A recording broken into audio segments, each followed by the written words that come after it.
Welcome to Sleep Audiobooks. If you would like our Better Sleep Quick Guide filled with proven techniques to improve sleep, sign up to our mailing list at sleepaudiobooks.com and we'll send the PDF as a thank you.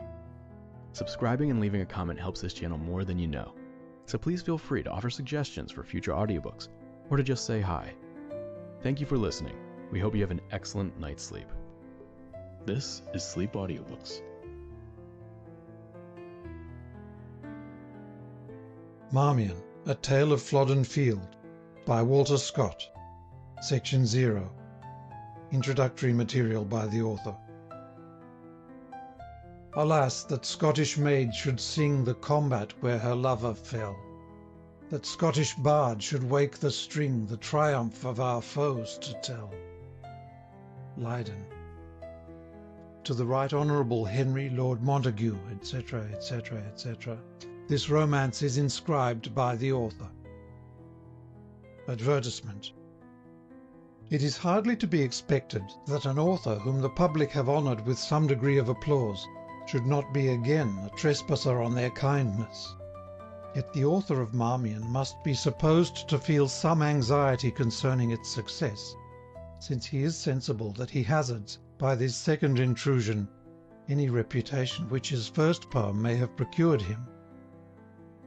The present story turns upon the private adventures of a fictitious character, but it is called A Tale of Flodden Field because the hero's fate is connected with that memorable defeat and the causes which led to it. The design of the author was, if possible, to apprise his readers, at the outset, of the date of his story, and to prepare them for the manners of the age in which it is laid. Any historical narrative, far more an attempt at epic composition, exceeded his plan of a romantic tale. Yet he may be permitted to hope, from the popularity of the lay of the Last Minstrel, that an attempt to paint the manners of the feudal times, upon a broader scale, and in the course of a more interesting story, will not be unacceptable to the public. The poem opens about the commencement of August, and concludes with the defeat of Flodden, 9th September 1513. Ashestiel, 1808. End of section 0. Introduction to Canto First. To William Stewart Rose, Esquire. Ashestiel, Ettrick Forest. November's sky is chill and drear, November's leaf is red and sere. Late, gazing down the steepy linn that hems our little garden in, low in its dark and narrow glen, you scarce the rivulet might ken, so thick the tangled greenwood grew, so feeble trilled the streamlet through. Now murmuring hoarse, and frequent seen through bush and briar, no longer green, an angry brook, it sweeps the glade, brawls over rock and wild cascade, and foaming brown with double speed, hurries its waters to the Tweed. No longer autumn's glowing red upon our forest hills is shed, no more beneath the evening beam fair Tweed reflects their purple gleam. Away hath passed the heather bell that bloomed so rich on Needpath fell. Sallow his brow and russet bare are now the sister heights of Yare. The sheep before the pinching heaven to sheltered dale and down are driven, where yet some faded herbage pines, and yet a watery sunbeam shines. In meek despondency they eye the withered sward and wintry sky, and far beneath their summer hills stray sadly by Glenkinnan's rill. The shepherd shifts his mantle's fold, and wraps him closer from the cold. His dogs no merry circles wheel, but shivering follow at his heel. A cowering glance they often cast, as deeper moans the gathering blast. My imps, though hardy, bold, and wild, as best befits the mountain child, feel the sad influence of the hour, and wail the daisy's vanished flower. Their summer gambols tell, and mourn, and anxious ask, will spring return, and birds and lambs again be gay, and blossoms clothe the hawthorn spray? Yes, prattlers, yes, the daisy's flower again shall paint your summer bower. Again the hawthorn shall supply the garlands you delight to tie. The lambs upon the lea shall bound, the wild birds carol to the round, and while you frolic light as they, too short shall seem the summer day. To mute and to material things new life revolving summer brings. The genial call dead nature hears, and in her glory reappears. But oh, my country's wintry state what second spring shall renovate? What powerful call shall bid arise the buried warlike and the wise? The mind that thought for Britain's weal, the hand that grasped the victor's steel. The vernal sun new life bestows even on the meanest flower that blows. But vainly, vainly may he shine where glory weeps o'er Nelson's shrine, and vainly pierce the solemn gloom that shrouds, O Pitt, thy hallowed tomb. Deep graved in every British heart, oh, never let those names depart. Say to your sons, lo, here his grave who victor died on Gadite wave. To him, as to the burning Leven, short, bright, resistless course was given. Where'er his country's foes were found, was heard the fated thunder's sound, till burst the bolt on yonder shore, rolled, blazed, destroyed, and was no more. Nor mourn ye less his perished worth, who bade the conqueror go forth, and launched that thunderbolt of war on Egypt, Hafnia, Trafalgar, who born to guide such high emprise, for Britain's weal was early wise. Alas, to whom the Almighty gave for Britain's sins an early grave, his worth, who in his mightiest hour a bauble held the pride of power, spumed at the sordid lust of pelf, and served his Albion for herself. Who, when the frantic crowd amain strained at subjection's bursting reign, o'er their wild mood full conquest gained, the pride he would not crush restrained, showed their fierce zeal a worthier cause, and brought the freeman's arm to aid the freeman's laws. Hadst thou but lived, though stripped of power, a watchman on the lonely tower, thy thrilling trump had roused the land when fraud or danger were at hand. By thee, as by the beacon light, our pilots had kept course aright. As some proud column, though alone, thy strength had propped the tottering throne. Now is the stately column broke, the beacon light is quenched in smoke, the trumpet's silver sound is still, the warder silent on the hill. Oh, think how to his latest day, when death, just hovering, claimed his prey, with Palinure's unaltered mood, firm at his dangerous post he stood, each call for needful rest repelled, with dying hand the rudder held, till in his fall with fateful sway the steerage of the realm gave way. Then, while on Britain's thousand plains one unpolluted church remains, whose peaceful bells ne'er sent around the bloody tocsin's maddening sound, but still upon the hallowed day convoke the swains to praise and pray, while faith and civil peace are dear, grace this cold marble with a tear. He who preserved them, Pitt, lies here. Nor yet suppress the generous sigh because his rival slumbers nigh, nor be thy requiescat dumb, lest it be said o'er Fox's tomb. For talents mourn untimely lost, when best employed and wanted most. Mourn genius high, and lore profound, and wit that loved to play, not wound, and all the reasoning powers divine to penetrate, resolve, combine, and feelings keen and fancies glow, they sleep with him who sleeps below.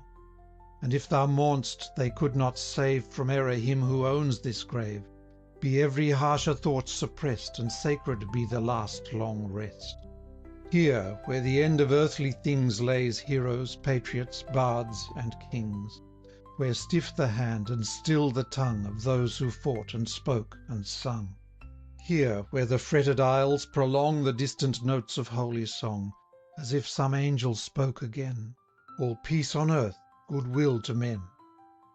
If ever from an English heart, oh, here let prejudice depart, and partial feeling cast aside record that Fox a Briton died.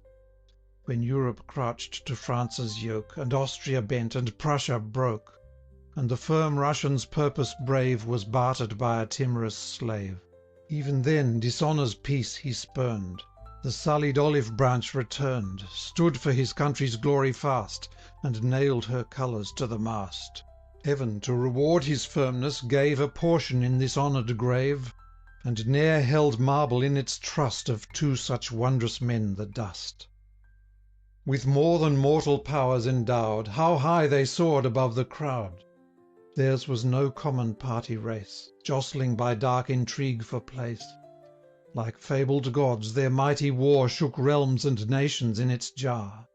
Beneath each banner proud to stand looked up the noblest of the land, till through the British world were known the names of Pitt and Fox alone. Spells of such force no wizard grave e'er framed in dark Thessalian cave, though his could drain the ocean dry and force the planets from the sky. These spells are spent, and spent with these the wine of life is on the lees. Genius and taste and talent gone, forever tombed beneath the stone, where, taming thought to human pride, the mighty chiefs sleep side by side. Drop upon Fox's grave the tear, 'twill trickle to his rival's bier. O'er Pitt's the mournful requiem sound, and Fox's shall the notes rebound. The solemn echo seems to cry, here let their discord with them die. Speak not for those a separate doom, whom fate made brothers in the tomb, but search the land of living men, where wilt thou find their like again? Rest, ardent spirits, till the cries of dying nature bid you rise. Not even your Britain's groans can pierce the leaden silence of your hearse. Then, oh, how impotent and vain this grateful tributary strain! Though not unmarked from northern clime, ye heard the Border minstrel's rhyme. His Gothic harp has o'er you rung, the bard you deigned to praise your deathless names has sung. Stay yet, illusion, stay a while, my wildered fancy still beguile. From this high theme how can I part, ere half unloaded is my heart? For all the tears ere sorrow drew, and all the raptures fancy knew, and all the keener rush of blood that throbs through bard in bard-like mood, were here a tribute mean and low, though all their mingled streams could flow. Woe, wonder, and sensation high in one spring tide of ecstasy. It will not be, it may not last, the vision of enchantments past. Like frostwork in the morning ray, the fancied fabric melts away. Each Gothic arch, memorial stone, and long, dim, lofty aisle are gone. And lingering last, deception dear, the choir's high sounds die on my ear. Now slow return the lonely down, the silent pastures bleak and brown, the farm begirt with copsewood wild, the gambols of each frolic child, mixing their shrill cries with the tone of Tweed's dark waters rushing on. Prompt on unequal tasks to run, thus nature disciplines her son. Meter, she says, for me to stray and waste the solitary day in plucking from yon fen the reed, and watch it floating down the Tweed, or idly list the shrilling lay with which the milkmaid cheers her way, marking its cadence rise and fail, as from the field beneath her pail she trips it down the uneven dale. Meter for me by yonder cairn the ancient shepherd's tale to learn, though oft he stop in rustic fear, lest his old legends tire the ear of one who, in his simple mind, may boast of book-learned taste refined. But thou, my friend, canst fitly tell, for few have read romance so well, how still the legendary lay o'er poet's bosom holds its sway, how on the ancient minstrel's strain time lays his palsied hand in vain, and how our hearts at doughty deeds by warriors wrought in steely weeds still throb for fear and pity's sake, as when the champion of the lake enters Morgana's fated house, or in the chapel perilous, despising spells and demons' force, holds converse with the unburied corse. Or when, Dame Guenor's grace to move, alas, that lawless was their love, he sought proud Tarquin in his den, and freed full 60 knights. Or when, a sinful man and unconfessed, he took the Sangreal's holy quest, and slumbering saw the vision high he might not view with waking eye. The mightiest chiefs of British song scorned not such legends to prolong. They gleam through Spenser's elfin dream, and mix in Milton's heavenly theme, and Dryden in immortal strain had raised the Table Round again, but that a ribald king and court bade him toil on to make them sport, demanded for their niggard pay, fit for their souls, a looser lay, licentious satire, song, and play. The world defrauded of the high design, profaned the God-given strength, and marred the lofty line. Warmed by such names, well may we then, though dwindled sons of little men, essay to break a feeble lance in the fair fields of old romance, or seek the moated castle's cell, where long through talisman and spell, while tyrants ruled and damsels wept, thy genius, chivalry, hath slept. There sound the harpings of the north, till he awake and sally forth on venturous quest to prick again in all his arms, with all his train, shield, lance, and brand, and plume, and scarf, fay, giant, dragon, squire, and dwarf, and wizard with his wand of might, and errant maid on palfrey white. Around the genius weave their spells pure love, who scarce his passion tells, mystery, half veiled and half revealed, and honour with his spotless shield, attention with fixed eye, and fear that loves the tale she shrinks to hear, and gentle courtesy, and faith unchanged by sufferings, time, or death, and valour, lion-mettled lord, leaning upon his own good sword. Well has thy fair achievement shown a worthy meed may thus be won. Eatane's oaks, beneath whose shade their theme the merry minstrels made of Ascapart and Bevis bold, and that red king who, while of old, through Boulderwood the chase he led, by his loved huntsman's arrow bled. Eatane's oaks have heard again renewed such legendary strain, for thou hast sung how he of Gaul, that Amadis so famed in hall, for Oriana foiled in fight the necromancer's felon might, and well in modern verse hast wove Partenopex's mystic love. Hear then, attentive to my lay, a knightly tale of Albion's elder day. End of section 1. Canto first. The Castle. 1. Day set on Norham's castled steep, and Tweed's fair river, broad and deep, and Cheviot's mountains lone. The battled towers, the dungeon keep, the loophole grates where captives weep, the flanking walls that round it sweep, in yellow lustre shone. The warriors on the turrets high, moving athwart the evening sky, seemed forms of giant height. Their armour, as it caught the rays, flashed back again the western blaze in lines of dazzling light. 2. St. George's banner, broad and gay, now faded as the fading ray less bright and less was flung. The evening gale had scarce the power to wave it on the dungeon tower, so heavily it hung. The scouts had parted on their search, the castle gates were barred. Above the gloomy portal arch, timing his footsteps to a march, the warder kept his guard, low humming as he paced along some ancient border gathering song. 3. A distant trampling sound he hears, he looks abroad, and soon appears o'er Horncliffe hill a plump of spears, beneath a pennon gay. A horseman, darting from the crowd, like lightning from a summer cloud, spurs on his mettled courser proud, before the dark array. Beneath the sable palisade that closed the castle barricade, his bugle horn he blew. The warder hasted from the wall, and warned the captain in the hall, for well the blast he knew, and joyfully that night did call to sewer, squire, and seneschal. 4. Now broach ye a pipe of Malvoisie, bring pasties o' the dough, and quickly make the entrance free, and bid my heralds ready be, and every minstrel sound his glee, and all our trumpets blow. And from the platform spare ye not to fire a noble salvo shot. Lord Marmion waits below. Then to the castle's lower ward sped 40 yeomen tall. The iron-studded gates unbarred, raised the portcullis' ponderous guard, the lofty palisade unsparred, and let the drawbridge fall. 5.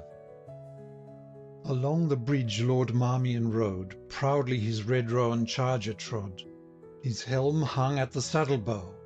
Well by his visage you might know he was a stalwart knight and keen, and had in many a battle been.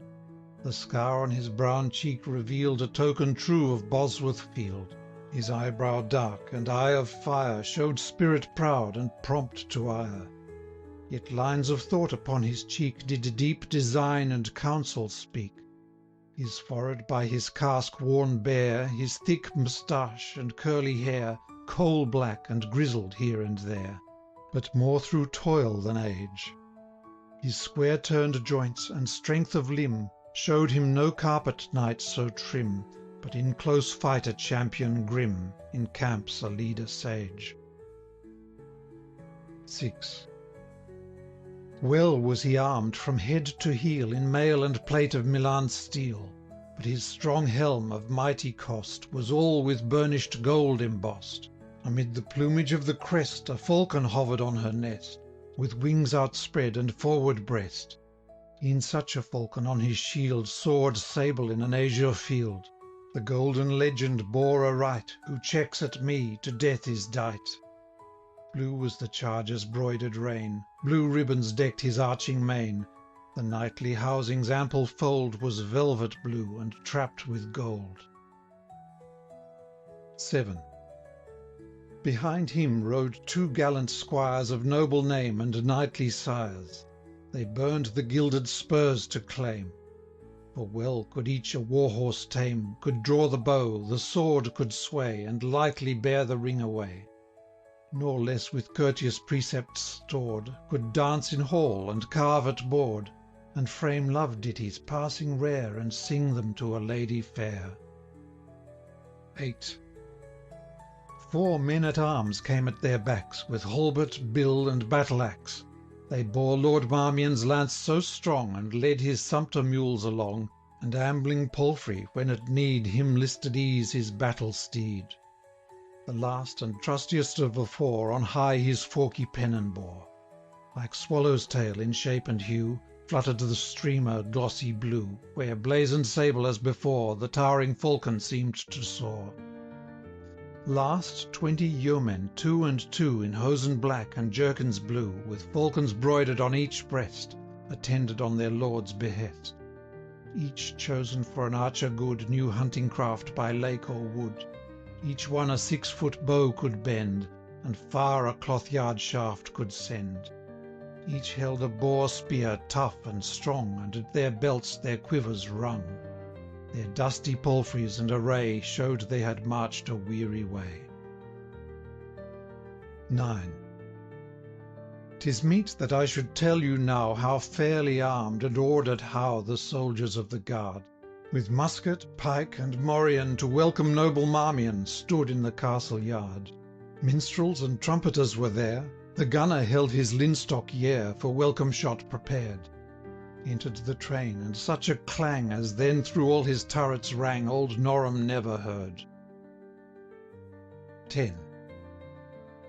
The guards their morrice pikes advanced, the trumpets flourished brave, the cannon from the ramparts glanced, and thundering welcome gave. A blithe salute in martial sort the minstrels well might sound, for as Lord Marmion crossed the court he scattered angels round. Welcome to Norham, Marmion! Stout heart and open hand, well dost thou brook thy gallant roan, thou flower of English land. 11. 2 pursuivants whom tabards deck, with silver scutcheon round their neck, stood on the steps of stone, by which you reach the dungeon gate, and there with herald pomp and state they hailed Lord Marmion. They hailed him Lord of Fontenay, of Lutterward and Scrivelbay, of Tamworth Tower and town, and he, their courtesy to requite, gave them a chain of 12 marks weight, all as he lighted down. Now largesse, largesse, Lord Marmion, knight of the crest of gold, a blazoned shield in battle won, ne'er guarded heart so bold. 12. They marshalled him to the castle hall, where the guests stood all aside, and loudly nourished the trumpet call, and the heralds loudly cried, Room, lordings, room for Lord Marmion, with the crest and helm of gold. Full well we know the trophies won in the lists at Cotteswold. There vainly Rafe de Wilton strove 'gainst Marmion's force to stand. To him he lost his lady love, and to the king his land. Ourselves beheld the listed field, a sight both sad and fair. We saw Lord Marmion pierce his shield, and saw his saddle bare.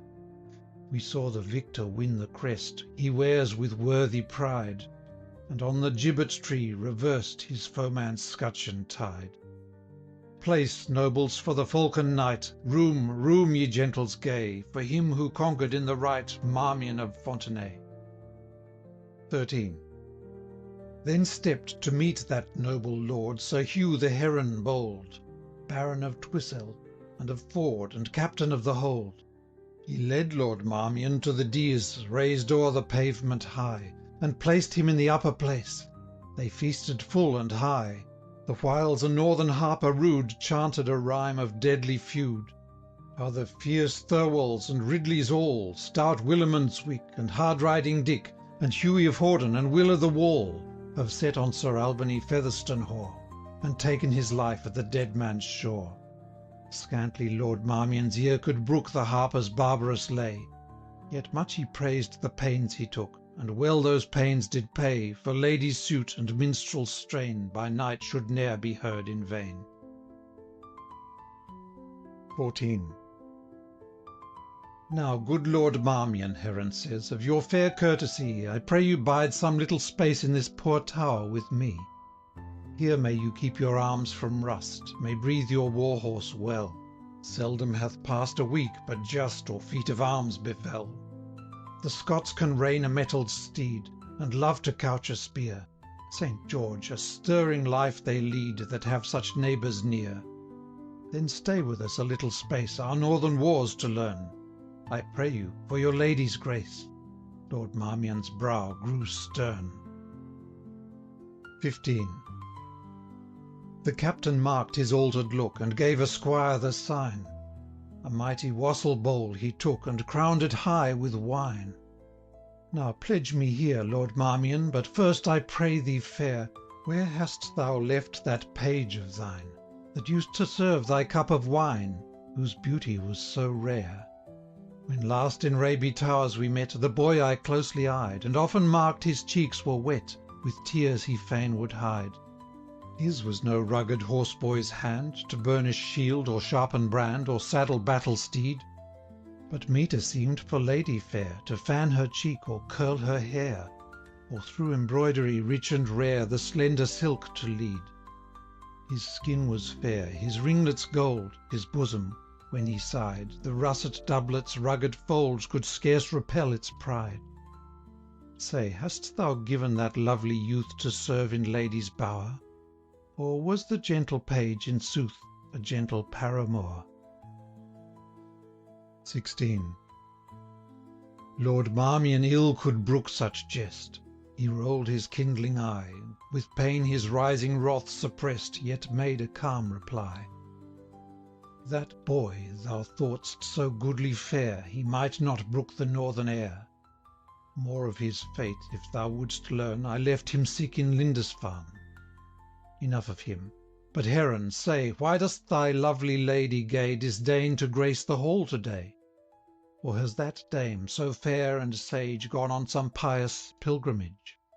He spoke in covert scorn, for fame whispered light tales of Heron's dame. 17. Unmarked, at least unrecked, the taunt, careless the knight replied. No bird whose feathers gaily flaunt delights in cage to bide. Norham is grim and grated close, hemmed in by battlement and fosse, and many a darksome tower. And better loves my lady bright to sit in liberty and light in fair Queen Margaret's bower.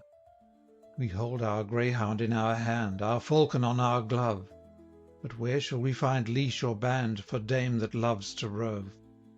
Let the wild falcon soar her swing, she'll stoop when she has tired her wing. 18. Nay, if with royal James's bride the lovely Lady Heron bide, behold me here a messenger, your tender greetings prompt to bear. For to the Scottish court addressed I journey at our King's behest, and pray you of your grace provide for me and mine a trusty guide. I have not ridden in Scotland since James backed the cause of that mock prince, Warbeck, that Flemish counterfeit, who on the gibbet paid the cheat. Then did I march with Surrey's power, what time we razed old Ayton Tower. 19. For such like need, my lord, I trow Norham can find you guides enow. For here be some have pricked as far on Scottish ground as to Dunbar, have drunk the monks of St. Bothan's ale, and driven the beeves of Lauderdale, harried the wives of Greenlaw's goods, and given them light to set their hoods. 20. Now, in good sooth, Lord Marmion cried, were I in warlike wise to ride, a better guard I would not lack than your stout forayers at my back. But as in form of peace I go, a friendly messenger to know, why through all Scotland, near and far, their king is mustering troops for war, the sight of plundering border spears might justify suspicious fears, and deadly feud or thirst of spoil break out in some unseemly broil. A herald were my fitting guide, or friar sworn in peace to bide, or pardoner, or travelling priest, or strolling pilgrim at the least. 21. The captain mused a little space, and passed his hand across his face. Fain would I find the guide you want, but ill may spare a pursuivant, the only men that safe can ride mine errands on the Scottish side. And though a bishop built this fort, few holy brethren here resort. Even our good chaplain, as I ween, since our last siege we have not seen. The mass he might not sing or say upon one stinted meal a day. So safe he sat in Durham Isle, and prayed for our success the while. Our Norham vicar, woe betide, is all too well in case to ride. The priest of Shoreswood, he could rein the wildest war horse in your train, but then no spearman in the hall will sooner swear or stab or brawl. Friar John of Tilmouth were the man, a blithesome brother at the can, a welcome guest in hall and bower. He knows each castle, town, and tower, in which the wine and ale is good, twixt Newcastle and Holyrood. But that good man, as ill befalls, hath seldom left our castle walls, since on the vigil of St. Bede in evil hour he crossed the Tweed to teach Dame Alison her creed. Old Bughtrig found him with his wife, and John, an enemy to strife, sans frock and hood, fled for his life. The jealous churl hath deeply swore that if again he venture o'er, he shall shrieve penitent no more. Little he loves such risks, I know, yet in your guard perchance will go. 22. Young Selby at the fair hall-board carved to his uncle and that lord, and reverently took up the word. Kind uncle, woe were we each one if harm should hap to brother John. He is a man of mirthful speech, can many a game and gambol teach. Full well at tables can he play, and sweep at bowls the stake away. None can a lustier carol bawl, the needfullest among us all, when time hangs heavy in the hall, and snow comes thick at Christmas tide, and we can neither hunt nor ride a foray on the Scottish side. The vowed revenge of Bughtrig rude may end in worse than loss of hood. Let Friar John in safety still in chimney corner snore his fill, roast hissing crabs or flagons swill. Last night to Norham there came one will better guide Lord Marmion. Nephew, quoth Heron, by my fay, well hast thou spoke. Say forth thy say. 23. Here is a holy palmer come, from Salem first, and last from Rome, one that hath kissed the blessed tomb, and visited each holy shrine in Araby and Palestine. On hills of Armony hath been, where Noah's ark may yet be seen. By that Red Sea too hath he trod, which parted at the prophet's rod. In Sinai's wilderness he saw the mount where Israel heard the law, mid thunder dint and flashing levin, and shadows, mists, and darkness given. He shows St. James's cockle shell, of fair Montserrat too can tell, and of that grot where olives nod, where, darling of each heart and eye, from all the youth of Sicily, St. Rosalie retired to God. 24. To stout St. George of Norwich merry, St. Thomas too of Canterbury, Cuthbert of Durham and St. Bede, for his sins pardon hath he prayed. He knows the passes of the north, and seeks far shrines beyond the Forth. Little he eats, and long will wake, and drinks but of the stream or lake. This were a guide o'er moor and dale, but when our John hath quaffed his ale, as little as the wind that blows, and warms itself against his nose, kens he, or cares which way he goes. 25. Gramercy, quoth Lord Marmion, full loath were I that Friar John, that venerable man, for me were placed in fear or jeopardy. If this same Palmer will me lead from hence to Holyrood, like his good saint I'll pay his meed, instead of cockleshell or bead, with angels fair and good. I love such holy ramblers, still they know to charm a weary hill with song, romance, or lay, some jovial tale, or glee, or jest, some lying legend at the least, they bring to cheer the way. 26. Ah, noble sir, young Selby said, and finger on his lip he laid, this man knows much, perchance e'en more than he could learn by holy law. Still to himself he's muttering, and shrinks as at some unseen thing.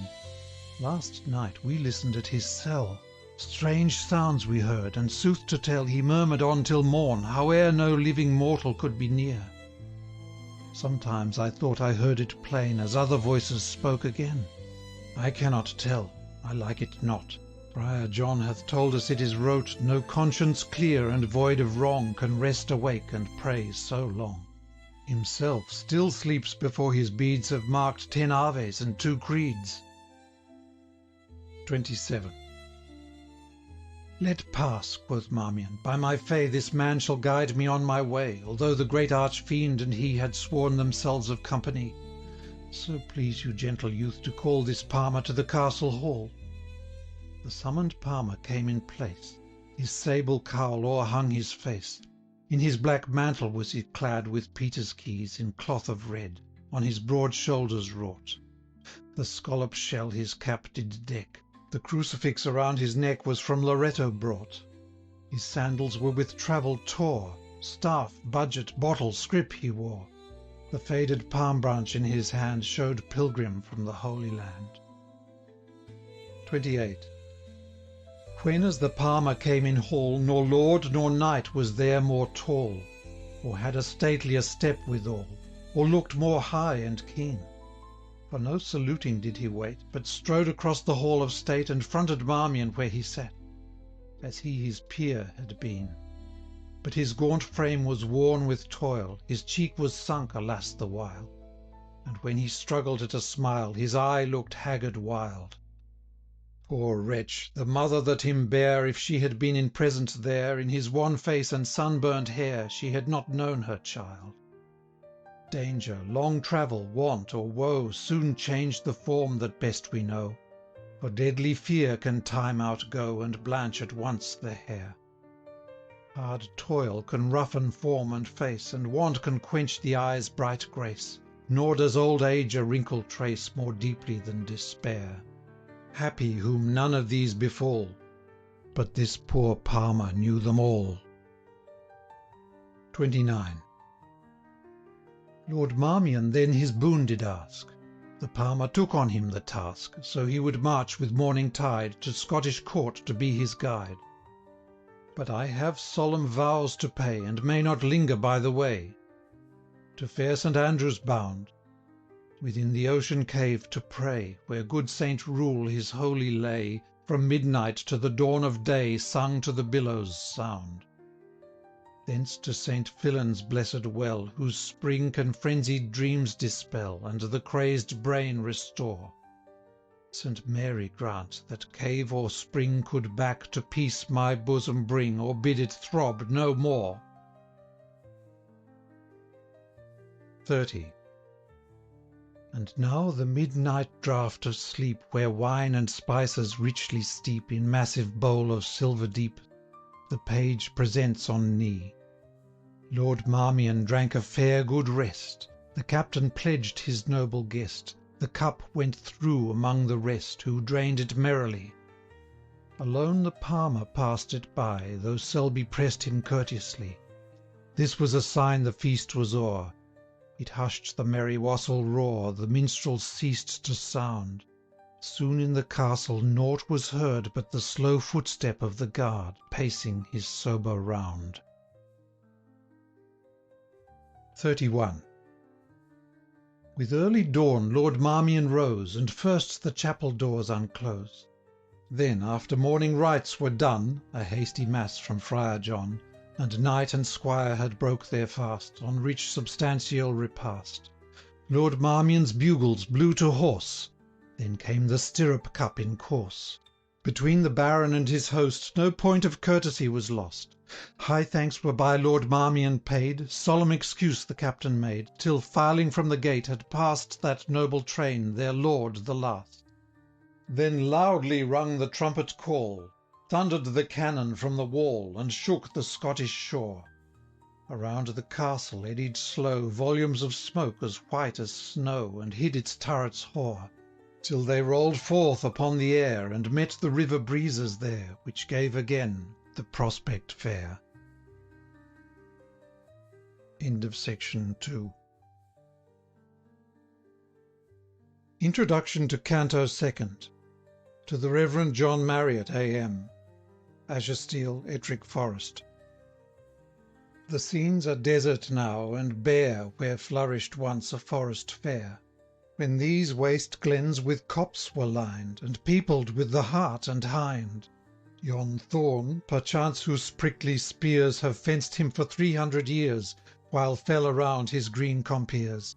Yon lonely thorn, would he could tell the changes of his parent dell, since he, so grey and stubborn now, waved in each breeze a sapling bough.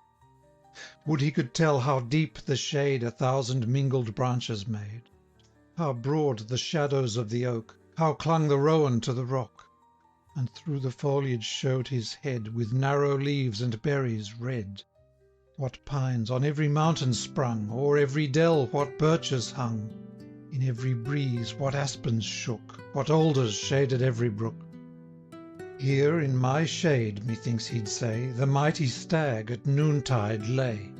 The wolf I've seen, a fiercer game, the neighbouring dingle bears his name, with lurching step around me prowl, and stop against the moon to howl. The mountain boar on battles set, his tusks upon my stem would whet, while doe and roe and red deer good have bounded by through gay green wood. Then off from Newark's riven tower sallied a Scottish monarch's power, 1,000 vassals mustered round, with horse and hawk and horn and hound. And I might see the youth intent guard every pass with crossbow bent, and through the brake the rangers stalk, and falconers hold the ready hawk, and foresters in greenwood trim lead in the leash the gaze hounds grim, attentive as the brachets bay from the dark covert drove the prey, to slip them as he broke away. The startled quarry bounds amain as fast the gallant greyhounds strain, whistles the arrow from the bow, answers the harquebus below, while all the rocking hills reply to hoof-clang, hound and hunter's cry, and bugles ringing lightsomely.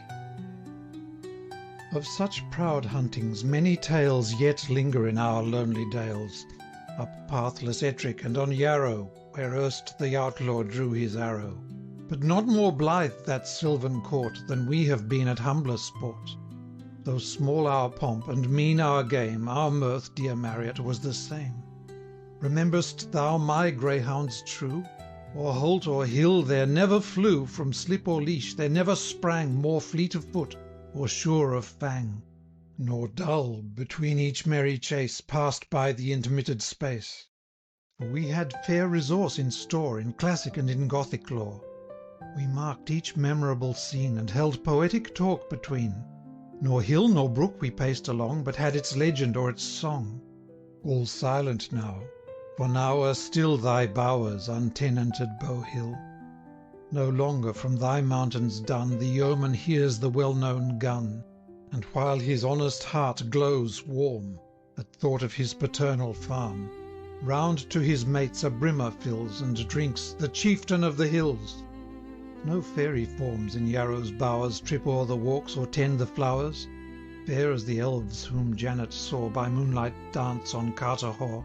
No youthful barons left to grace the forest sheriff's lonely chase, and ape in manly step and tone the majesty of Oberon. And she is gone whose lovely face is but her least and lowest grace, though if to sylphid queen 'twere given to show our earth the charms of heaven, she could not glide along the air with form more light or face more fair, nor more the widow's deafened ear grows quick that lady's step to hear. At noontide she expects her not, nor busies her to trim the cot.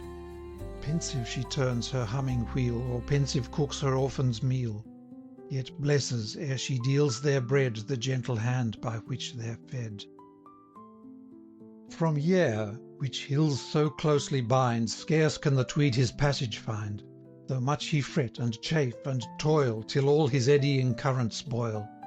Her long-descended lord is gone, and left us by the stream alone.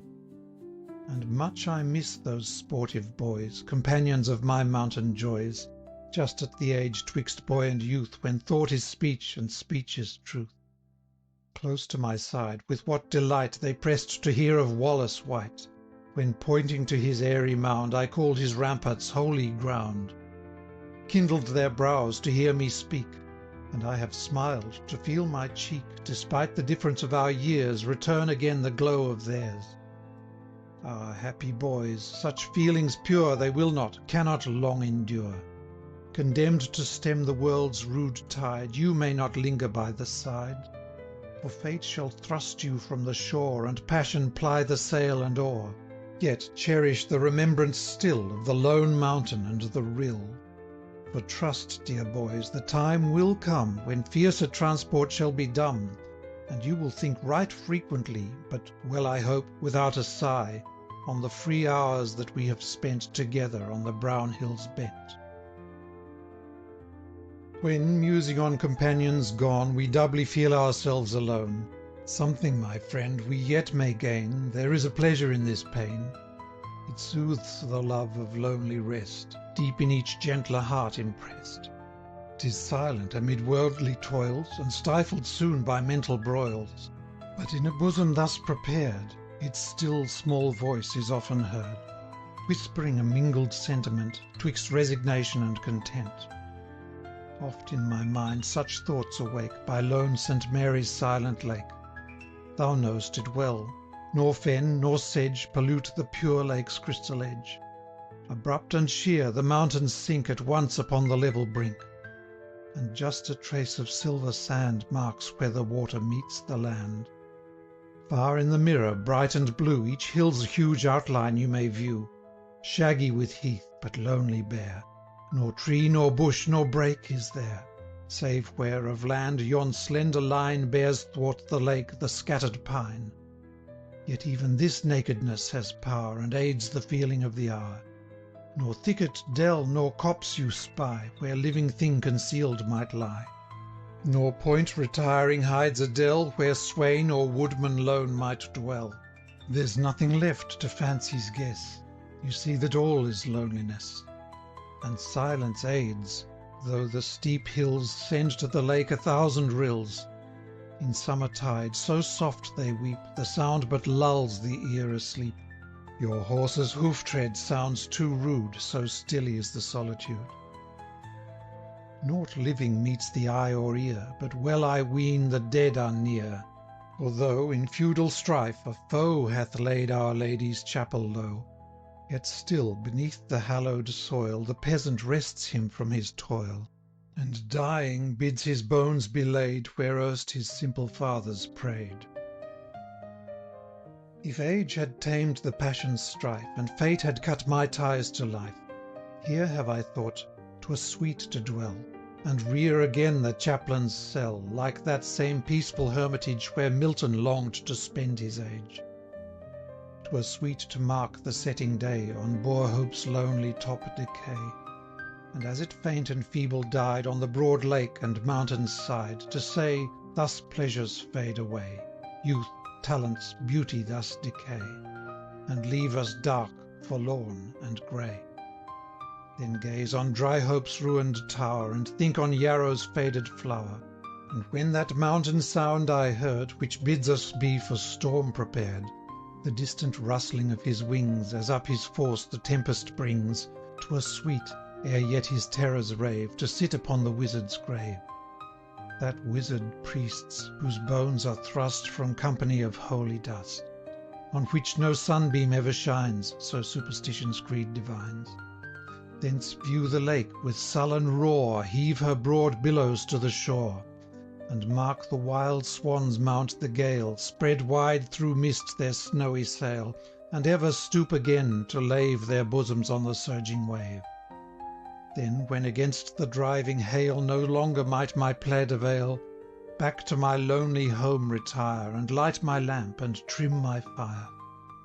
There ponder o'er some mystic lay, till the wild tale had all its sway, and in the bittern's distant shriek I heard unearthly voices speak, and thought the wizard priest was come to claim again his ancient home, and bade my busy fancy range to frame him fitting shape and strange, till from the task my brow I cleared, and smiled to think that I had feared. But chief, 'twere sweet to think such life, though but escape from fortune's strife, something most matchless, good and wise, a great and grateful sacrifice, and deem each hour to musing given a step upon the road to heaven. Yet him whose heart is ill at ease such peaceful solitudes displease. He loves to drown his bosom's jar amid the elemental war, and my black palmer's choice had been some ruder and more savage scene, like that which frowns round dark Loch Skene. There eagles scream from isle to shore, down all the rocks the torrents roar, o'er the black waves incessant driven, dark mists infect the summer heaven. Through the rude barriers of the lake away its hurrying waters break, faster and whiter dash and curl, till down yon dark abyss they hurl. Rises the fog smoke white as snow, thunders the viewless stream below, diving as if condemned to lave some demon's subterranean cave, who, prisoned by enchanter's spell, shakes the dark rock with groan and yell. And well that palmer's form and mien had suited with the stormy scene, just on the edge, straining his ken to view the bottom of the den, where deep, deep down, and far within, toils with the rocks the roaring Lynn. Then issuing forth one foamy wave, and wheeling round the giant's grave, white as the snowy charger's tail, drives down the pass of Moffat Dale. Marriott, thy harp, on Isis strung, to many a border theme has rung. Then list to me, and thou shalt know of this mysterious man of woe. End of section 3. Canto 2nd. The Convent. 1. The breeze, which swept away the smoke round Norham Castle rolled, when all the loud artillery spoke with lightning flash and thunder stroke, as Marmion left the hold. It curled not Tweed alone, that breeze, for far upon Northumbrian seas it freshly blew and strong, where from high Whitby's cloistered pile, bound to St. Cuthbert's holy isle, it bore a bark along. Upon the gale she stooped her side, and bounded o'er the swelling tide, as she were dancing home. The merry seamen laughed to see their gallant ship so lustily furrow the green sea foam. Much joyed they in their honoured freight, for on the deck, in chair of state, the abbess of St. Hilda placed, with 5 fair nuns the galley graced. 2. 'Twas sweet to see these holy maids, like birds escaped to greenwood shades, their first flight from the cage. How timid and how curious too, for all to them was strange and new, and all the common sights they view their wonderment engage. One eyed the shrouds and swelling sail, with many a benedicite. One at the rippling surge grew pale, and would for terror pray. Then shrieked because the sea-dog nigh, his round black head and sparkling eye reared o'er the foaming spray. And one would still adjust her veil, disordered by the summer gale, perchance lest some more worldly eye her dedicated charms might spy. perchance because such action graced her fair turned arm and slender waist. Light was each simple bosom there, save two who ill might pleasure share, the abbess and the novice Clare. 3. The abbess was of noble blood, but early took the veil and hood, ere upon life she cast a look, or knew the world that she forsook. Fair too she was, and kind had been as she was fair, but ne'er had seen for her a timid lover's sigh, nor knew the influence of her eye. Love, to her ear, was but a name combined with vanity and shame. Her hopes, her fears, her joys were all bounded within the cloister wall. The deadliest sin her mind could reach was of monastic rule the breach, and her ambition's highest aim to emulate St. Hilda's fame. For this she gave her ample dower to raise the convent's eastern tower. For this, with carving rare and quaint, she decked the chapel of the saint, and gave the relic shrine of cost, with ivory and gems embossed. The poor her convent's bounty blessed, the pilgrim in its halls found rest. 4. Black was her garb, her rigid rule reformed on Benedictine school. Her cheek was pale, her form was spare, vigils and penitence austere had early quenched the light of youth, but gentle was the dame in sooth. Though, vain of her religious sway, she loved to see her maids obey, yet nothing stern was she in cell, and the nuns loved their abbess well. Sad was this voyage to the dame.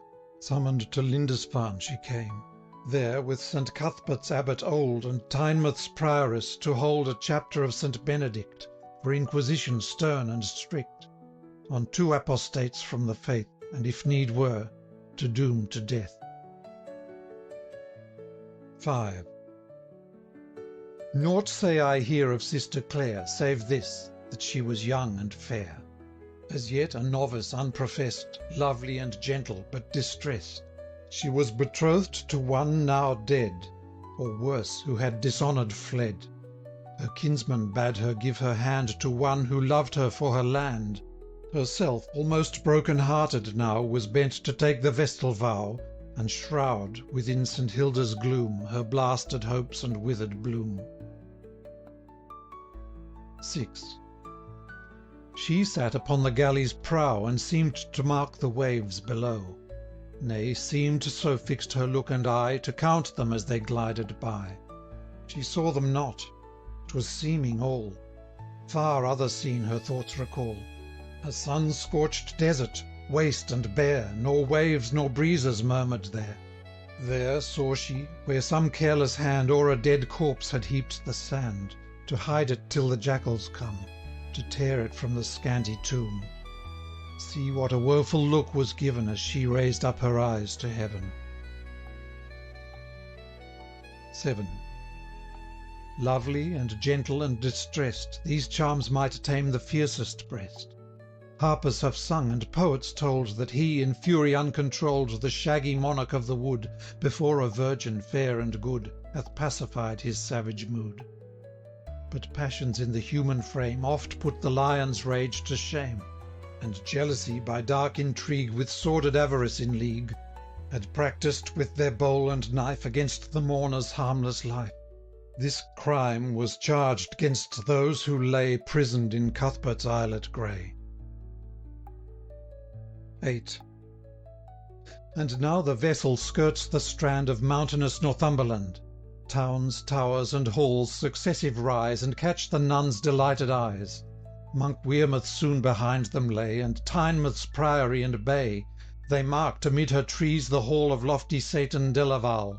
They saw the Blythe and Wansbeck floods rush to the sea through sounding woods. They passed the tower of Widrington, mother of many a valiant son. At Coquette Isle their beads they tell to the good saint who owned the cell. Then did the Alne attention claim, and Warkworth, proud of Percy's name. And next they crossed themselves, to hear the whitening breakers sound so near.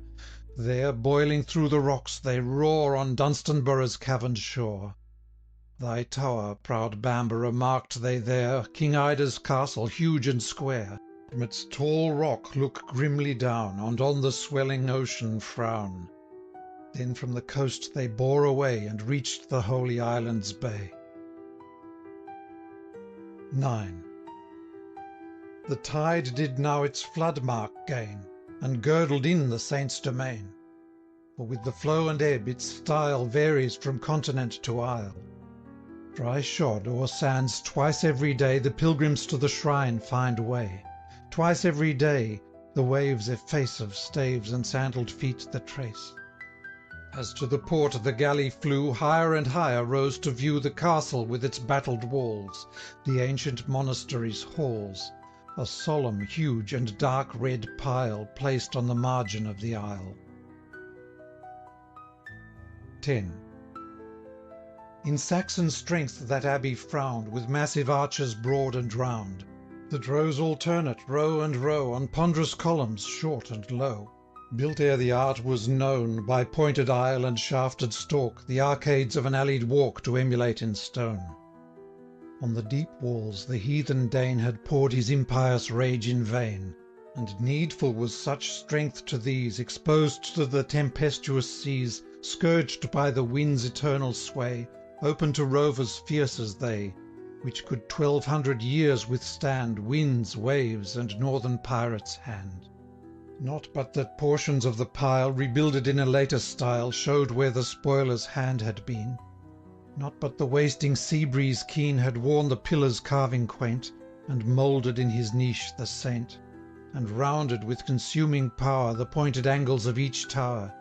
Yet still entire the abbey stood, like veteran, worn, but unsubdued. 11. Soon as they neared his turrets strong, the maidens raised St. Hilda's song, and with the sea wave and the wind their voices, sweetly shrill, combined and made harmonious close. Then, answering from the sandy shore, half drowned amid the breakers' roar, according chorus rose. Down to the haven of the isle the monks and nuns in order file, from Cuthbert's cloisters grim. Banner and cross and relics there to meet St. Hilda's maids they bear, and as they caught the sounds on air they echoed back the hymn.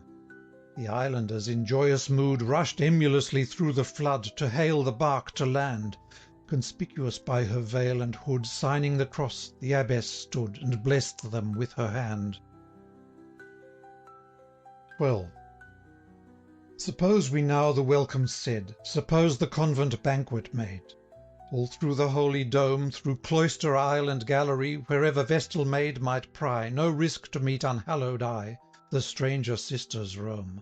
Till fell the evening, damp with dew, and the sharp sea breeze coldly blew. For there even summer night is chill. Then having strayed and gazed their fill, they closed around the fire, and all in turn essayed to paint the rival merits of their saint, a theme that ne'er can tire a holy maid, for be it known that their saint's honour is their own. 13. Then Whitby's nuns exulting told, how to their house 3 barons bold must menial service do, while horns blow out a note of shame, and monks cry, "Fie upon your name," in wrath, for loss of sylvan game St. Hilda's priest ye slew. This on Ascension Day each year, while labouring on our harbour pier, must Herbert, Bruce, and Percy hear. They told how in their convent cell a Saxon princess once did dwell, the lovely Edelfled, and how of 1,000 snakes each one was changed into a coil of stone, when holy Hilda prayed. Themselves within their holy bound their stony folds had often found. They told how seafowls' pinions fail as over Whitby's towers they sail, and sinking down with flutterings faint they do their homage to the saint. 14. Nor did St. Cuthbert's daughters fail to vie with these in holy tale. His body's resting place of old how oft their patron changed they told. How, when the rude Dane burned their pile, the monks fled forth from Holy Isle. O'er northern mountain, marsh, and moor, from sea to sea, from shore to shore, 7 years St. Cuthbert's corpse they bore. They rested them in fair Melrose, but though alive he loved it well, not there his relics might repose. For wondrous tale to tell, in his stone coffin forth he rides, a ponderous bark for river tides, yet light as gossamer it glides, downward to Tilmouth's cell. Nor long was his abiding there, far southward did the saint repair. Chesterless Street and Ripon saw his holy corpse, ere warder law hailed him with joy and fear. And after many wanderings past, he chose his lordly seat at last, where his cathedral, huge and vast, looks down upon the Wear. There, deep in Durham's Gothic shade, his relics are in secret laid, but none may know the place, save of his holiest servants 3, deep sworn to solemn secrecy, who share that wondrous grace. 15. Who may his miracles declare? Even Scotland's dauntless king and heir, although with them they led Galwegians wild as ocean's gale, and Lodon's knights all sheathed in mail, and the bold men of Teviotdale, before his standard fled. 'Twas he, to vindicate his reign, edged Alfred's falchion on the Dane, and turned the conqueror back again, when with his Norman Bowyer band he came to waste Northumberland. 16. But fain St Hilda's nuns would learn, if on a rock by Lindisfarne St Cuthbert sits, and toils to frame the sea-born beads that bear his name. Such tales had Whitby's fishers told, and said they might his shape behold, and hear his anvil sound, a deadened clang, a huge dim form, seen but and heard, when gathering storm and night were closing round. But this, as tale of idle fame, the nuns of Lindisfarne disclaim. 17. While round the fire such legends go, far different was the scene of woe, where in a secret aisle beneath council was held of life and death. It was more dark and lone, that vault, than the worst dungeon cell. Old Colwulf built it, for his fault in penitence to dwell, when he for cowl and beads laid down the Saxon battle-axe and crown. This den, which, chilling every sense of feeling, hearing, sight, was called the Vault of Penitence, excluding air and light, was by the prelate Sexhelm made a place of burial for such dead as, having died in mortal sin, might not be laid the church within. 'Twas now a place of punishment, whence if so loud a shriek was sent as reached the upper air, the hearers blessed themselves and said the spirits of the sinful dead bemoaned their torments there. 18. But though in the monastic pile did of this penitential isle some vague tradition go, few only, save the abbot, knew where the place lay, and still more few were those who had from him the clue to that dread vault to go. Victim and executioner were blindfold when transported there. In low dark rounds the arches hung, from the rude rock the side walls sprung, the gravestones rudely sculptured o'er, half sunk in earth, by time half wore, were all the pavement of the floor. The mildew drops fell one by one, with tinkling plash upon the stone, a cresset in an iron chain, which served to light this drear domain, with damp and darkness seemed to strive, as if it scarce might keep alive, and yet it dimly served to show the awful conclave met below. 19. There, met to doom in secrecy, were placed the heads of convents 3, all servants of St Benedict, the statutes of whose order strict on iron table lay, in long black dress, on seats of stone. Behind were these 3 judges shown by the pale cresset's ray. The abbess of St Hilda's there sat for a space with visage bare, until, to hide her bosom's swell and teardrops that for pity fell, she closely drew her veil. Yon shrouded figure, as I guess, by her proud mien and flowing dress, is Tynemouth's haughty prioress, and she with awe looks pale. And he, that ancient man, whose sight has long been quenched by age's night, upon whose wrinkled brow alone nor ruth nor mercy's trace is shown, whose look is hard and stern. St Cuthbert's abbot is his style, for sanctity called, through the aisle, the Saint of Lindisfarne. 20. Before them stood a guilty pair, but though an equal fate they share, yet one alone deserves our care. Her sex a page's dress belied, the cloak and doublet loosely tied obscured her charms, but could not hide. Her cap down o'er her face she drew, and on her doublet breast she tried to hide the badge of blue, Lord Marmion's falcon crest. But at the prioress's command a monk undid the silken bands that tied her tresses fair, and raised the bonnet from her head, and down her slender form they spread, in ringlets rich and rare. Constance de Beverley they know, sister professed of Fontevraud, whom the church numbered with the dead, for broken vows and convent fled. 21. When thus her face was given to view, although so pallid was her hue, it did a ghastly contrast bear to those bright ringlets glistering fair. Her look composed and steady eye bespoke a matchless constancy, and there she stood so calm and pale, that but her breathing did not fail, and motion slight of eye and head, and of her bosom warranted that neither sense nor pulse she lacks, you might have thought a form of wax, wrought to the very life, was there. So still she was, so pale, so fair. 22. Her comrade was a sordid soul, such as does murder for a meed, who but of fear knows no control, because his conscience, seared and foul, feels not the import of his deed. One whose brute feeling ne'er aspires beyond his own more brute desires. Such tools the tempter ever needs to do the savagest of deeds. For them no visioned terrors daunt, their nights no fancied spectres haunt. One fear with them, of all most base, the fear of death, alone finds place.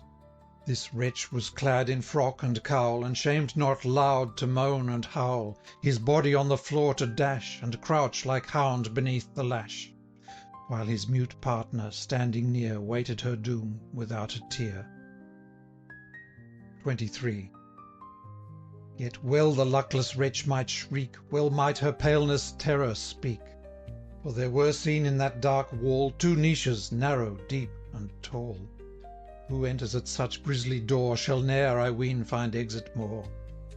In each a slender meal was laid, of roots, of water, and of bread. By each in Benedictine dress 2 haggard monks stood motionless, who holding high a blazing torch showed the grim entrance of the porch. Reflecting back the smoky beam, the dark red walls and arches gleam. Hewn stones and cement were displayed, and building tools in order laid. 24. These executioners were chose as men who were with mankind foes, and with despite and envy fired into the cloister had retired, or who in desperate doubt of grace strove by deep penance to efface of some foul crime the stain. Or as the vassals of her will, such men the Church selected still, as either joyed in doing ill, or thought more grace to gain. If in her cause they wrestled down feelings their nature strove to own, by strange device were they brought there, they knew not how and knew not where. 25. And now that blind old abbot rose, to speak the chapter's doom, on those the wall was to enclose, alive within the tomb. But stopped, because that woeful maid, gathering her powers, to speak essayed. Twice she essayed, and twice in vain, her accents might no utterance gain.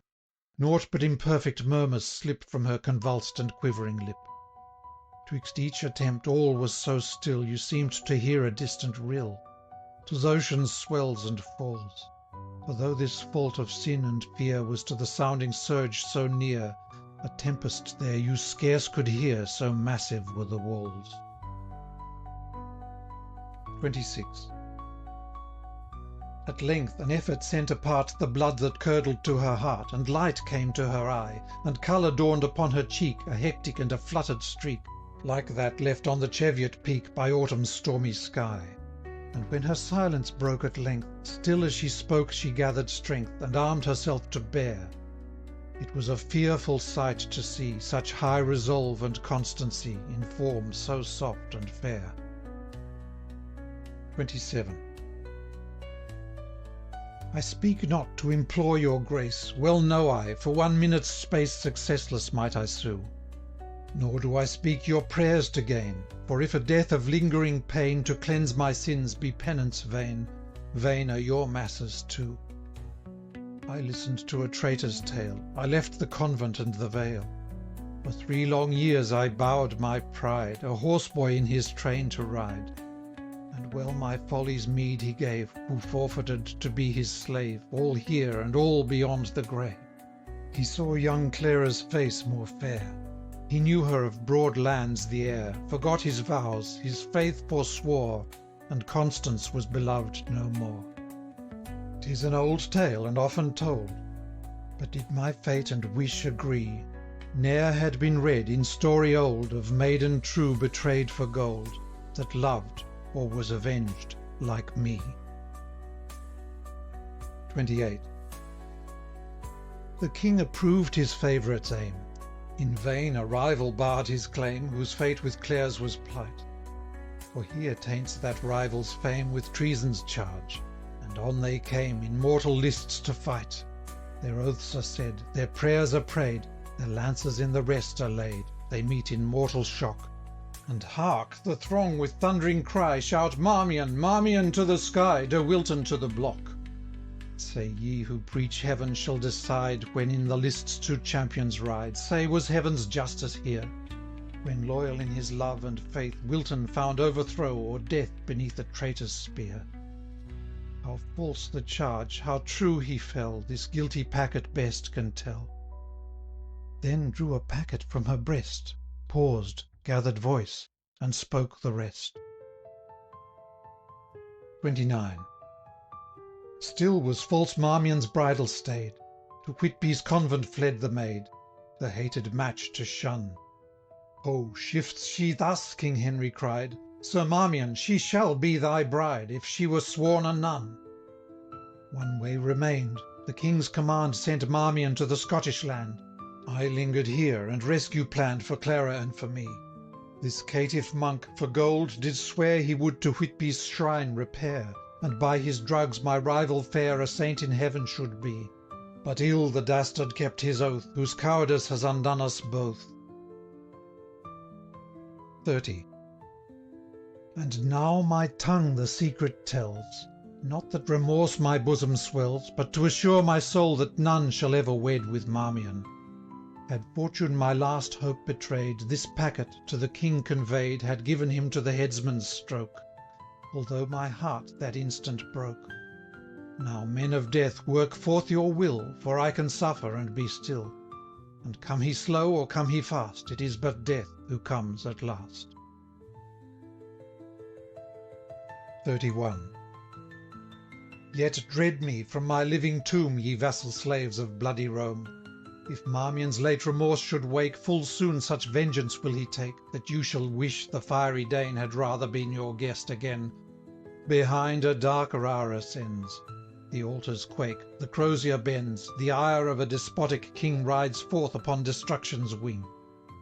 Then shall these vaults, so strong and deep, burst open to the sea wind's sweep. Some traveller then shall find my bones whitening amid disjointed stones, and ignorant of priests' cruelty, marvel such relics here should be. 32. Fixed was her look, and stern her air, back from her shoulders streamed her hair. The locks that wont her brow to shade stared up erectly from her head. Her figure seemed to rise more high, her voice despair's wild energy had given a tone of prophecy. Appalled the astonished conclave sat, with stupid eyes the men of fate gazed on the light-inspired form, and listened for the avenging storm. The judges felt the victim's dread, no hand was moved, no word was said, till thus the abbot's doom was given, raising his sightless balls to heaven. Sister, let thy sorrows cease, sinful brother, part in peace. From that dire dungeon, place of doom, of execution too, and tomb, paced forth the judges 3. Sorrow it were, and shame to tell the butcher work that there befell, when they had glided from the cell of sin and misery. 33. 100 winding steps convey that conclave to the upper day, but ere they breathed the fresher air, they heard the shriekings of despair and many a stifled groan. With speed their upward way they take, such speed as age and fear can make, and crossed themselves for terror's sake, as hurrying, tottering on, even in the vesper's heavenly tone they seemed to hear a dying groan, and bade the passing knell to toll for welfare of a parting soul. Slow o'er the midnight wave it swung, Northumbrian rocks in answer rung. To Warkworth cell the echoes rolled, his beads the wakeful hermit told. The Bamborough peasant raised his head, but slept ere half a prayer he said. So far was heard the mighty knell, the stag sprung up on Cheviot fell, spread his broad nostril to the wind, listed before, aside, behind, then couched him down beside the hind, and quaked among the mountain fern to hear that sound, so dull and stern. End of section 4. Introduction to Canto 3rd. To William Erskine, Esquire. Ashestiel, Ettrick Forest. Like April morning clouds, that pass With varying shadow o'er the grass, And imitate, on field and furrow, Life's chequered scene of joy and sorrow. Like streamlet of the mountain north, Now in a torrent racing forth, Now winding slow its silver train, And almost slumbering on the plain. Like breezes of the autumn day, Whose voice inconstant dies away, And ever swells again as fast, When the ear deems its murmur past. Thus various my romantic theme Flits, winds, or sinks, a morning dream. Yet pleased our eye pursues the trace Of light and shade's inconstant race. Pleased views the rivulet afar, Weaving its maze irregular. And pleased we listen as the breeze Heaves its wild sigh through autumn trees. Then wild as cloud, or stream, or gale, Flow on, flow unconfined, my tale. Need I to thee, dear Erskine, tell I love the licence all too well, In sounds now lowly and now strong, To raise the desultory song? Oft when mid such capricious chime Some transient fit of lofty rhyme To thy kind judgment seem'd excuse For many an error of the muse. Oft hast thou said, if still misspent Thine hours to poetry are lent, Go, and to tame thy wandering course, Quaff from the fountain at the source. Approach those masters, o'er whose tomb Immortal laurels ever bloom. Instructive of the feebler bard, Still from the grave their voice is heard.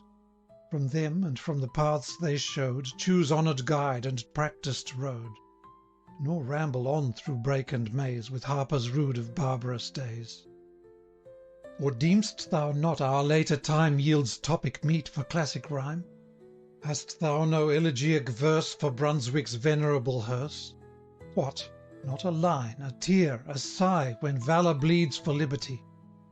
O hero of that glorious time, When with unrivalled light sublime, Though martial Austria, and though all The might of Russia and the Gaul, Though banded Europe stood her foes, The star of Brandenburg arose.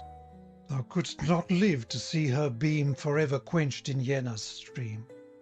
Lamented chief, it was not given To thee to change the doom of heaven, And crush that dragon in its birth, Predestined scourge of guilty earth. Lamented chief, not thine the power To save in that presumptuous hour When Prussia hurried to the field, And snatched the spear, but left the shield. Valour and skill 'twas thine to try, And tried in vain 'twas thine to die. Ill had it seemed thy silver hair The last, the bitterest pang to share, For princedoms reft, and scutcheons riven, And birthrights to usurpers given. Thy lands, thy children's wrongs to feel, And witness woes thou couldst not heal. On thee relenting heaven bestows For honoured life an honoured close. And when revolves, in time's sure change, The hour of Germany's revenge, When, breathing fury for her sake, Some new Arminius shall awake, Her champion, ere he strike, shall come To whet his sword on Brunswick's tomb. Or of the Red Cross hero teach, Dauntless in dungeon as on breach, Alike to him the sea, the shore, The brand, the bridle, or the oar; Alike to him the war that calls Its votaries to the shattered walls, Which the grim Turk, besmeared with blood, Against the invincible made good; Or that whose thundering voice could wake The silence of the polar lake, When stubborn Russ and mettled Swede On the warped wave their death game played; or that where vengeance and affright howled round the father of the fight, who snatched on Alexandria's sand the conqueror's wreath with dying hand. Or, if to touch such chord be thine, restore the ancient tragic line, and emulate the notes that rung from the wild harp, which silent hung by silver Avon's holy shore, till twice 100 years rolled o'er, when she, the bold enchantress, came, with fearless hand and heart on flame, from the pale willow snatched the treasure, and swept it with a kindred measure, till Avon's swans, while rung the grove with Montfort's hate and Basil's love, awakening at the inspired strain, deemed their own Shakespeare lived again. Thy friendship thus thy judgment wronging, with praises not to me belonging, in task more meet for mightiest powers, wouldst thou engage my thriftless hours. But say, my Erskine, hast thou weighed that secret power by all obeyed, which warps not less the passive mind, its source concealed or undefined, whether an impulse, that has birth soon as the infant wakes on earth, one with our feelings and our powers, and rather part of us than ours, or whether fitlier termed the sway of habit, formed in early day, howe'er derived, its force confessed rules with despotic sway the breast, and drags us on by viewless chain, while taste and reason plead in vain. Look east, and ask the Belgian why, beneath Batavia's sultry sky, he seeks not, eager to inhale the freshness of the mountain gale, content to rear his whitened wall beside the dank and dull canal. He'll say, from youth he loved to see the white sail gliding by the tree, or see yon weather-beaten hind, whose sluggish herds before him wind, whose tattered plaid and rugged cheek his northern clime and kindred speak. Through England's laughing meads he goes, and England's wealth around him flows. Ask if it would content him well at ease in those gay plains to dwell, where hedgerows spread a verdant screen, and spires and forests intervene, and the neat cottage peeps between. No, not for these will he exchange his dark Lochaber's boundless range, nor for fair Devon's meads forsake Benevis grey, and Carry's lake. Thus, while I ape the measure wild of tales that charmed me yet a child, rude though they be, still with the chime return the thoughts of early time, and feelings roused in life's first day glow in the line, and prompt the lay. Then rise those crags, that mountain tower which charmed my fancy's wakening hour, though no broad river swept along to claim perchance heroic song, though sighed no groves in summer gale to prompt of love a softer tale, though scarce a puny streamlet's speed claimed homage from a shepherd's reed, yet was poetic impulse given by the green hill and clear blue heaven. It was a barren scene and wild, where naked cliffs were rudely piled, but ever and anon between lay velvet tufts of loveliest green, and well the lonely infant knew recesses where the wallflower grew, and honeysuckle loved to crawl up the low crag and ruined wall. I deemed such nooks the sweetest shade the sun in all its round surveyed, and still I thought that shattered tower the mightiest work of human power, and marvelled as the aged hind with some strange tale bewitched my mind, of forayers who, with headlong force, down from that strength had spurred their horse, their southern rapine to renew far in the distant Cheviots blue, and home returning filled the hall with revel, wassail rout, and brawl. Methought that still with trump and clang the gateway's broken arches rang.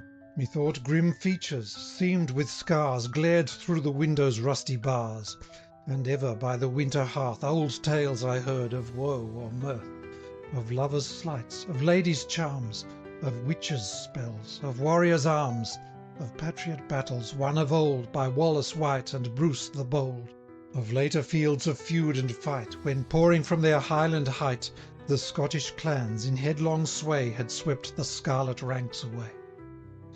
While stretched at length upon the floor, again I fought each combat o'er, pebbles and shells in order laid the mimic ranks of war displayed, and onward still the Scottish lion bore, and still the scattered Southron fled before.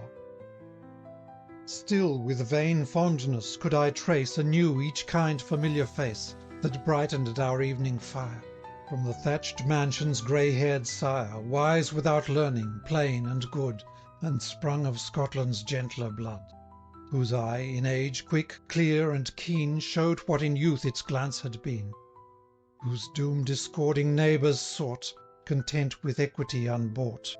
To him the venerable priest, our frequent and familiar guest, whose life and manners well could paint alike the student and the saint. Alas, whose speech too oft I broke with gambol rude and timeless joke, for I was wayward, bold, and wild, a self-willed imp, a grandame's child, but half a plague and half a jest was still endured, beloved, caressed. From me, thus nurtured, dost thou ask the classic poet's well-conned task? Nay, Erskine, nay, on the wild hill let the wild heath bell flourish still. Cherish the tulip, prune the vine, but freely let the woodbine twine, and leave untrimmed the eglantine. Nay, my friend, nay, since oft thy praise hath given fresh vigour to my lays, since oft thy judgment could refine my flattened thought, or cumbrous line, still kind, as is thy wont, attend, and in the minstrel spare the friend. Though wild as cloud, as stream, as gale, flow forth, flow unrestrained, my tale. End of section 5. Canto 3rd. The Hostel, or Inn. 1. The livelong day Lord Marmion rode. The mountain path the Palmer showed by glen and streamlet winded still, where stunted birches hid the rill. They might not choose the lowland road, for the Merse forayers were abroad, who, fired with hate and thirst of prey, had scarcely failed to bar their way. Oft on the trampling band, from crown of some tall cliff, the deer looked down. On wing of jet, from his repose in the deep heath, the blackcock rose. Sprung from the gorse the timid roe, nor waited for the bending bow. And when the stony path began, by which the naked peak they won, up flew the snowy ptarmigan. The noon had long been past before they gained the height of Lammermoor. Thence winding down the northern way, before them at the close of day, old Gifford's towers and hamlet lay. 2. No summons calls them to the tower to spend the hospitable hour. To Scotland's camp the Lord was gone. His cautious dame in bower alone dreaded her castle to unclose, so late, to unknown friends or foes. On through the hamlet as they paced, before a porch whose front was graced with bush and flagon trimly placed, Lord Marmion drew his rein. The village inn seemed large, though rude. Its cheerful fire and hearty food might well relieve his train. Down from their seats the horsemen sprung, with jingling spurs the courtyard rung. They bind their horses to the stall, for forage, food, and firing call, and various clamour fills the hall. Weighing the labour with the cost, toils everywhere the bustling host. 3. Soon by the chimney's merry blaze through the rude hostel might you gaze, might see where in dark nook aloof the rafters of the sooty roof bore wealth of winter cheer, of sea-fowl dried and Solon's store, and gammons of the tusky boar and savoury haunch of deer. The chimney arch projected wide. Above, around it, and beside were tools for housewives' hand. Nor wanted in that martial day the implements of Scottish fray, the buckler, lance, and brand.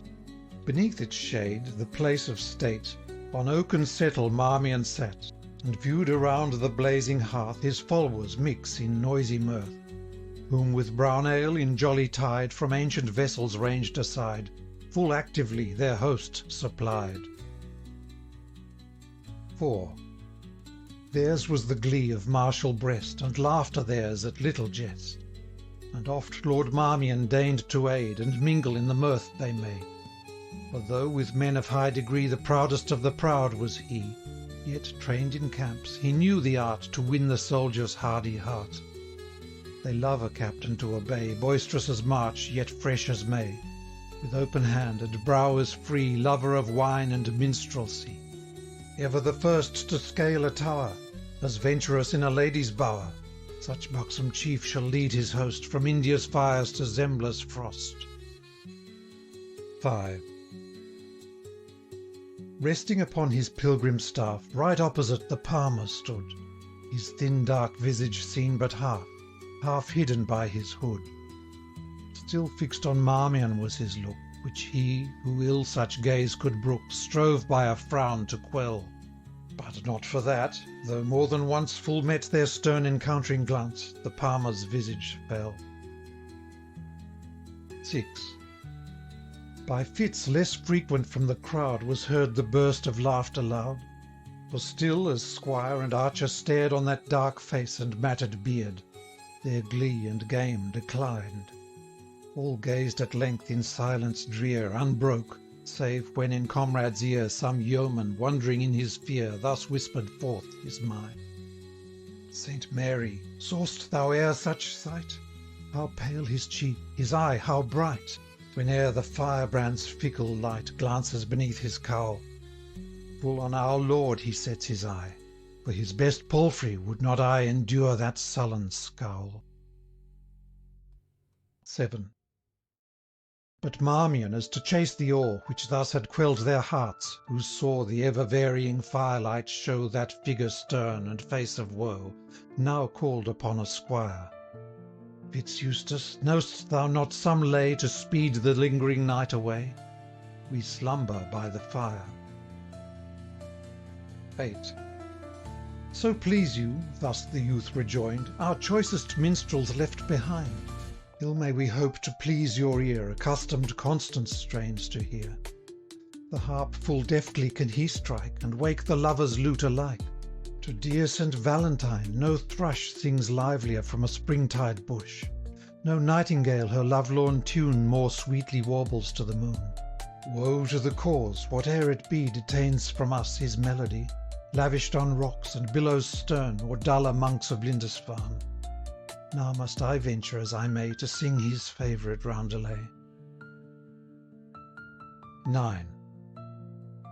A mellow voice Fitz-Eustace had, the air he chose was wild and sad.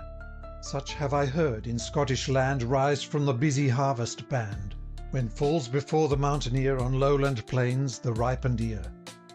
Now one shrill voice the notes prolong, now a wild chorus swells the song. Oft have I listened and stood still as it came softened up the hill, and deemed it the lament of men who languished for their native glen, and thought how sad would be such sound on Susquehanna's swampy ground, Kentucky's wood-encumbered brake, or wild Ontario's boundless lake, where heart-sick exiles in the strain recalled fair Scotland's hills again. 10. Song. Where shall the lover rest, whom the fates sever from his true maiden's breast, parted for ever? Where, through groves deep and high, sounds the far billow, where early violets die under the willow. Eleu loro, soft shall be his pillow. There through the summer day cool streams are laving, there while the tempests sway scarce a bough waving. There thy rest shalt thou take, parted for ever, never again to wake, never, oh never. Eleu loro, never, oh never. 11. Where shall the traitor rest, he the deceiver, who could win maiden's breast, ruin, and leave her? In the lost battle borne down by the flying, where mingles war's rattle with groans of the dying. Eleu loro, there shall he be lying. Her wing shall the eagle flap o'er the false-hearted, his warm blood the wolf shall lap, ere life be parted. Shame and dishonour sit by his grave ever, blessing shall hallow it, never, oh never. Eleu loro, never, oh never. 12. It ceased, the melancholy sound, and silence sunk on all around. The air was sad, but sadder still it fell on Marmion's ear, and plained as if disgrace and ill and shameful death were near. He drew his mantle past his face, between it and the band, and rested with his head a space, reclining on his hand. His thoughts I scan not, but I ween that could their import have been seen, the meanest groom in all the hall that e'er tied courser to a stall, would scarce have wished to be their prey for Lutterwood and Fontenay. 13. High minds of native pride and force most deeply feel thy pangs, remorse. Fear for their scourge mean villains have, thou art the torturer of the brave. Yet fatal strength they boast to steel their minds to bear the wounds they feel, even while they writhe beneath the smart of civil conflict in the heart.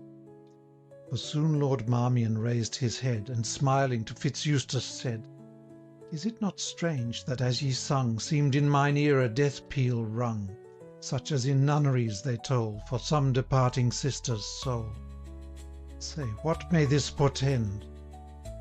Then first the Palmer silence broke, the livelong day he had not spoke, the death of a dear friend. 14.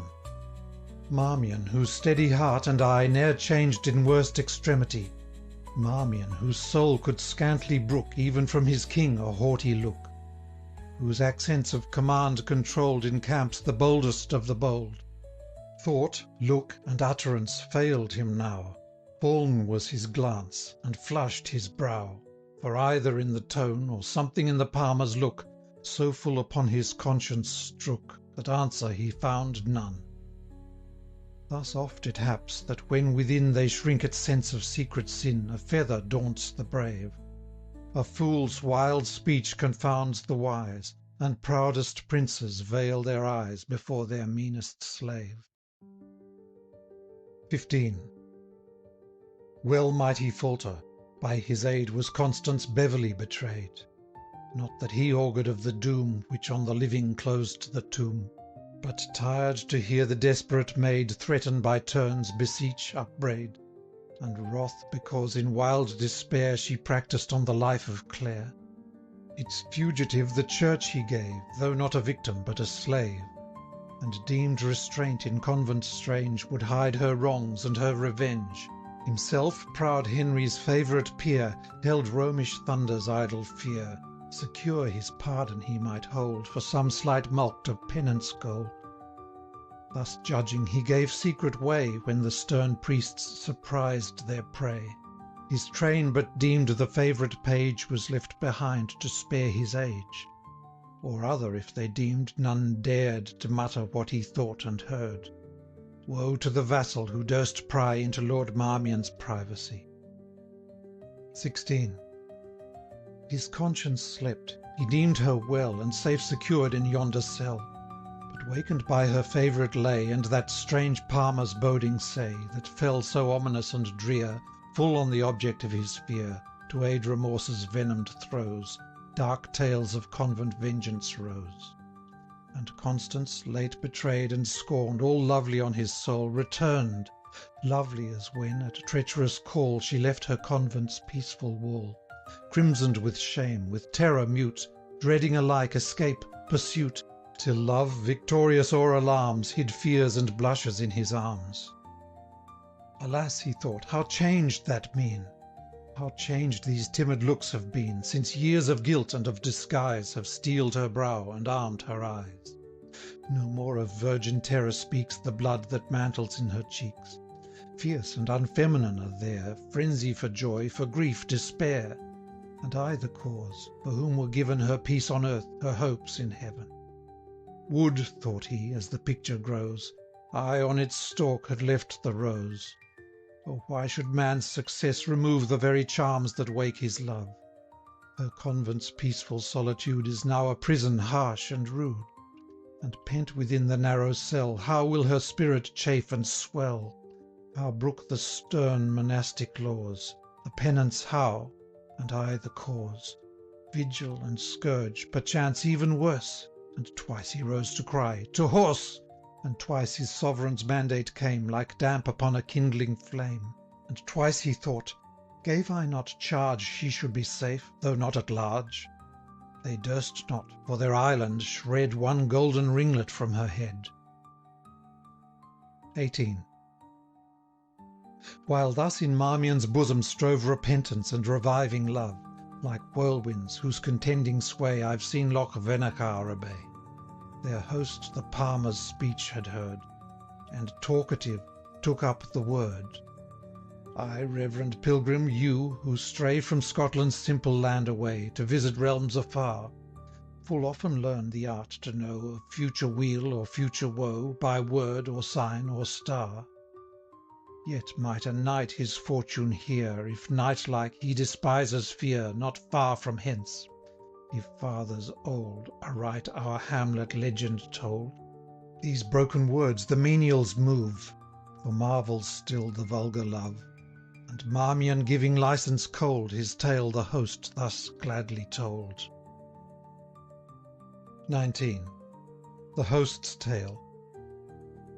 A clerk could tell what years have flown since Alexander filled our throne, third monarch of that warlike name, and eke the time when here he came to seek Sir Hugo, then our lord.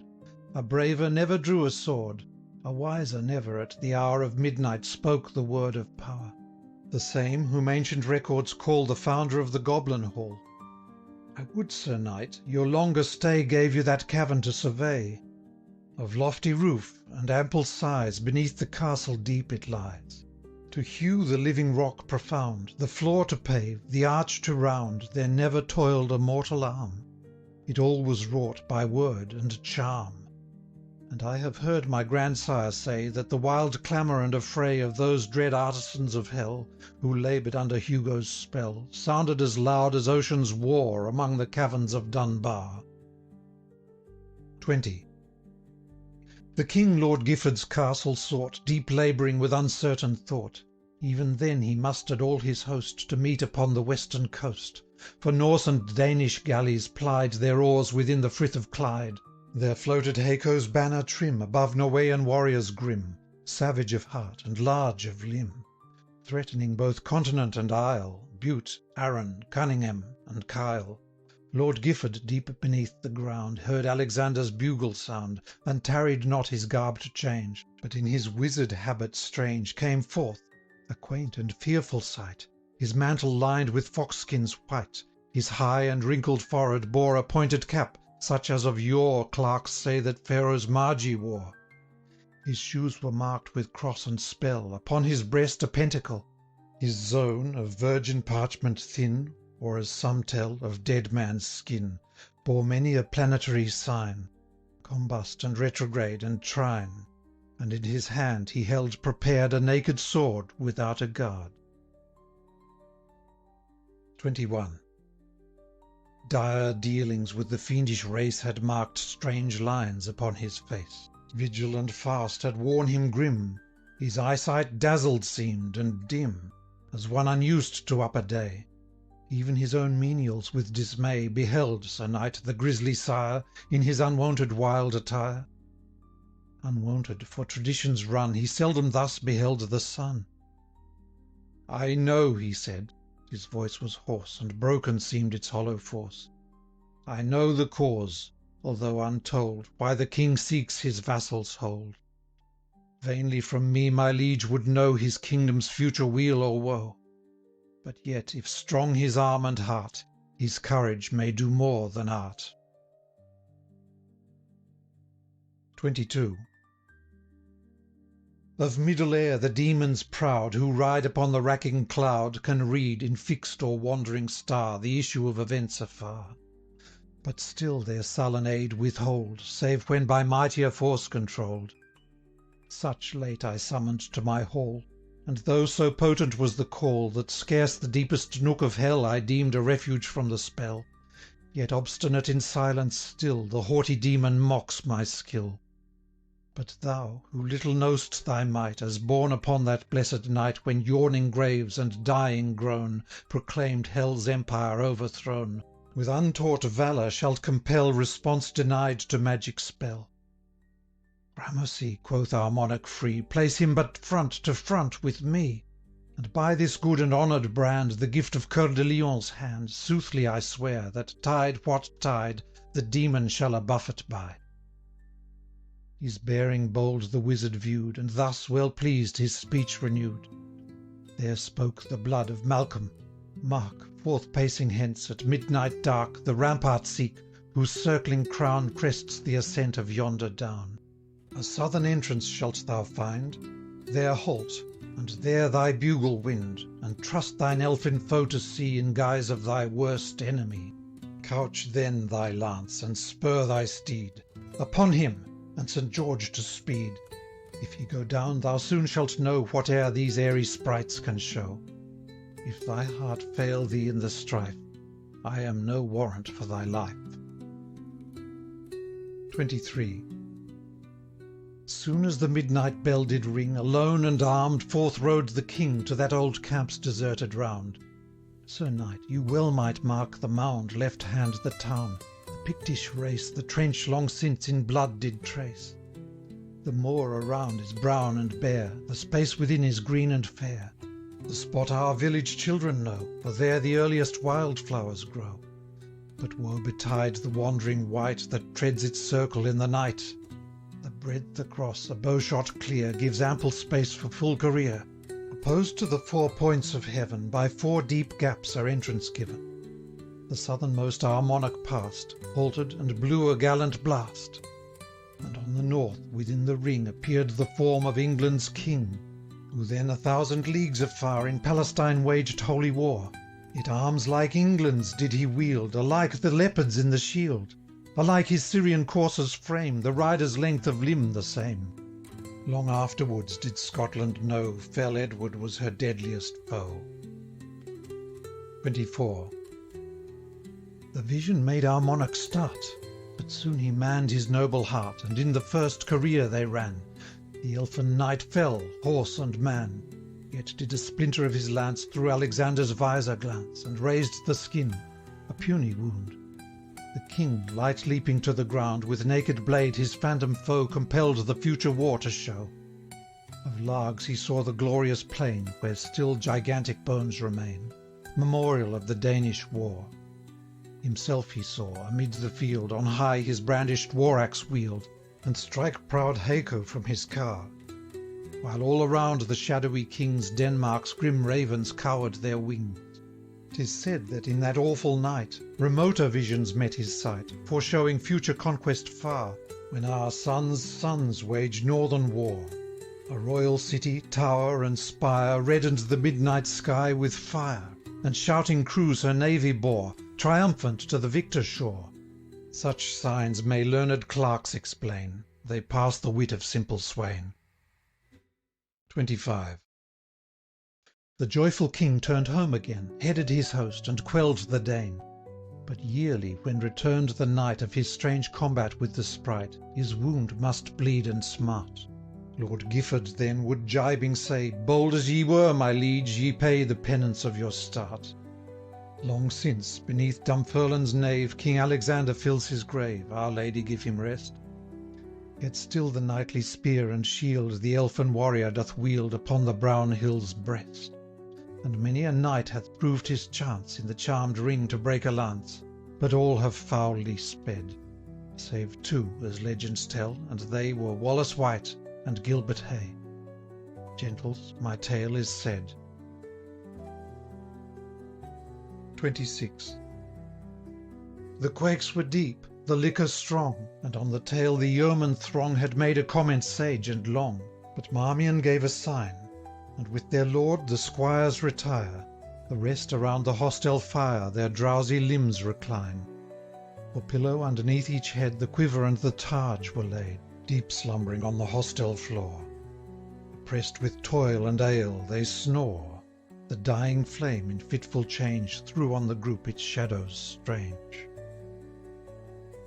27. Apart and nestling in the hay of a waste loft, Fitz-Eustace lay.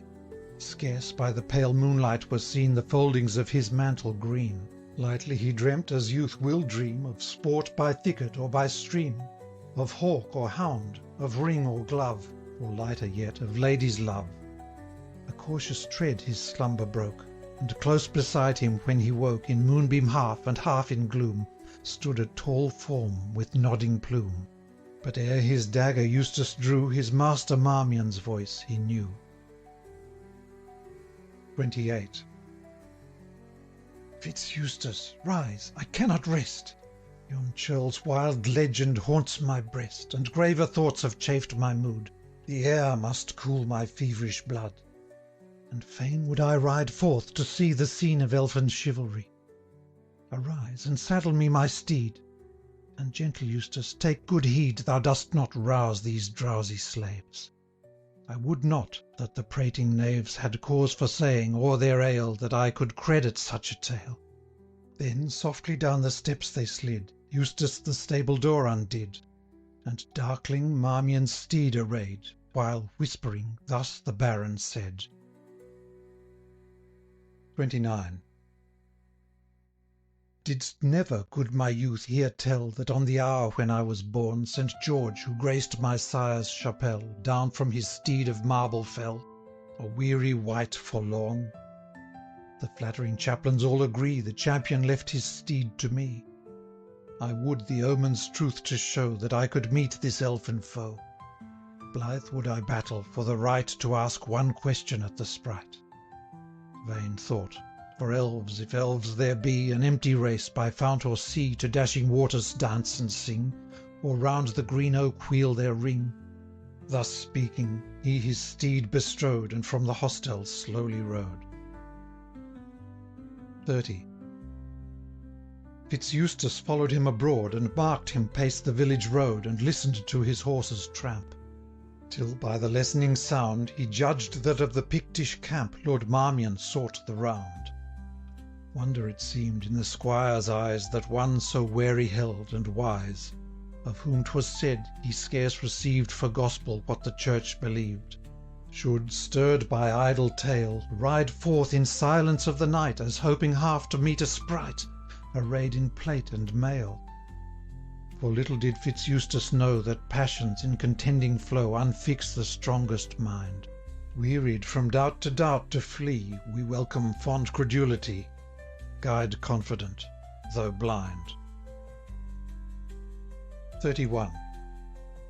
Little for this Fitz-Eustace cared, but patient waited till he heard, at distance, pricked to utmost speed, the foot-tramp of a flying steed come townward rushing on. First dead, as if on turf it trod, then clattering on the village road, in other pace than forth he yode, returned Lord Marmion. Down hastily he sprung from cell, and in his haste well nigh he fell. To the squire's hand the rein he threw, and spoke no word as he withdrew. But yet the moonlight did betray the falcon crest was soiled with clay, and plainly might Fitz-Eustace see, by stains upon the charger's knee, and his left side, that on the moor he had not kept his footing sure. Long musing on these wondrous signs, at length to rest the squire reclines, broken and short, for still between would dreams of terror intervene. Eustace did ne'er so blithely mark the first notes of the morning lark. End of section 6. Introduction to Canto 4th, to James Skene, Esquire. Ashestiel, Ettrick Forest. An ancient minstrel sagely said, "Where is the life which late we led? That motley clown in Arden Wood, whom humorous Jakes with envy viewed, not even that clown could amplify on this trite text so long as I.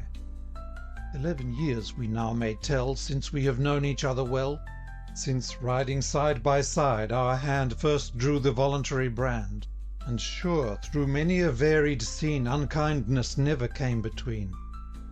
Away these winged years have flown to join the mass of ages gone, and though deep marked, like all below, with chequered shades of joy and woe, though thou o'er realms and seas hast ranged, marked cities lost, and empires changed, while here at home my narrower ken somewhat of manners saw and men, though varying wishes, hopes, and fears fevered the progress of these years, yet now days, weeks, and months but seem the recollection of a dream. So still we glide down to the sea of fathomless eternity. Even now it scarcely seems a day since first I tuned this idle lay, a task so often thrown aside when leisure graver cares denied, that now November's dreary gale, whose voice inspired my opening tale, that same November gale once more whirls the dry leaves on Yarrow shore. Their vexed boughs streaming to the sky, once more our naked birches sigh, And Blackhouse heights and Ettrick Pen have donned their wintry shrouds again, and mountain dark and flooded mead bid us forsake the banks of Tweed. Earlier than wont along the sky, mixed with the wrack, the snow mists fly. The shepherd who in summer sun had something of our envy won, as thou with pencil, I with pen, the features traced of hill and glen. He who, outstretched the livelong day, at ease among the heath flowers lay, viewed the light clouds with vacant look, or slumbered o'er his tattered book, or idly busied him to guide his angle o'er the lessened tide. At midnight now the snowy plain finds sterner labour for the swain. When red hath set the beamless sun through heavy vapours dark and dun, when the tired ploughman, dry and warm, hears, half asleep, the rising storm hurling the hail and sleeted rain against the casement's tinkling pane, the sounds that drive wild deer and fox to shelter in the brake and rocks are warnings which the shepherd ask to dismal and to dangerous task. Oft he looks forth and hopes in vain the blast may sink in mellowing rain, till dark above and white below decided drives the flaky snow, and forth the hardy swain must go. Long with dejected look and whine to leave the hearth his dogs repine, whistling and cheering them to aid, around his back he wreathes the plaid. His flock he gathers, and he guides to open downs and mountain sides, where fiercest though the tempest blow, least deeply lies the drift below. The blast that whistles o'er the fells stiffens his locks to icicle. Oft he looks back, while streaming far, his cottage window seems a star, loses its feeble gleam, and then turns patient to the blast again, and facing to the tempest's sweep, drives through the gloom his lagging sheep. If fails his heart, if his limbs fail, benumbing death is in the gale. His paths, his landmarks, all unknown, close to the hut, no more his own. Close to the aid he sought in vain, the morn may find the stiffened swain. The widow sees at dawning pale his orphans raise their feeble wail, and close beside him in the snow poor Yarrow, partner of their woe, couches upon his master's breast, and licks his cheek to break his rest. Who envies now the shepherd's lot, his healthy fare, his rural cot, his summer couch by greenwood tree, his rustic kern's loud revelry, his native hill notes tuned on high to Marmion of the blithesome eye, his crook, his scrip, his oaten reed, and all Arcadia's golden creed. Changes not so with us, my Skene, of human life the varying scene.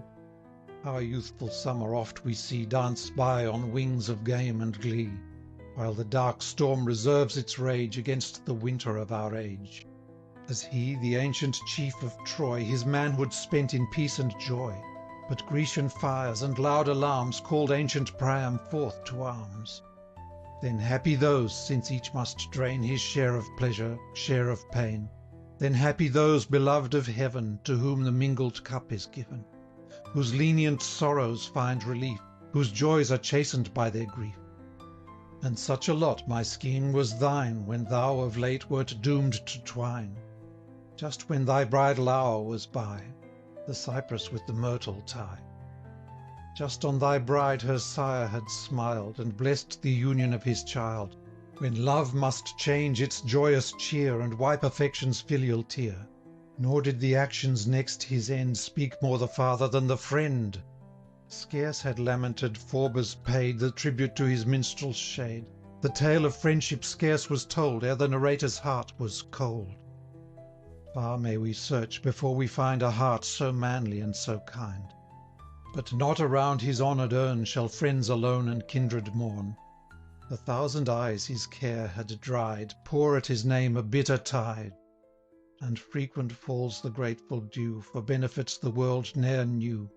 If mortal charity dare claim the Almighty's attributed name, inscribe above his mouldering clay the widow's shield, the orphan's stay.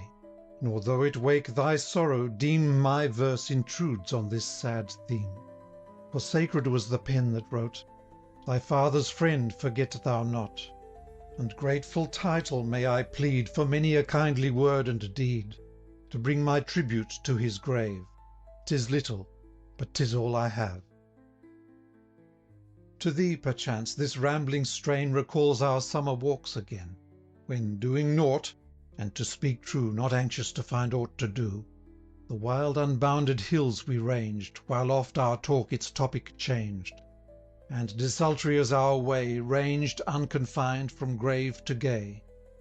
Even when it flagged, as oft will chance, no effort made to break its trance, we could right pleasantly pursue our sports in social silence too, thou gravely labouring to portray the blighted oak's fantastic spray, I spelling o'er with much delight the legend of that antique knight, Tirant by name, yclept the White, at either's feet a trusty squire, Pandour and Camp, with eyes of fire, jealous, each other's motions viewed, and scarce suppressed their ancient feud. The laverock whistled from the cloud, the stream was lively but not loud. From the white thorn the mayflower shed its dewy fragrance round our head. Not Ariel lived more merrily under the blossomed bough than we. And blithesome nights too have been ours, when winter stripped the summer's bowers. Careless we heard, what now I hear, the wild blast sighing deep and drear, when fires were bright and lamps beamed gay, and ladies tuned the lovely lay. And he was held a laggard soul who shunned to quaff the sparkling bowl. Then he, whose absence we deplore, who breathed the gales of Devon's shore, the longer missed, bewailed the more, and thou and I, and dear loved are. And one whose name I may not say, for not mimosa's tender tree shrinks sooner from the touch than he. In merry chorus well combined, with laughter drowned the whistling wind. Mirth was within, and care without might gnaw her nails to hear our shout. Not but amid the buxom scene some grave discourse might intervene, of the good horse that bore him best, his shoulder, hoof, and arching crest. For like mad Tom's our chiefest care was horse to ride and weapon wear. Such nights we've had, and though the game of manhood be more sober tame, and though the field day or the drill seem less important now, yet still such may we hope to share again. The sprightly thought inspires my strain, and mark how, like a horseman true, Lord Marmion's march I thus renew. End of section 7. Canto 4th. The Camp. Eustace, I said, did blithely mark the first notes of the merry lark. The lark sang shrill, the cock he crew, and loudly Marmion's bugles blew, and with their light and lively call brought groom and yeoman to the stall. Whistling they came, and free of heart, but soon their mood was changed. Complaint was heard on every part of something disarranged. Some clamoured loud for armour lost, some brawled and wrangled with the host. By Becket's bones, cried one, I fear that some false Scot has stolen my spear.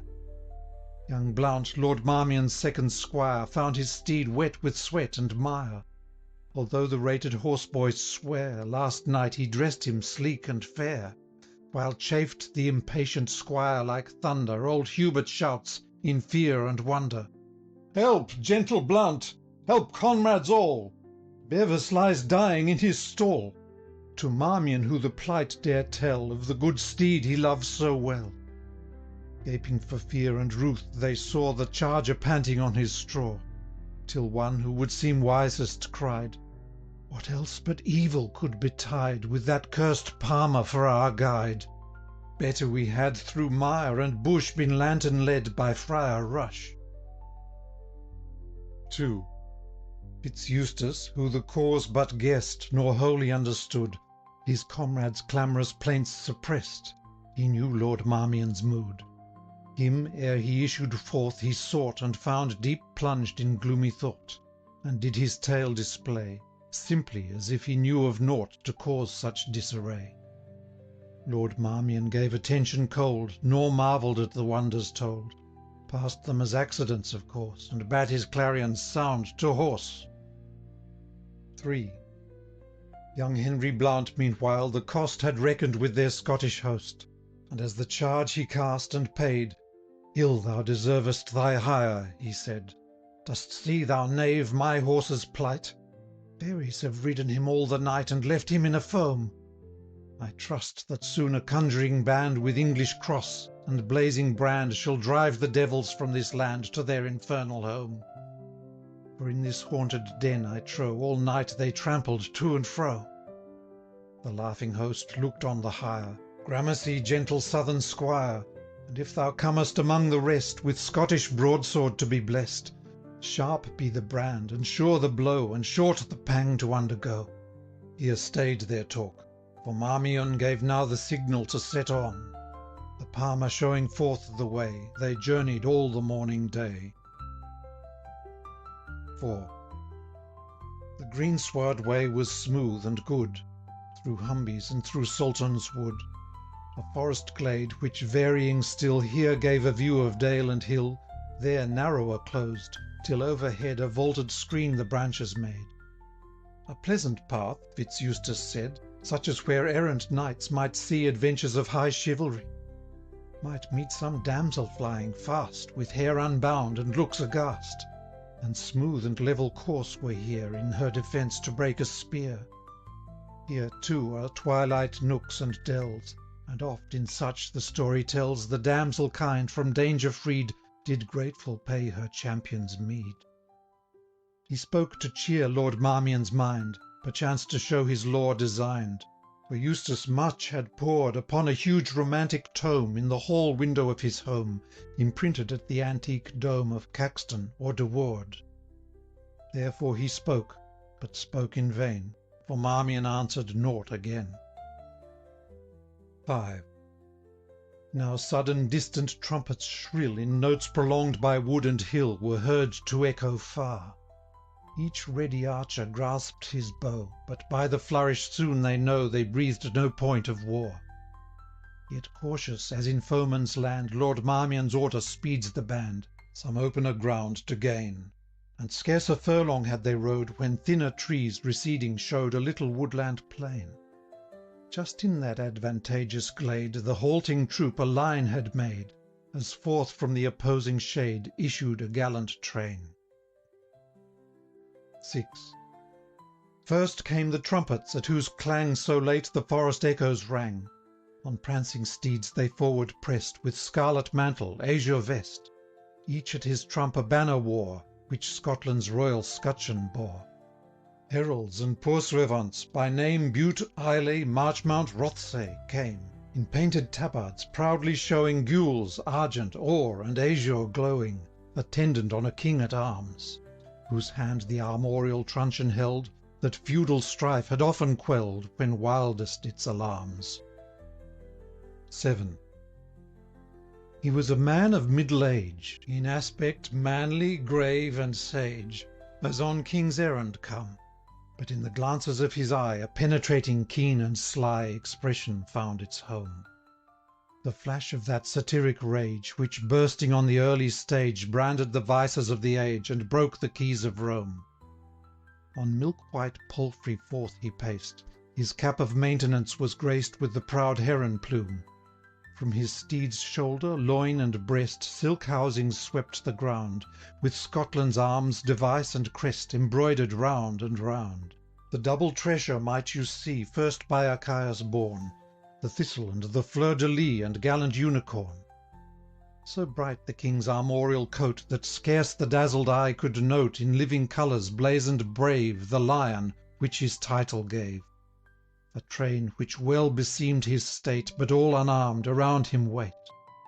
Still is thy name in high account, and still thy verse has charms, Sir David Lindesay of the Mount, Lord Lion, King at Arms. 8.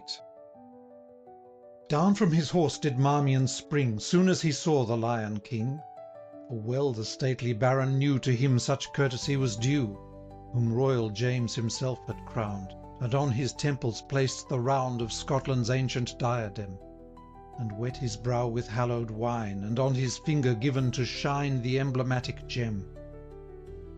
Their mutual greetings duly made, the Lion thus his message said: Though Scotland's king hath deeply swore ne'er to knit faith with Henry more, and strictly hath forbid resort from England to his royal court, Yet, for he knows Lord Marmion's name, and honours much his warlike fame, my liege hath deemed it shame and lack of courtesy to turn him back, and by his order I, your guide, must lodging fit and fair provide, till finds King James meet time to see the flower of English chivalry. 9. Though inly chafed at this delay, Lord Marmion bears it as he may. The Palmer, his mysterious guide, beholding thus his place supplied, sought to take leave in vain. Strict was the Lion King's command, that none who rode in Marmion's band should sever from the train. England has here enow of spies in Lady Heron's witching eyes. To Marchmount thus apart he said, but fair pretext to Marmion made. The right-hand path they now decline, and trace against the stream the Tyne. 10. At length up that wild dale they wind, where Crichton Castle crowns the bank, for there the Lion's care assigned a lodging meet for Marmion's rank. That castle rises on the steep of the green vale of Tyne, and far beneath, where slow they creep from pool to eddy, dark and deep, where alders moist and willows weep, you hear her streams repine. The towers in different ages rose, their various architecture shows the builder's various hands, a mighty mass that could oppose, when deadliest hatred fired its foes, the vengeful Douglas bands. 11. Crichton, though now thy miry court but pens the lazy steer and sheep, thy turrets rude and tottered keep have been the minstrel's loved resort. Oft have I traced within thy fort of mouldering shields the mystic sense, scutcheons of honour or pretence, quartered in old armorial sort, remains of rude magnificence. Nor wholly yet had time defaced thy lordly gallery fair, nor yet the stony cord unbraced, whose twisted knots, with roses laced, adorn thy ruined stair. Still rises unimpaired below the courtyard's graceful portico. Above its cornice, row and row of fair-hewn facets richly show their pointed diamond form, though there but houseless cattle go, to shield them from the storm. And shuddering, still may we explore, where oft whilom were captives pent, the darkness of thy massy moor, or from thy grass-grown battlement may trace in undulating line the sluggish mazes of the Tyne. 12. Another aspect Crichton showed, as through its portal Marmion rode, but yet was melancholy state received him at the outer gate. For none were in the castle then, but women, boys, or aged men. With eyes scarce dried, the sorrowing dame to welcome noble Marmion came. Her son, a stripling 12 years old, proffered the baron's reign to hold, for each man that could draw a sword had marched that morning with their lord, Earl Adam Hepburn, he who died on Flodden by his sovereign's side. Long may his lady look in vain, she ne'er shall see his gallant train come sweeping back through Crichton Dean. 'Twas a brave race before the name of hated Bothwell stained their fame. 13. And here 2 days did Marmion rest, with every right that honour claims, attended as the king's own guest, such the command of royal James, who marshalled then his land's array upon the borough moor that lay. Perchance he would not foeman's eye upon his gathering host should pry, till full prepared was every band to march against the English land. Here while they dwelt did Lindesay's wit oft cheer the baron's moodier fit, and in his turn he knew to prize Lord Marmion's powerful mind and wise, trained in the lore of Rome and Greece, and policies of war and peace. 14. It chanced, as fell the second night, that on the battlements they walked, and by the slowly fading light of varying topics talked, and unaware the herald bard said Marmion might his toil have spared in travelling so far, or that a messenger from heaven in vain to James had counsel given against the English war. And closer questioned thus he told a tale which chronicles of old in Scottish story have enrolled. 15. Sir David Lindsay's Tale. Of all the palaces so fair built for the royal dwelling, In Scotland, far beyond compare, Linlithgow is excelling. And in its park, in jovial June, how sweet the merry linnet's tune, how blithe the blackbird's lay!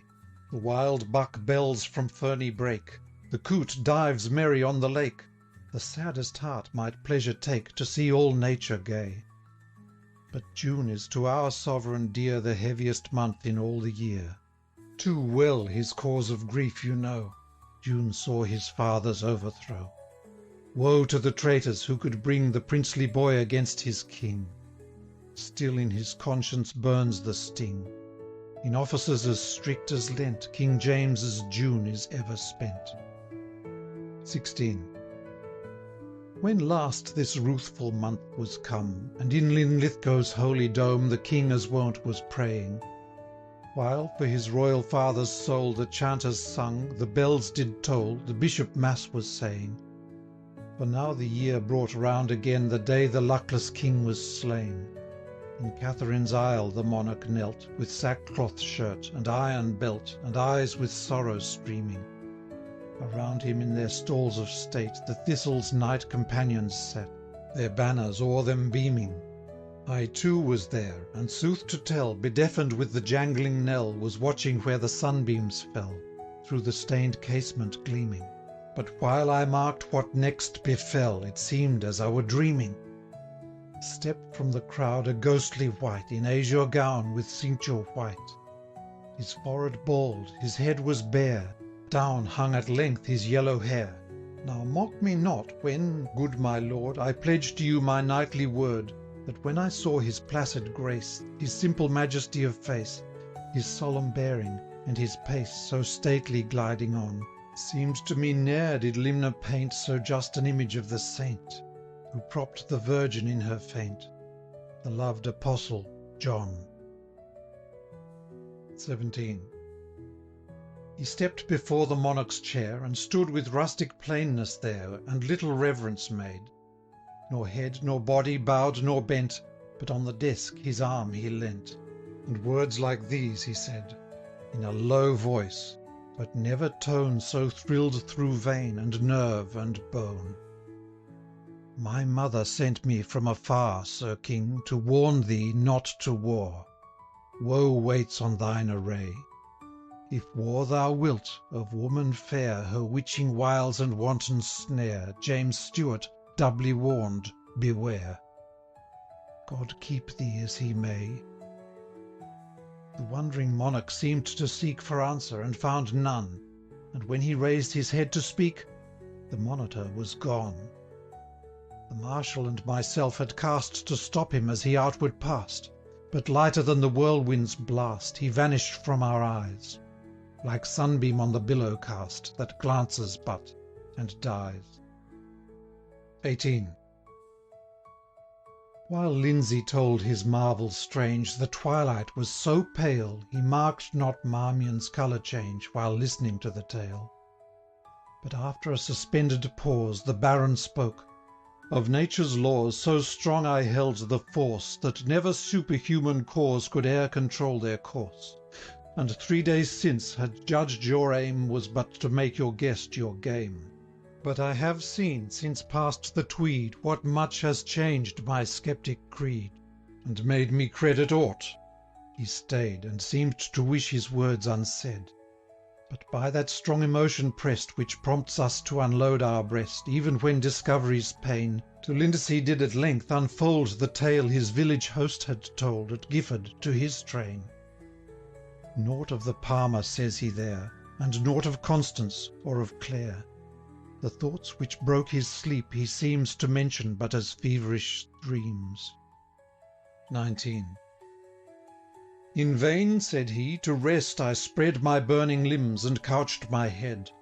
Fantastic thoughts returned, and by their wild dominion led, my heart within me burned.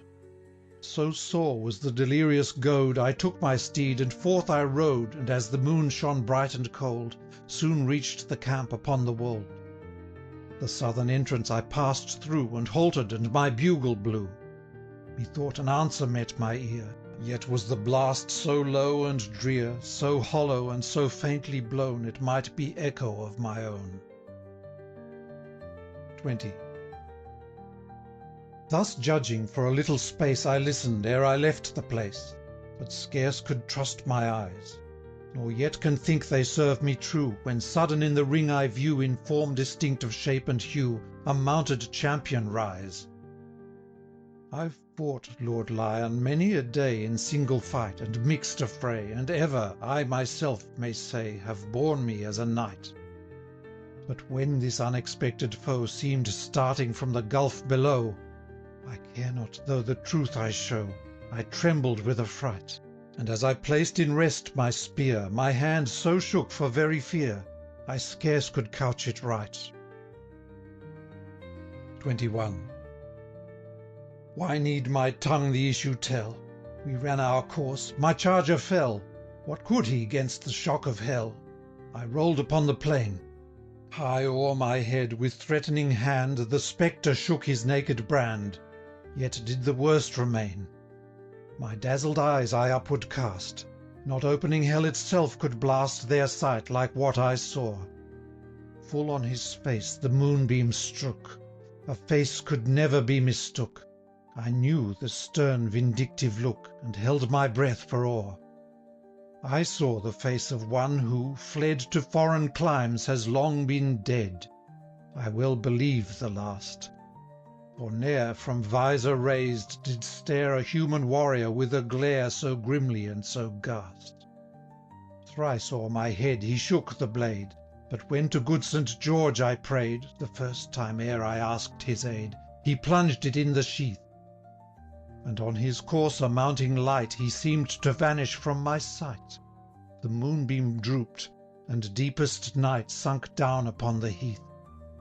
'Twere long to tell what cause I have to know his face that met me there, called by his hatred from the grave to cumber upper air.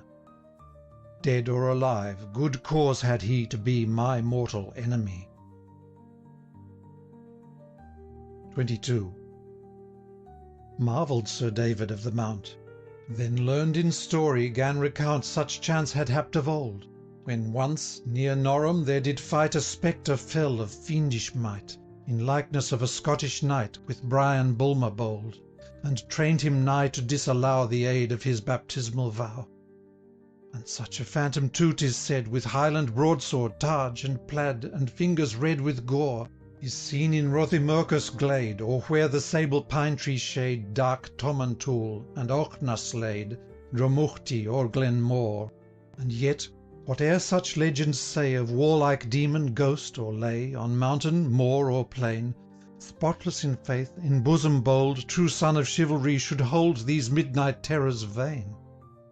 For seldom have such spirits power to harm, save in the evil hour, when guilt we meditate within, or harbour unrepented sin. Lord Marmion turned him half aside, and twice to clear his voice he tried, then pressed Sir David's hand. But nought at length in answer said, and here their farther converse stayed, each ordering that his band should bound them with the rising day to Scotland's camp to take their way. Such was the King's command. 23. Early they took Dunedain's road, and I could trace each step they trod. Hill, brook, nor dell, nor rock, nor stone lies on the path to me unknown. Much might I boast of storied lore, but passing such digression o'er, suffice it that their route was laid across the furzy hills of Bray. They passed the glen and scanty rill, and climbed the opposing bank, until they gained the top of Blackford Hill. 24. Blackford, on whose uncultured breast, among the broom and thorn and whin, a truant boy, I sought the nest, or listed as I lay at rest, while rose on breezes thin the murmur of the city crowd, and from his steeple jangling loud St. Giles's mingling din.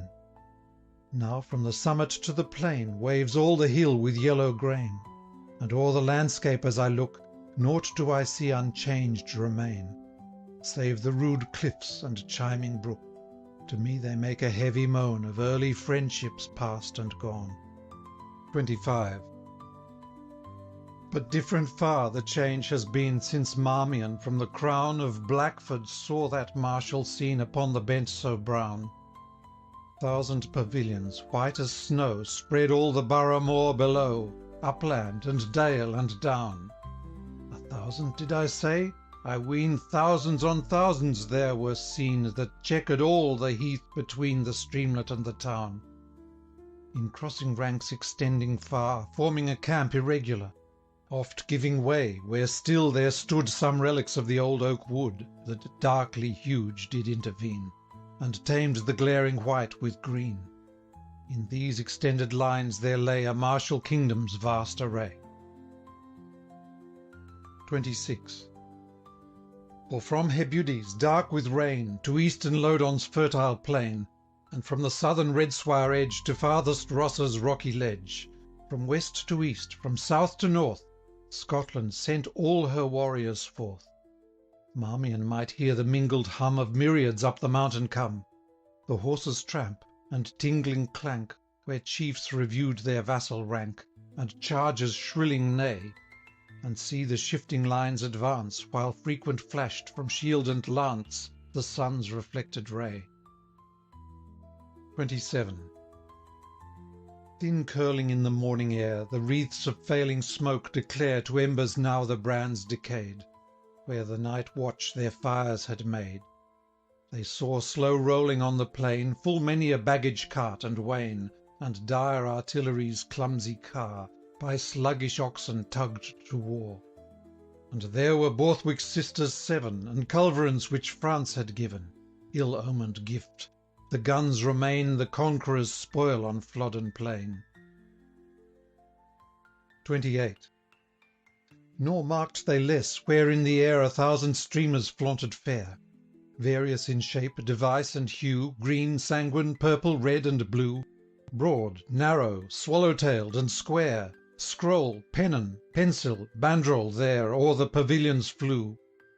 Highest and midmost was descried the royal banner floating wide, the staff a pine tree strong and straight, pitched deeply in a massive stone which still in memory is shown, yet bent beneath the standard's weight whene'er the western wind unrolled, with toil the huge and cumbrous fold, and gave to view the dazzling field, wherein proud Scotland's royal shield the ruddy lion ramped in gold. 29. Lord Marmion viewed the landscape bright, he viewed it with a chief's delight, until within him burned his heart, and lightning from his eye did part, as on the battle day. Such glance did falcon never dart, when stooping on his prey. O well, Lord Lion, hast thou said, thy king from warfare to dissuade were but a vain essay.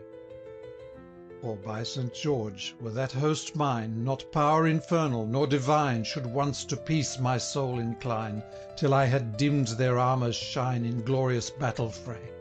Answered the bard of milder mood, fair is the sight, and yet 'twere good that kings should think withal, when peace and wealth their land has blessed, 'tis better to sit still at rest, than rise, perchance to fall. 30. Still on the spot Lord Marmion stayed, for fairer scene he ne'er surveyed. When sated with the martial show that peopled all the plain below, the wandering eye could o'er it go, and mark the distant city glow with gloomy splendour red. For on the smoke wreaths, huge and slow, that round her sable turrets flow, the morning beams were shed, and tinged them with a lustre proud, like that which streaks a thundercloud.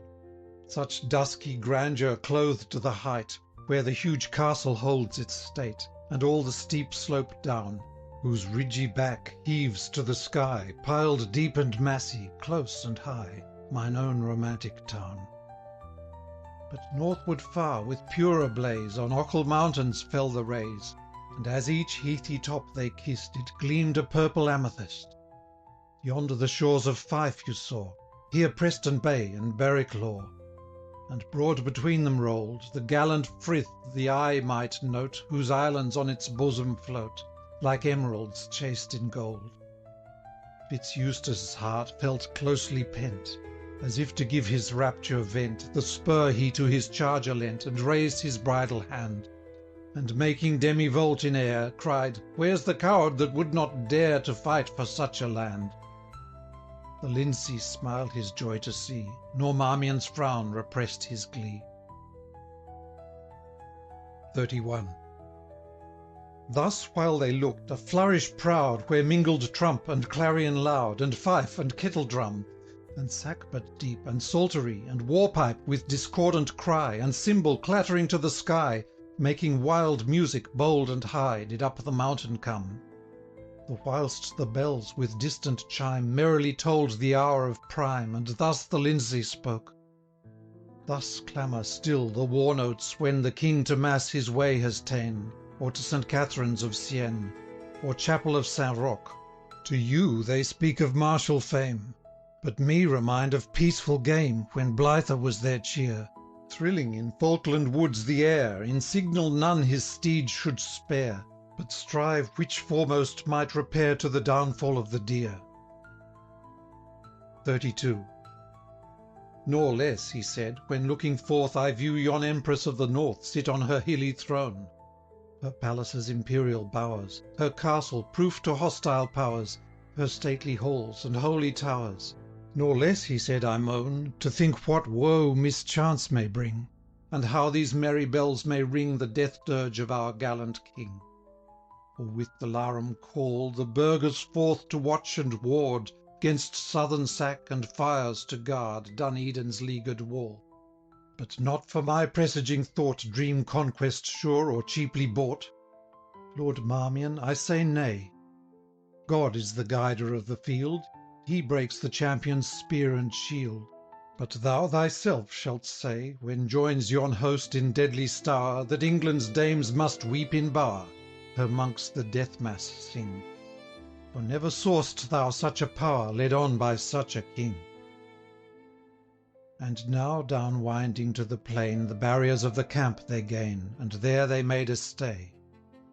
There stays the minstrel, till he fling his hand o'er every border string, and fit his harp the pomp to sing of Scotland's ancient court and king, in the succeeding lay. End of section 8. Introduction to Canto 5th. To George Ellis, Esquire, Edinburgh. When dark December glooms the day, and takes our autumn joys away, when short and scant the sunbeam throws upon the weary waste of snows, a cold and profitless regard, like patron on a needy bard, when sylvan occupation's done, and o'er the chimney rests the gun, and hang in idle trophy near the game pouch, fishing rod, and spear, when wiry terrier, rough and grim, and greyhound with his length of limb, and pointer, now employed no more, cumber our parlour's narrow floor, when in his stall the impatient steed is long condemned to rest and feed, when from our snow-encircled home scarce cares the hardiest step to roam, since path is none, save that to bring the needful water from the spring, when wrinkled news-page, thrice conned o'er, beguiles the dreary hour no more, and darkling politician, cross, inveighs against the lingering post, and answering housewife sore complains of carriers' snow-impeded wains. When such the country cheer, I come well pleased to seek our city home, for converse and for books to change the forest's melancholy range, and welcome with renewed delight the busy day and social night. Not here need my desponding rhyme lament the ravages of time, as erst by Newark's riven towers and Ettrick stripped of forest bowers. True, Caledonia's queen is changed, since on her dusky summit ranged, within its steepy limits pent, by bulwark, line, and battlement, and flanking towers, and lakey flood, guarded and garrisoned she stood, denying entrance or resort, save at each tall embattled port, above whose arch suspended hung portcullis spiked with iron prong. That long is gone, but not so long, since early closed and opening late, jealous revolved the studded gate, whose task from eve to morning tide a wicket churlishly supplied. Stern then and steel-girt was thy brow, Dun Eden, oh, how altered now, when safe amid thy mountain court thou sitt'st like empress at her sport, and liberal, unconfined, and free, flinging thy white arms to the sea. For thy dark cloud, with umbered lower, that hung o'er cliff and lake and tower, thou gleam'st against the western ray 10,000 lines of brighter day. Not she, the championess of old, in Spenser's magic tale enrolled, she for the charmed spear renowned, which forced each knight to kiss the ground. Not she more changed, when, placed at rest, what time she was Malbecco's guest, she gave to flow her maiden vest, when from the corselet's grasp relieved, free to the sight her bosom heaved. Sweet was her blue eye's modest smile, erst hidden by the aventile, and down her shoulders graceful rolled her locks profuse of paly gold. They who whilom in midnight fight had marvelled at her matchless might, no less her maiden charms approved, but looking liked and liking loved. The sight could jealous pangs beguile, and charm Malbecco's cares awhile, and he, the wandering squire of dames, forgot his Columbella's claims, and passion, erst unknown, could gain the breast of blunt Sir Satyrane. Nor durst light Paridel advance, bold as he was, a looser glance. She charmed at once and tamed the heart, incomparable Brightermain. So thou, fair city, disarrayed of battled wall and rampart's aid, as stately seem'st, but lovelier far than in that panoply of war. Nor deem that from thy fenceless throne strength and security have flown. Still as of yore, Queen of the North, still canst thou send thy children forth. Ne'er readier at alarm bell's call thy burghers rose to man thy wall, than now in danger shall be thine, thy dauntless voluntary line. For fosse and turret proud to stand, their breasts the bulwarks of the land, thy thousands, trained to martial toil, full red would stain their native soil, ere from thy mural crown there fell the slightest nosp or pinnacle. And if it come, as come it may, Dun-Edin that eventful day, renowned for hospitable deed, that virtue much with heaven may plead, in patriarchal times whose care descending angels deigned to share, that claim may wrestle blessings down on those who fight for the good town, destined in every age to be refuge of injured royalty. Since first, when conquering York arose, to Henry meek she gave repose, till late, with wonder, grief, and awe, great Bourbon's relics sad she saw. Truce to these thoughts, for as they rise, how gladly I avert mine eyes, bodings, or true or false, to change for fiction's fair romantic range, or for tradition's dubious light, that hovers twixt the day and night. Dazzling alternately and dim her wavering lamp I'd rather trim, knights, squires, and lovely dames to see, creation of my fantasy, than gaze abroad on reeky fen, and make of mists invading men. Who loves not more the night of June than dull December's gloomy noon, the moonlight than the fog of frost? But can we say which cheats the most? But who shall teach my harp to gain a sound of the romantic strain, whose Anglo-Norman tones whileere could win the royal Henry's ear, famed Beauclerk called, for that he loved the minstrel and his lay approved?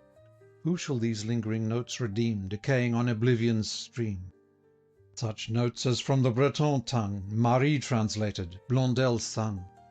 Oh, born time's ravage to repair, and make the dying muse thy care, who, when his scythe her hoary foe was poising for the final blow, the weapon from his hand could wring, and break his glass, and shear his wing, and bid, reviving in his strain, the gentle poet live again.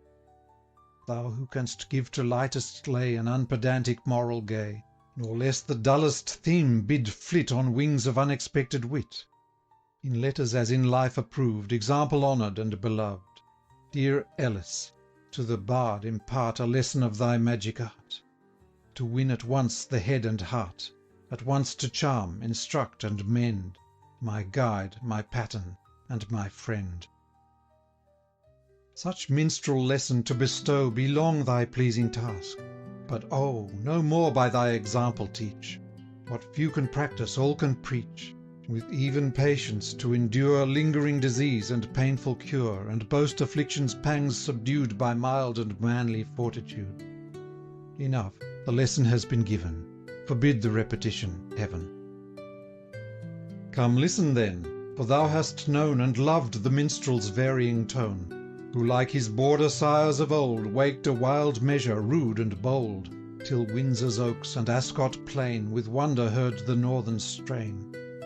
Come listen, bold in thy applause, the bard shall scorn pedantic laws, and as the ancient art could stain achievements on the storied pane, irregularly traced and planned, but yet so glowing and so grand, so shall he strive in changeful hue field, feast, and combat to renew, and loves, and arms, and harper's glee, and all the pomp of chivalry. End of section 9. Canto 5th. The Court. 1. The train has left the hills of Braid. The barrier guard have open made, so Lindsay bade, the palisade that closed the tented ground. Their men the warders backward drew, and carried pikes as they rode through into its ample bound. Fast ran the Scottish warriors there, upon the southern band to stare, and envy with their wonder rose, to see such well-appointed foes, such length of shafts, such mighty bows, so huge that many simply thought but for a vaunt such weapons wrought, and little deemed their force to feel through links of mail and plates of steel, when rattling upon Flodden vale the cloth-yard arrows flew like hail. 2. Nor less did Marmion's skilful view glance every line and squadron through, and much he marvelled one small land could marshal forth such various band. For men-at-arms were here, heavily sheathed in mail and plate, like iron towers for strength and weight, on Flemish steeds of bone and height, with battle-axe and spear. Young knights and squires, a lighter train, practised their charges on the plain, by aid of leg, of hand, and rein, each warlike feat to show, to pass, to wheel, the croup to gain, and high curvet, that not in vain the sword sway might descend amain on foeman's casque below. He saw the hardy burghers there march armed, on foot, with faces bare, for visor they wore none, nor waving plume, nor crest of knight, but burnished were their corselets bright, their brigantines and gorgets light, like very silver shone. Long pikes they had for standing fight, two-handed swords they wore, and many wielded mace of weight, and bucklers bright they bore. 3. On foot the yeoman too, but dressed in his steel jack, a swarthy vest with iron quilted well. Each at his back a slender store his 40 days' provision bore, as feudal statutes tell. His arms were halbert, axe, or spear, a crossbow there, a hagbut there, a dagger-knife and brand.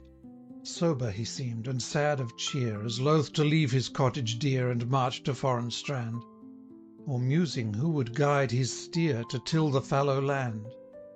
Yet deem not in his thoughtful eye did aught of dastard terror lie, more dreadful far his ire than theirs, who scorning danger's name, in eager mood to battle came, their valour like light straw on name, a fierce but fading fire. 4. Not so the borderer, bred to war, he knew the battle's din afar, and joyed to hear it swell. His peaceful day was slothful ease, nor harp nor pipe his ear could please like the loud slogan yell. On active steed, with lance and blade, the light-armed pricker plied his trade. Let nobles fight for fame. Let vassals follow where they lead, burghers to guard their townships bleed, but war's the borderer's game. Their gain, their glory, their delight, to sleep the day, maraud the night, o'er mountain, moss, and moor. Joyful to fight they took their way, scarce caring who might win the day, their booty was secure. These, as Lord Marmion's train passed by, looked on at first with careless eye, nor marvelled aught, well taught to know the form and force of English bow. But when they saw the Lord arrayed in splendid arms and rich brocade, each borderer to his kinsman said, "Hist, Ringen, seest thou there? Canst guess which road they'll homeward ride? Oh, could we but on Border side, by Eusdale glen or Liddell's tide, beset a prize so fair! That fangless lion, too, their guide, might chance to lose his glistering hide. Brown Maudlin of that doublet pied could make a kirtle rare." 5. Next Marmion marked the Celtic race, of different language, form, and face, a various race of man, Just then the chiefs their tribes arrayed, and wild and garish semblance made, the chequered trews and belted plaid, and varying notes the war-pipes brayed to every varying clan. Wild through their red or sable hair looked out their eyes with savage stare on Marmion as he passed. Their legs above the knee were bare, their frame was sinewy, short and spare, and hardened to the blast. Of taller race, the chiefs they own were by the eagle's plumage known. The hunted red deer's undressed hide their hairy buskins well supplied. The graceful bonnet decked their head, back from their shoulders hung the plaid. A broadsword of unwieldy length a dagger proved for edge and strength. A studded targe they wore, and quivers, bows, and shafts. But oh, short was the shaft, and weak the bow, to that which England bore. The Isles' men carried at their backs the ancient Danish battle-axe.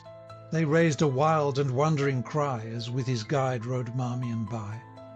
Loud were their clamouring tongues, as when the clanging sea-fowl leaves the fen, and with their cries discordant mixed, grumbled and yelled the pipes betwixt. 6. Thus through the Scottish camp they passed, and reached the city gate at last, where all around a wakeful guard armed burghers kept their watch and ward. Well had they cause of jealous fear when lay encamped in fields so near the Borderer and the Mountaineer. As through the bustling streets they go, all was alive with martial show. At every turn with dinning clang the armourer's anvil clashed and rang, or toiled the swarthy smith to wheel the bar that arms the charger's heel. Or axe or falchion to the side of jarring grindstone was applied. Page, groom, and squire, with hurrying pace through street and lane and market-place, bore lance, or casque, or sword, while burghers with important face described each new-come lord, discussed his lineage, told his name, his following, and his warlike fame. The lion led to lodging meet, which high o'erlooked the crowded street. There must the baron rest, till past the hour of vesper tide, and then to Holy Rood must ride. Such was the king's behest. Meanwhile the lion's care assigns a banquet rich, and costly wines to Marmion and his train. And when the appointed hour succeeds, the baron dons his peaceful weeds, and following Lindsay as he leads, the palace halls they gain. 7. Old Holy Rood rung merrily that night with wassail, mirth, and glee. King James within her princely bower feasted the chiefs of Scotland's power, summoned to spend the parting hour, for he had charged that his array should southward march by break of day. Well loved that splendid monarch aye the banquet and the song. By day the tourney, and by night the merry dance, traced fast and light, the maskers quaint, the pageant bright, the revel loud and long. This feast outshone his banquets past, it was his blithest and his last. The dazzling lamps from gallery gay cast on the court a dancing ray. Here to the harp did minstrels sing, there ladies touched a softer string. With long-eared cap and motley vest the licensed fool retailed his jest. His magic tricks the juggler plied, at dice and draughts the gallants vied, while some in close recess apart courted the ladies of their heart, nor courted them in vain. For often in the parting hour victorious love asserts his power o'er coldness and disdain. And flinty is her heart, can view to battle march a lover true, can hear perchance his last adieu, nor own her share of pain. 8. Through this mixed crowd of glee and game the king to greet Lord Marmion came, while, reverent, all made room. An easy task it was, I trow, King James's manly form to know, although, his courtesy to show, he doffed, to Marmion bending low, his broidered cap and plume. For royal was his garb and mien, his cloak of crimson velvet piled, trimmed with the fur of marten wild, his vest of changeful satin sheen the dazzled eye beguiled. His gorgeous collar hung adown, wrought with the badge of Scotland's crown, the thistle brave of old renown. His trusty blade, Toledo right, descended from a baldric bright. White were his buskins, on the heel his spurs inlaid of gold and steel. His bonnet, all of crimson fair, was buttoned with a ruby rare. And Marmion deemed he ne'er had seen a prince of such a noble mien. 9. The monarch's form was middle size, for feat of strength or exercise shaped in proportion fair, and hazel was his eagle eye, and auburn of the darkest dye his short curled beard and hair. Light was his footstep in the dance, and firm his stirrup in the lists, and oh, he had that merry glance that seldom lady's heart resists.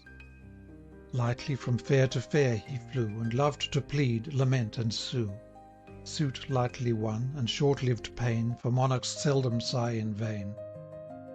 I said he joyed in banquet bower, but mid his mirth 'twas often strange how suddenly his cheer would change, his look o'ercast and lower, if in a sudden turn he felt the pressure of his iron belt, that bound his breast in penance pain, in memory of his fathers slain. Even so 'twas strange how, evermore, soon as the passing pang was o'er, forward he rushed with double glee into the stream of revelry. Thus, dim-seen object of affright startles the courser in his flight, and half he halts, half springs aside, but feels the quickening spur applied, and straining on the tightened rein, scours doubly swift o'er hill and plain. 10. O'er James's heart, the courtiers say, Sir Hugh the Heron's wife held sway. To Scotland's court she came, to be a hostage for her lord, who Cessford's gallant heart had gored, and with the king to make accord had sent his lovely dame. Nor to that lady free alone did the gay king allegiance own, for the fair Queen of France sent him a turquoise ring and glove, and charged him, as her knight and love, for her to break a lance, and strike 3 strokes with Scottish brand, and march 3 miles on Southron land, and bid the banners of his band in English breezes dance. And thus for France's queen he dressed his manly limbs in mailed vest, and thus admitted English fair his inmost counsel still to share, and thus for both he madly planned the ruin of himself and land. And yet, the sooth to tell, nor England's fair nor France's queen were worth one pearl drop, bright and sheen, from Margaret's eyes that fell. His own Queen Margaret, who in Lithgow's bower all lonely sat, and wept the weary hour. 11. The Queen sits lone in Lithgow pile, and weeps the weary day, the war against her native soil, her monarch's risk in battle broil, and in gay Holy Rood the while Dame Heron rises with a smile upon the harp to play. Fair was her rounded arm, as o'er the strings her fingers flew, and as she touched and tuned them all, ever her bosom's rise and fall was plainer given to view. For, all for heat, was laid aside her wimple and her hood untied, and first she pitched her voice to sing, then glanced her dark eye on the king, and then around the silent ring, and laughed and blushed, and oft did say her pretty oath by yea and nay, she could not, would not, durst not play. At length upon the harp, with glee mingled with arch simplicity, a soft yet lively air she rung, while thus the wily lady sung. 12. Lochinvar, Lady Heron's song. O young Lochinvar is come out of the west, through all the wide border his steed was the best, and save his good broadsword he weapons had none, he rode all unarmed, and he rode all alone. So faithful in love, and so dauntless in war, there never was knight like the young Lochinvar. He stayed not for brake, and he stopped not for stone, he swam the Esk river where ford there was none. But ere he alighted at Netherby gate, the bride had consented, the gallant came late. For a laggard in love, and a dastard in war, was to wed the fair Ellen of brave Lochinvar. So boldly he entered the Netherby hall, among bridesmen and kinsmen and brothers and all. Then spoke the bride's father, his hand on his sword, for the poor craven bridegroom said never a word. O come ye in peace here, or come ye in war, or to dance at our bridal, young Lord Lochinvar? I long wooed your daughter, my suit you denied. Love swells like the Solway, but ebbs like its tide. And now am I come, with this lost love of mine, to lead but one measure, drink one cup of wine. There are maidens in Scotland more lovely by far, that would gladly be bride to the young Lochinvar. The bride kissed the goblet, the knight took it up, he quaffed off the wine, and he threw down the cup. She looked down to blush, and she looked up to sigh, with a smile on her lips and a tear in her eye. He took her soft hand ere her mother could bar. "Now tread we a measure," said young Lochinvar. So stately his form and so lovely her face, that never a hall such a galliard did grace. While her mother did fret and her father did fume, and the bridegroom stood dangling his bonnet and plume, and the bride maidens whispered, "'Twere better by far to have matched our fair cousin with young Lochinvar." One touch to her hand, and one word in her ear, when they reached the hall door and the chargers stood near. So light to the croup the fair lady he swung, so light to the saddle before her he sprung. "She is won, we are gone, over bank, bush, and scar. They'll have fleet steeds that follow," quoth young Lochinvar. There was mounting 'mong Grahams of the Netherby clan, Forsters, Fenwicks, and Musgraves, they rode and they ran. There was racing and chasing on Cannoby Lee, but the lost bride of Netherby ne'er did they see. So daring in love, and so dauntless in war, have ye e'er heard of gallant like young Lochinvar? 13. The monarch o'er the siren hung, and beat the measure as she sung, and pressing closer and more near he whispered praises in her ear. In loud applause the courtiers vied, and ladies winked and spoke aside. The witching dame to Marmion threw a glance where seemed to reign the pride that claims applause's due, and of her royal conquest too, a real or feigned disdain. Familiar was the look, and told Marmion and she were friends of old. The king observed their meeting eyes with something like displeased surprise, for monarchs ill can rivals brook, even in a word, or smile, or look. Straight took he forth the parchment broad, which Marmion's high commission showed. "Our borders sacked by many a raid, our peaceful liegemen robbed," he said. "On day of truce our warden slain, stout Barton killed, his vassals ta'en. Unworthy were we here to reign, should these for vengeance cry in vain. Our full defiance, hate, and scorn, our herald has to Henry borne." 14. He paused, and led where Douglas stood, and with stern eye the pageant viewed. I mean that Douglas, sixth of yore, who coronet of Angus bore, and when his blood and heart were high, did the third James in camp defy, and all his minions led to die on Lauder's dreary flat.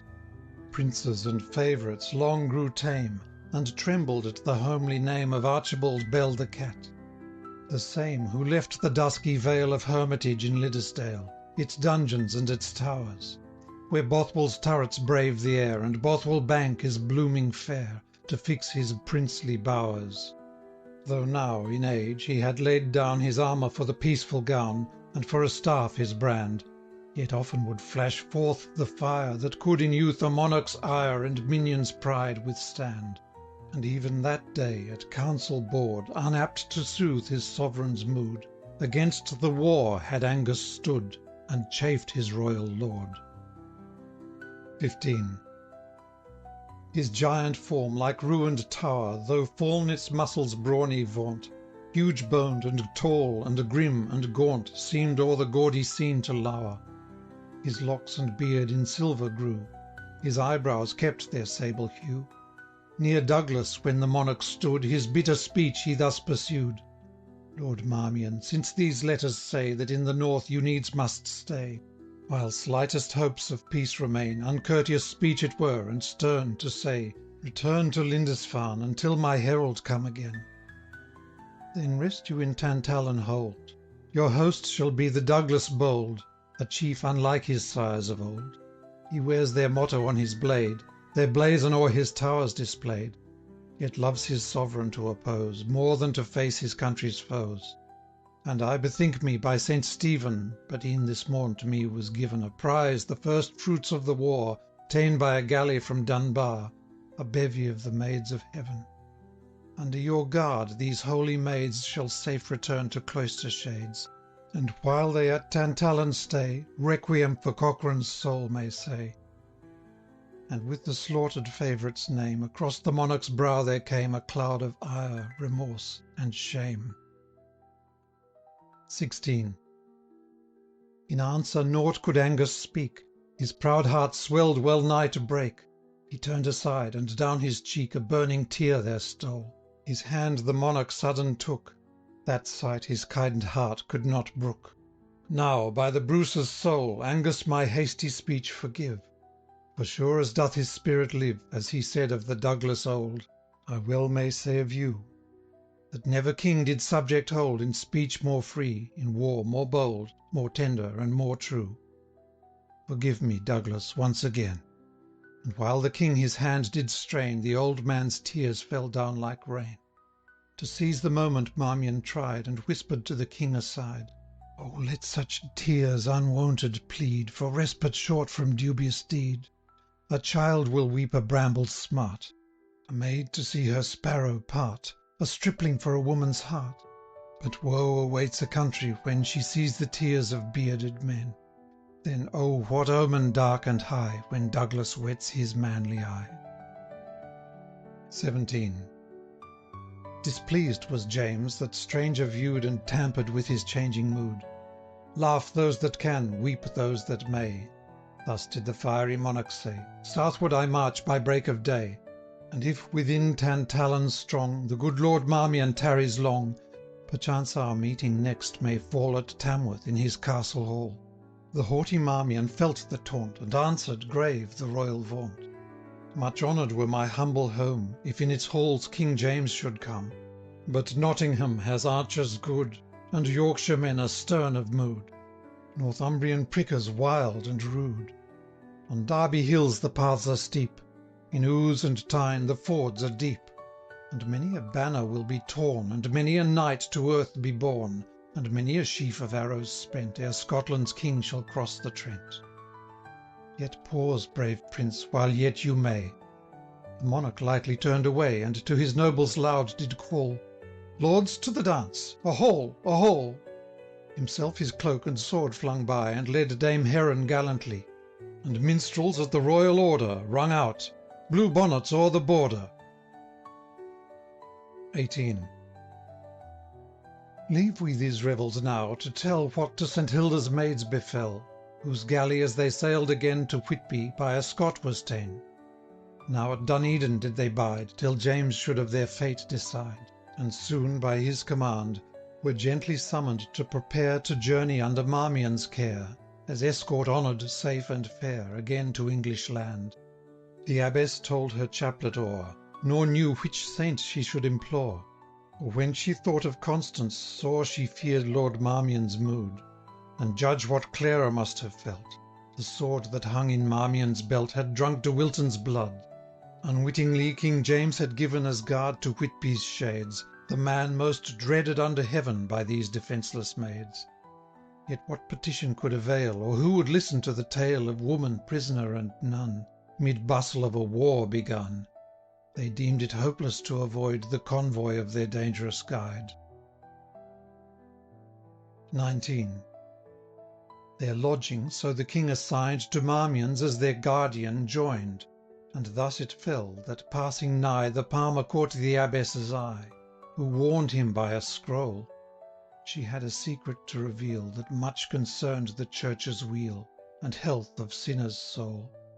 And with deep charge of secrecy she named a place to meet, within an open balcony that hung from dizzy pitch and high above the stately street, to which, as common to each home, at night they might in secret come.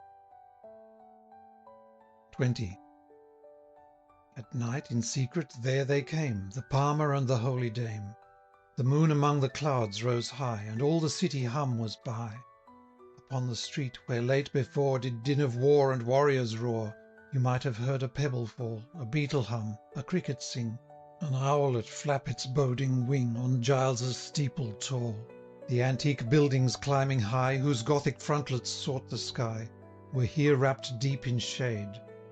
There on their brows the moonbeam broke, through the faint wreaths of silvery smoke, and on the casements played, and other light was none to see, save torches gliding far, before some chieftain of degree, who left the royal revelry to boune him for the war. A solemn scene the abbess chose, a solemn hour her secret to disclose. 21. "O holy Palmer," she began, "for sure he must be sainted man, whose blessed feet have trod the ground where the Redeemer's tomb is found. For his dear church's sake my tale attend, nor deem of light avail, though I must speak of worldly love. How vain to those who wed above! De Wilton and Lord Marmion wooed Clara de Clare of Gloucester's blood. Idle it were of Whitby's dame to say of that same blood I came. And once, when jealous rage was high, Lord Marmion said despiteously, Wilton was traitor in his heart, and had made league with Martin Swart, when he came here on Simnel's part, and only cowardice did restrain his rebel aid on Stokefield's plain, and down he threw his glove. The thing was tried as wont before the king, where frankly did De Wilton own that Swart in Gelders he had known, and that between them then there went some scroll of courteous compliment. For this he to his castle sent. But when his messenger returned, judge how De Wilton's fury burned. For in his packet there were laid letters that claimed disloyal aid, and proved King Henry's cause betrayed. His fame thus blighted, in the field he strove to clear by spear and shield. To clear his fame in vain he strove, for wondrous are his ways above. Perchance some form was unobserved, perchance in prayer or faith he swerved. Else how could guiltless champion quail, or how the blessed ordeal fail? 22. His squire, who now De Wilton saw as recreant doomed to suffer law, repentant owned in vain, that while he had the scrolls in care, a stranger maiden, passing fair, had drenched him with a beverage rare. His words no faith could gain. With Clare alone he credence won, who rather than wed Marmion did to St. Hilda's shrine repair, to give our house her livings fair, and die a vestal votress there. The impulse from the earth was given, but bent her to the paths of heaven. A purer heart, a lovelier maid, ne'er sheltered her in Whitby's shade, no, not since Saxon Edel fled. Only one trace of earthly strain, that for her lover's loss she cherishes a sorrow vain, and murmurs at the cross. And then her heritage, it goes along the banks of Tame. Deep fields of grain the reaper mows, in meadows rich the heifer lows, the falconer and huntsman knows its woodlands for the game. Shame were it to St. Hilda dear, and I, her humble votress here, should do a deadly sin, her temple spoiled before mine eyes, if this false Marmion such a prize by my consent should win. Yet hath our boisterous monarch sworn that Clare shall from our house be torn, and grievous cause have I to fear such mandate doth Lord Marmion bear. 23. Now, prisoner, helpless and betrayed to evil power, I claim thine aid. By every step that thou hast trod to holy shrine and grotto dim, by every martyr's tortured limb, by angel, saint, and seraphim, and by the church of God. For mark, when Wilton was betrayed, and with his squire forged letters laid, she was, alas, that sinful maid by whom the deed was done. O shame and horror to be said, she was a perjured nun! No clerk in all the land like her traced quaint and varying character. Perchance you may a marvel deem that Marmion's paramour, for such vile thing she was, should scheme her lover's nuptial hour. But o'er him thus she hoped to gain, as privy to his honour's stain, illimitable power. For this she secretly retained each proof that might the plot reveal, instructions with his hand and seal. And thus St. Hilda deigned, through sinners' perfidy impure, her house's glory to secure, and Clare's immortal weal. 24. 'Twere long and needless here to tell how to my hand these papers fell. With me they must not stay. St. Hilda keep her abbess true. Who knows what outrage he might do while journeying by the way? O blessed saint, if e'er again I venturous leave thy calm domain, to travel or by land or main, deep penance may I pay. Now, saintly Palmer, mark my prayer. I give this packet to thy care. For thee to stop they will not dare. And oh, with cautious speed, to Wolsey's hand the papers bring, that he may show them to the king. And for thy well-earned meed, thou, holy man, at Whitby's shrine a weekly mass shall still be thine, while priests can sing and read. What ail'st thou? Speak! For as he took the charge, a strong emotion shook his frame, and ere reply, They heard a faint yet shrilly tone, like distant clarion feebly blown, that on the breeze did die. And loud the abbess shrieked in fear, "Saint Withold, save us! What is here? Look at yon city cross! See on its battled tower appear Phantoms that scutcheons seem to rear, and blazoned banners toss." 25. Dunedin's cross, a pillared stone, rose on a turret octagon, but now is raised that monument whence royal edict rang, and voice of Scotland's law was sent in glorious trumpet clang. Oh, be his tomb as lead to lead upon its dull destroyer's head, a minstrel's malison is said. Then on its battlements they saw a vision passing nature's law, strange, wild, and dimly seen. Figures that seemed to rise and die, gibber and sign, advance and fly, while naught confirmed could ear or eye discern of sound or mien. Yet darkly did it seem, as there heralds and pursuivants prepare, with trumpet sound and blazon fair, a summons to proclaim. But indistinct the pageant proud, as fancy forms of midnight cloud, when flings the moon upon her shroud a wavering tinge of flame. It flits, expands, and shifts, till loud from midmost of the spectre crowd this awful summons came. 26. Prince, prelate, potentate, and peer, whose names I now shall call, Scottish or foreigner, give ear. Subjects of him who sent me here at his tribunal to appear, I summon one and all. I cite you by each deadly sin that e'er hath soiled your hearts within. I cite you by each brutal lust that e'er defiled your earthly dust, by wrath, by pride, by fear, by each o'ermastering passion's tone, by the dark grave and dying groan. When 40 days are past and gone, I cite you at your monarch's throne, to answer and appear. Then thundered forth a roll of names. The first was thine, unhappy James. Then all thy nobles came. Crawford, Glencairn, Montrose, Argyle, Ross, Bothwell, Forbes, Lennox, Lisle. Why should I tell their separate style? Each chief of birth and fame, of Lowland, Highland, Border, Isle, foredoomed to Flodden's carnage pile, was cited there by name. And Marmion, Lord of Fontenay, of Lutterwood and Scrivel Bay, De Wilton, erst of Aberley, the self-same thundering voice did say. But then another spoke. Thy fatal summons I deny, and thine infernal lord defy, appealing me to him on high, who burst the sinner's yoke. At that dread accent, with a scream, parted the pageant like a dream, the summoner was gone. Prone on her face the abbess fell, and fast her beads did tell. Her nuns came, startled by the yell, and found her there alone. She marked not at the scene aghast what time or how the palmer passed. 27. Shift we the scene, the camp doth move, Duneden's streets are empty now, save when, for weal of those they love, to pray the prayer and vow the vow, the tottering child, the anxious fair, the grey-haired sire with pious care, to chapels and to shrines repair. Where is the palmer now, and where the abbess, Marmion, and Clare? Bold Douglas, to Tantallon fair they journey in thy charge. Lord Marmion rode on his right hand, the palmer still was with the band. Angus, like Lindsay, did command that none should roam at large. But in that palmer's altered mien a wondrous change might now be seen. Freely he spoke of war, of marvels wrought by single hand when lifted for a native land, and still looked high, as if he planned some desperate deed afar. His courser would he feed and stroke, and tucking up his sable frock, would first his mettle bold provoke, then soothe or quell his pride.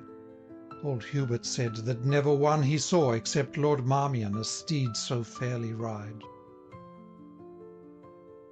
28. Some half-hour's march behind, there came by Eustace governed fair, a troop escorting Hilda's dame with all her nuns and Clare. No audience had Lord Marmion sought, ever he feared to aggravate Clara de Clare's suspicious hate, and safe it was, he thought, to wait till, from the nuns removed, the influence of kinsmen loved, and suit by Henry's self approved, her slow consent had wrought. His was no flickering flame that dies unless when fanned by looks and sighs, and lighted oft at ladies' eyes.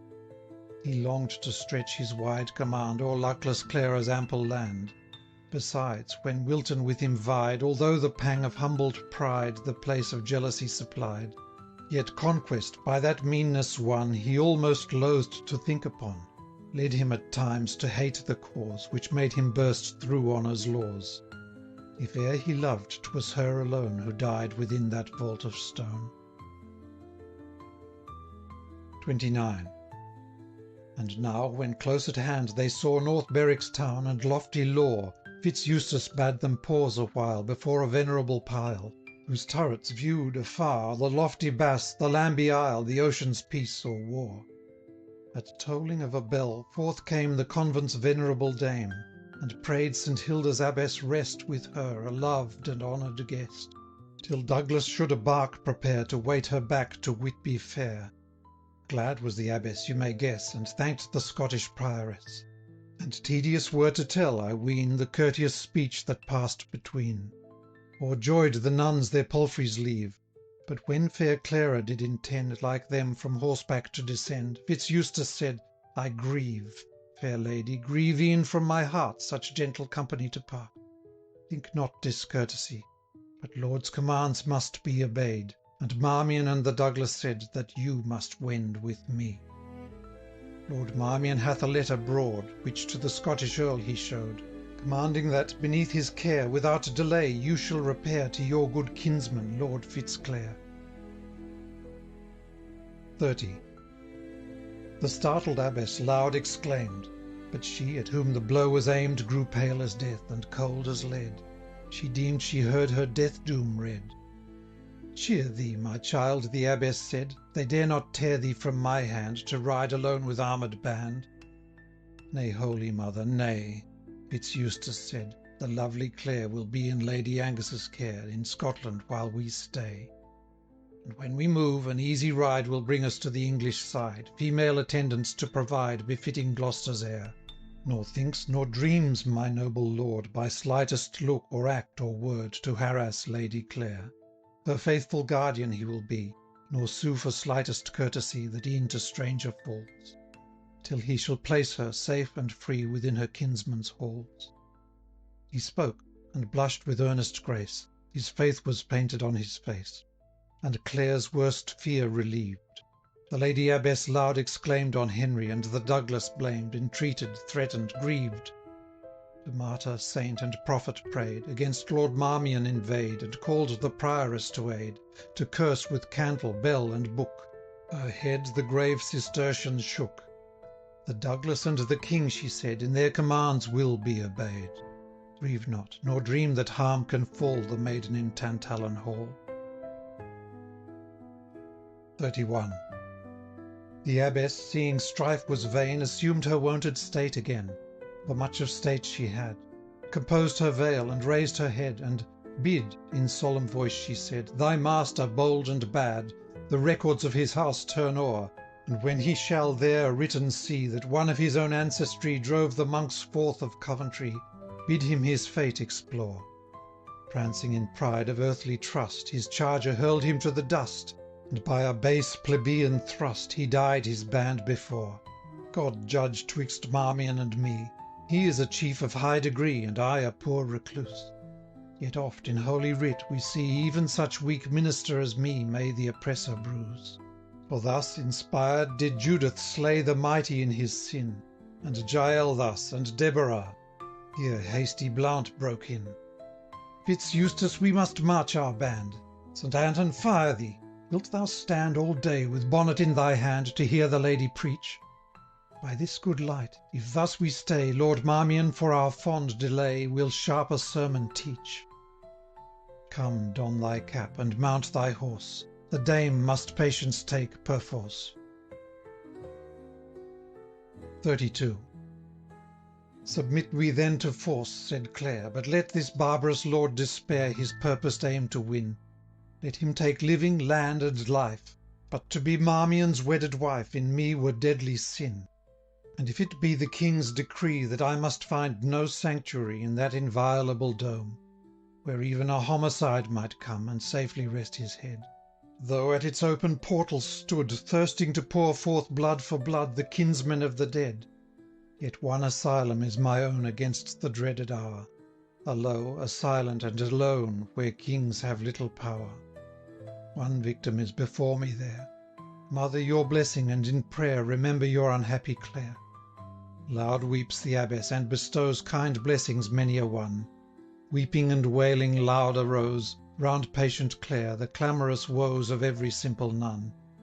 His eyes the gentle Eustace tried, and scarce rude Blount the sight could bide. Then took the squire her rein, and gently led away her steed, and by each courteous word and deed to cheer her strove in vain. 33. But scant 3 miles the band had rode, when o'er a height they passed, and sudden close before them showed his towers Tantallon vast. Broad, massive, high, and stretching far, and held impregnable in war. On a projecting rock they rose, and round 3 sides the ocean flows, the 4th did battled walls enclose, and doubled mound and fosse. By narrow drawbridge, outworks strong, through studded gates, an entrance long, to the main court they cross.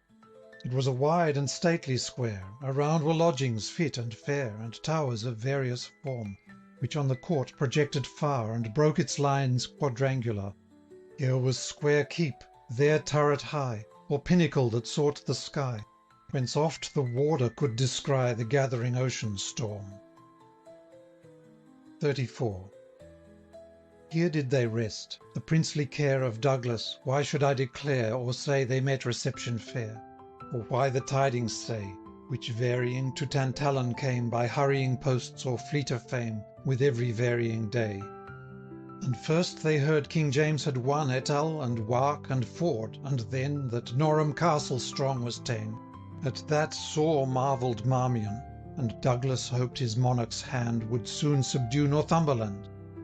But whispered news there came, that while his host inactive lay, and melted by degrees away, King James was dallying off the day with Heron's wily dame. Such acts to chronicles I yield, go seek them there and see. Mine is a tale of Flodden field, and not a history. At length they heard the Scottish host on that high ridge had made their post, which frowns o'er Millfield plain, and that brave Surrey many a band had gathered in the southern land, and marched into Northumberland, and camp at Wooler ta'en. Marmion, like charger in the stall, that hears without the trumpet call, began to chafe and swear, a sorry thing to hide my head in castle like a fearful maid when such a field is near. Needs must I see this battle day, death to my fame if such a fray were fought and Marmion away. The Douglas too, I wot not why, hath bated of his courtesy. No longer in his halls I'll stay. Then bade his band they should array for march against the dawning day. End of section 10. Introduction to Canto 6th, to Richard Heber, Esquire. Merton House, Christmas. Heap on more wood, the wind is chill, but let it whistle as it will, we'll keep our Christmas merry still. Each age has deemed the new-born year the fittest time for festal cheer. Even, heathen yet, the savage Dane at Iole more deep the mead did drain. High on the beach his galleys drew, and feasted all his pirate crew. Then in his low and pine-built hall, where shields and axes decked the wall, they gorged upon the half-dressed steer, caroused in seas of sable beer. While round in brutal jest were thrown the half-gnawed rib and marrow-bone, or listened all in grim delight, while skalds yelled out the joys of fight. Then forth in frenzy would they hie, while wildly loose their red locks fly, and dancing round the blazing pile, they make such barbarous mirth the while, as best might to the mind recall the boisterous joys of Odin's hall. And well our Christian sires of old loved when the year its course had rolled, and brought blithe Christmas back again with all his hospitable train. Domestic and religious rite gave honour to the holy night. On Christmas Eve the bells were rung, on Christmas Eve the Mass was sung. That only night in all the year saw the stoled priest the chalice rear. The damsel donned her kirtle sheen, the hall was dressed with holly green. Forth to the wood did merry men go to gather in the mistletoe. Then opened wide the Baron's hall to vassal, tenant, serf, and all. Power laid his rod of rule aside, and ceremony doffed his pride. The heir, with roses in his shoes, that night might village partner choose. The lord, underogating, share the vulgar game of post and pair. All hailed with uncontrolled delight and general voice the happy night, that to the cottage, as the crown, brought tidings of salvation down. The fire, with well-dried logs supplied, went roaring up the chimney wide. The huge hall-table's oaken face, scrubbed till it shone, the day to grace, bore then upon its massive board no mark to part the squire and lord. Then was brought in the lusty brawn, by old blue-coated serving-man. Then the grim boar's head frowned on high, crested with bays and rosemary. Well can the green-garbed ranger tell how, when, and where the monster fell. What dogs before his death he tore, and all the baiting of the boar. The wassail round, in good brown bowls, garnished with ribbons, blithely trolls. There the huge sirloin reeked, hard by plum porridge stood, and Christmas pie. Nor failed old Scotland to produce, at such high tide, her savoury goose. Then came the merry maskers in, and carols roared with blithesome din. If unmelodious was the song, it was a hearty note and strong. Who lists may in their mumming see traces of ancient mystery. White shirts supplied the masquerade, and smutted cheeks the visors made. But oh, what maskers, richly dight, can boast of bosoms half so light? England was merry England when old Christmas brought his sports again. 'Twas Christmas broached the mightiest ale, 'twas Christmas told the merriest tale. A Christmas gambol oft could cheer the poor man's heart through half the year. Still linger in our northern clime some remnants of the good old time, and still within our valleys here we hold the kindred title dear, even when perchance its far-fetched claim to Southron ear sounds empty name. For course of blood, our proverbs deem, is warmer than the mountain stream. And thus my Christmas still I hold where my great-grandsire came of old, with amber beard, and flaxen hair, and reverend apostolic air, the feast and holy tide to share, and mix sobriety with wine, and honest mirth with thoughts divine. Small thought was his, in after time, e'er to be hitched into a rhyme. The simple sire could only boast that he was loyal to his cost. The banished race of kings revered, and lost his land, but kept his beard. In these dear halls, where welcome kind is with fair liberty combined, where cordial friendship gives the hand, and flies constraint the magic wand of the fair dame that rules the land, little we heed the tempest drear, while music, mirth, and social cheer speed on their wings the passing year. And Mertoun's halls are fair e'en now, when not a leaf is on the bough. Tweed loves them well, and turns again, as loath to leave the sweet domain, and holds his mirror to her face, and clips her with a close embrace. Gladly as he, we seek the dome, and as reluctant turn us home. How just that, at this time of glee, my thoughts should, Heber, turn to thee! For many a merry hour we've known, and heard the chimes of midnight's tone. Cease then, my friend, a moment cease, and leave these classic tomes in peace. Of Roman and of Grecian lore, sure mortal brain can hold no more. These ancients, as Noll Bluff might say, were pretty fellows in their day. But time and tide o'er all prevail, on Christmas Eve a Christmas tale, of wonder and of war. Profane! What, leave the lofty Latian strain, her stately prose, her verses' charms, to hear the clash of rusty arms? In fairyland or limbo lost, to jostle conjurer and ghost, goblin and witch? Nay, Heber dear, before you touch my charter, hear. Though Leiden aids, alas, no more, my cause with many languaged lore, this may I say, in realms of death Ulysses meets Alcides' wraith. Aeneas upon Thracia's shore, the ghost of murdered Polydore. For omens we in Livy cross, at every turn locutus bos. As grave and duly speaks that ox, as if he told the price of stocks, or held, in Rome republican, the place of common councilman. All nations have their omens drear, their legends wild of woe and fear. To Cambria look, the peasant see, bethink him of Glendowerdy, and shun the spirit's blasted tree. The Highlander, whose red claymore the battle turned on Maida's shore, will on a Friday morn look pale if asked to tell a fairy tale. He fears the vengeful elfin king, who leaves that day his grassy ring. Invisible to human ken, he walks among the sons of men. Didst e'er, dear Heber, pass along beneath the towers of Franchemont, which like an eagle's nest in air hang o'er the stream and hamlet fair?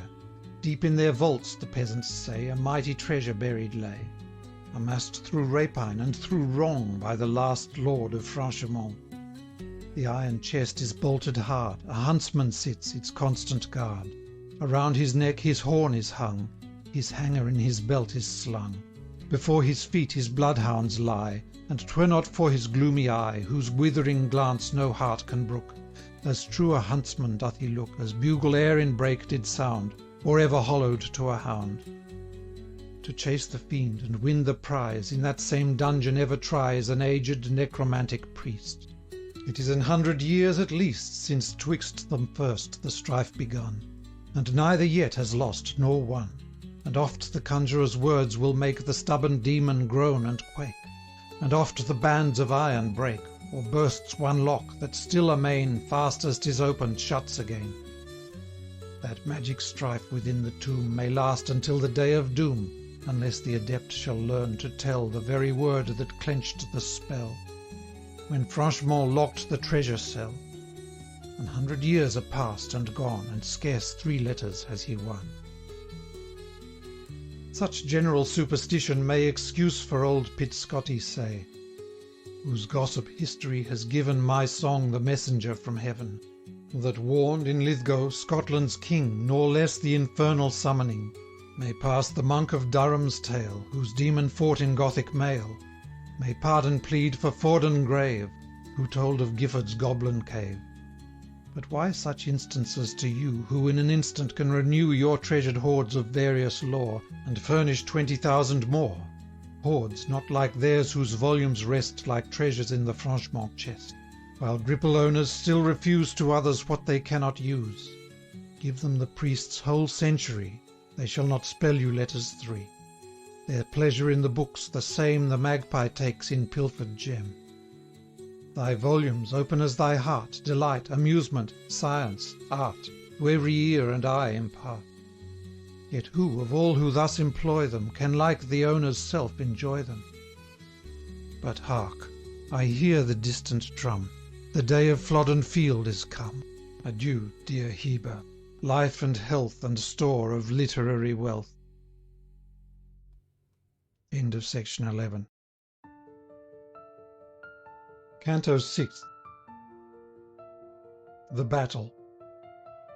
While great events were on the gale, and each hour brought a varying tale, and the demeanour changed and cold of Douglas fretted Marmion bold, and like the impatient steed of war he snuffed the battle from afar, and hopes were none that back again herald should come from Terouenne, where England's king in leaguer lay, before decisive battle day. Whilst these things were, the mournful Clare did in the dame's devotions share, for the good Countess ceaseless prayed to heaven and saints her sons to aid, and with short interval did pass from prayer to book, from book to mass, and all in high baronial pride, a life both dull and dignified. Yet as Lord Marmion nothing pressed upon her intervals of rest, dejected Clara well could bear the formal state, the lengthened prayer, though dearest to her wounded heart the hours that she might spend apart. 2. I said, Tantalon's dizzy steep hung o'er the margin of the deep. Many a rude tower and rampart there repelled the insult of the air, which, when the tempest vexed the sky, half breeze, half spray came whistling by. Above the rest a turret square did o'er its Gothic entrance bear, of sculpture rude, a stony shield. The bloody hart was in the field, and in the chief 3 mullets stood, the cognizance of Douglas' blood. The turret held a narrow stair, which mounted gave you access where a parapet's embattled row did seaward round the castle go. Sometimes in dizzy steps descending, sometimes in narrow circuit bending, sometimes in platform broad extending, its varying circle did combine bulwark, and bartizan, and line, and bastion, tower, and vantage coign. Above the booming ocean leant the far projecting battlement. The billows burst, in ceaseless flow, upon the precipice below. Where'er Tantallon faced the land, gateworks and walls were strongly manned. No need upon the sea-girt side, the steepy rock and frantic tide approach of human step denied. And thus these lines and ramparts rude were left in deepest solitude. 3. And, for they were so lonely, Clare would to these battlements repair, and muse upon her sorrows there, and list the sea-bird's cry, or slow, like noontide ghost, would glide along the dark grey bulwark's side, and ever on the heaving tide look down with weary eye. Oft did the cliff and swelling main recall the thoughts of Whitby's fane, a home she ne'er might see again, for she had laid adown, so Douglas bade, the hood and veil, and frontlet of the cloister pale, and Benedictine gown. It were unseemly sight, he said, a novice out of convent shade. Now her bright locks with sunny glow again adorned her brow of snow, her mantle rich, whose borders round a deep and fretted broidery bound, in golden foldings sought the ground. Of holy ornament alone remained a cross with ruby stone. And often did she look on that which in her hand she bore, with velvet bound and broidered o'er, her breviary book. In such a place, so lone, so grim, at dawning pale or twilight dim, it fearful would have been to meet a form so richly dressed, with book in hand, and cross on breast, and such a woeful mien. Fitz-Eustace, loitering with his bow to practise on the gull and crow, saw her at distance gliding slow, and did by Mary swear, some love-lorn fay she might have been, or in romance some spell-bound queen, for ne'er in work-day world was seen a form so witching fair. 4. Once walking thus at evening tide, it chanced a gliding sail she spied, and sighing thought, the abbess there perchance does to her home repair, her peaceful rule, where duty, free, walks hand in hand with charity, where oft devotion's tranced glow can such a glimpse of heaven bestow, that the enraptured sisters see high vision and deep mystery, the very form of Hilda fair hovering upon the sunny air, and smiling on her votary's prayer. Oh, wherefore to my duller eye did still the saint her form deny? Was it that, seared by sinful scorn, my heart could neither melt nor burn? Or lie my warm affections low with him that taught them first to glow? Yet, gentle abbess, well I knew to pay thy kindness grateful due, and well could brook the mild command that ruled thy simple maiden band. How different now, condemned to bide my doom from this dark tyrant's pride! But Marmion has to learn ere long that constant mind and hate of wrong descended to a feeble girl from red de Clare, stout Gloucester's earl. Of such a stem, a sapling weak, he ne'er shall bend, although he break. 5. But see, what makes this armour here? For in her path there lay targe, corselet, helm, she viewed them near, the breastplate pierced. Ay, much I fear weak fence wert thou 'gainst foeman's spear, that hath made fatal entrance here, as these dark blood-gouts say. Thus Wilton, oh, not corselet's ward, not truth, as diamond pure and hard, could be thy manly bosom's guard on yon disastrous day. She raised her eyes in mournful mood, Wilton himself before her stood. It might have seemed his passing ghost, for every youthful grace was lost, and joy unwonted and surprise gave their strange wildness to his eyes. Expect not, noble dames and lords, that I can tell such scene in words. What skilful limner e'er would choose to paint the rainbow's varying hues, unless to mortal it were given to dip his brush in dyes of heaven? Far less can my weak line declare each changing passion's shade, brightening to rapture from despair, sorrow, surprise, and pity there. and joy with her angelic air, and hope that paints the future fair, their varying hues displayed. Each o'er its rival's ground extending, alternate conquering, shifting, blending, till all, fatigued, the conflict yield, and mighty love retains the field. Shortly I tell what then he said, by many a tender word delayed, and modest blush, and bursting sigh, and question kind, and fond reply. 6. De Wilton's History. Forget we that disastrous day, when senseless in the lists I lay. Thence dragged, but how I cannot know, for sense and recollection fled, I found me on a pallet low, within my ancient beadsman's shed. Austin, rememberest thou, my Clare, how thou didst blush, when the old man, when first our infant love began, said we would make a matchless pair? Menials and friends and kinsmen fled from the degraded traitor's bed. He only held my burning head, and tended me for many a day, while wounds and fever held their sway. But far more needful was his care, when sense returned to wake despair. For I did tear the closing wound, and dash me frantic on the ground, if e'er I heard the name of Clare. At length to calmer reason brought, much by his kind attendance wrought, with him I left my native strand, and in a palmer's weeds arrayed my hated name and form to shade, I journeyed many a land. No more a lord of rank and birth, but mingled with the dregs of earth. Oft Austin for my reason feared, when I would sit and deeply brood on dark revenge and deeds of blood, or wild mad schemes upreared. My friend at length fell sick, and said God would remove him soon, and while upon his dying bed he begged of me a boon. If e'er my deadliest enemy beneath my brand should conquered lie, even then my mercy should awake, and spare his life for Austin's sake. 7. Still restless as a second Cain, to Scotland next my route was ta'en. Full well the paths I knew. Fame of my fate made various sound, that death in pilgrimage I found, that I had perished of my wound. None cared which tale was true. And living eye could never guess De Wilton in his palmer's dress. For now that sable slough is shed, and trimmed my shaggy beard and head, I scarcely know me in the glass. A chance most wondrous did provide, that I should be that baron's guide. I will not name his name. Vengeance to God alone belongs.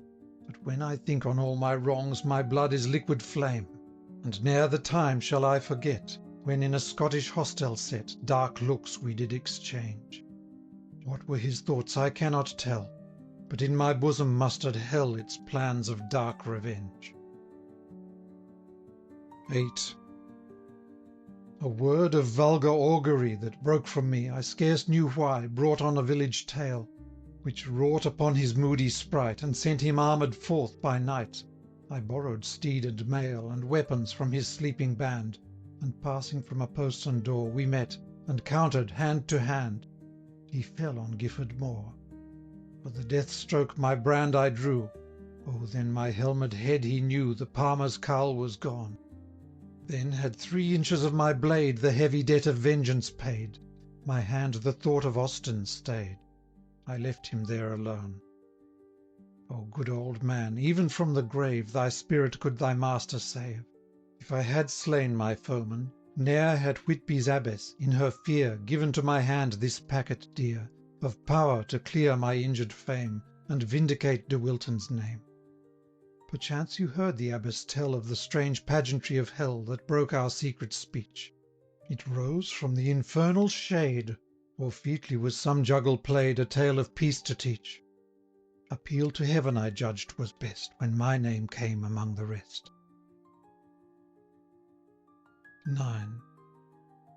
Now here, within Tantallon hold, to Douglas late my tale I told, to whom my house was known of old. Won by my proofs, his falchion bright this eve anew shall dub me knight. These were the arms that once did turn the tide of fight on Otterburn, and Harry Hotspur forced to yield, when the dead Douglas won the field. These Angus gave, his armourer's care ere morn shall every breach repair.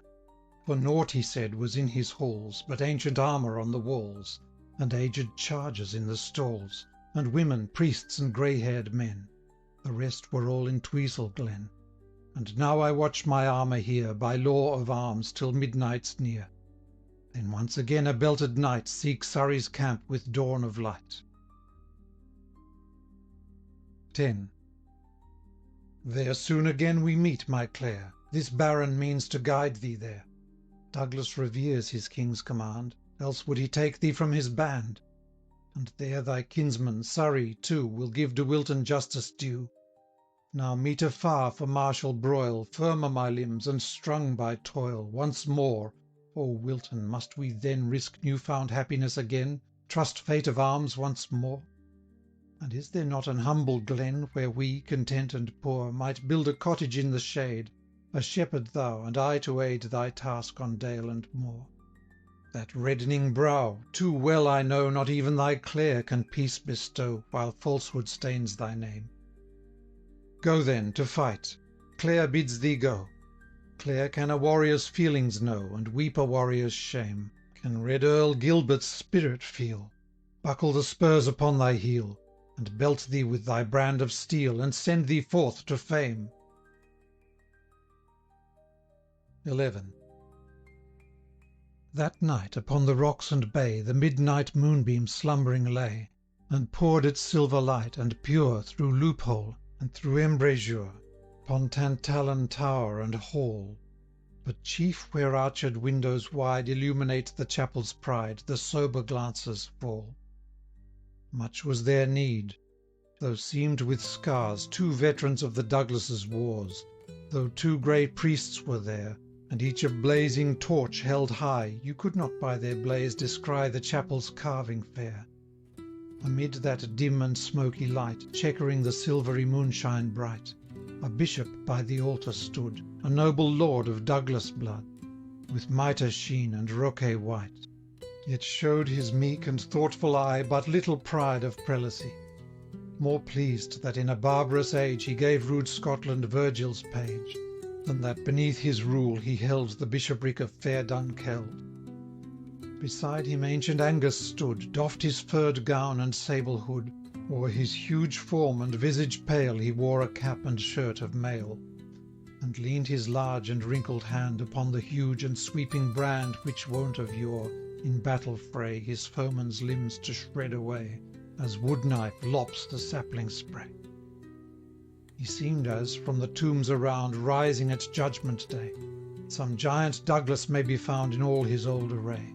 So pale his face, so huge his limb, so old his arms, his look so grim.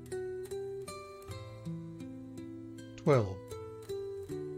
Then at the altar Wilton kneels, and Clare the spurs bound on his heel, and think what next he must have felt at buckling of the falchion belt, and judge how Clara changed her hue, while fastening to her lover's side a friend, which, though in danger tried, he once had found untrue. Then Douglas struck him with his blade. St. Michael and St. Andrew aid, I dub thee knight. Arise, Sir Ralph, De Wilton's heir, for king, for church, for lady fair, see that thou fight. And Bishop Gawain as he rose said, Wilton, grieve not for thy woes, disgrace and trouble, for he who honour best bestows may give thee double. De Wilton sobbed, for sob he must. Where'er I meet a Douglas, trust that Douglas is my brother. Nay, nay, old Angus said, not so. To Surrey's camp thou now must go. Thy wrongs no longer smother. I have 2 sons in yonder field, and if thou meet'st them under shield, upon them bravely do thy worst, and foul fall him that blenches first. 13. Not far advanced was morning day, when Marmion did his troop array to Surrey's camp to ride. He had safe conduct for his band beneath the royal seal and hand, and Douglas gave a guide. The ancient earl, with stately grace, would Clara on her palfrey place, and whispered in an undertone, Let the hawk stoop, his prey is flown. The train from out the castle drew, but Marmion stopped to bid adieu. Though something I might plain, he said, of cold respect to stranger guest, sent hither by your king's behest, while in Tantallon's towers I stayed. Part we in friendship from your land, and, noble Earl, receive my hand. But Douglas round him drew his cloak, folded his arms, and thus he spoke: My manors, halls, and bowers shall still be open, at my sovereign's will, to each one whom he lists, howe'er unmeet to be the owner's peer. My castles are my king's alone, from turret to foundation stone, the hand of Douglas is his own, and never shall in friendly grasp the hand of such as Marmion clasp. 14. Burned Marmion's swarthy cheek like fire, and shook his very frame for ire.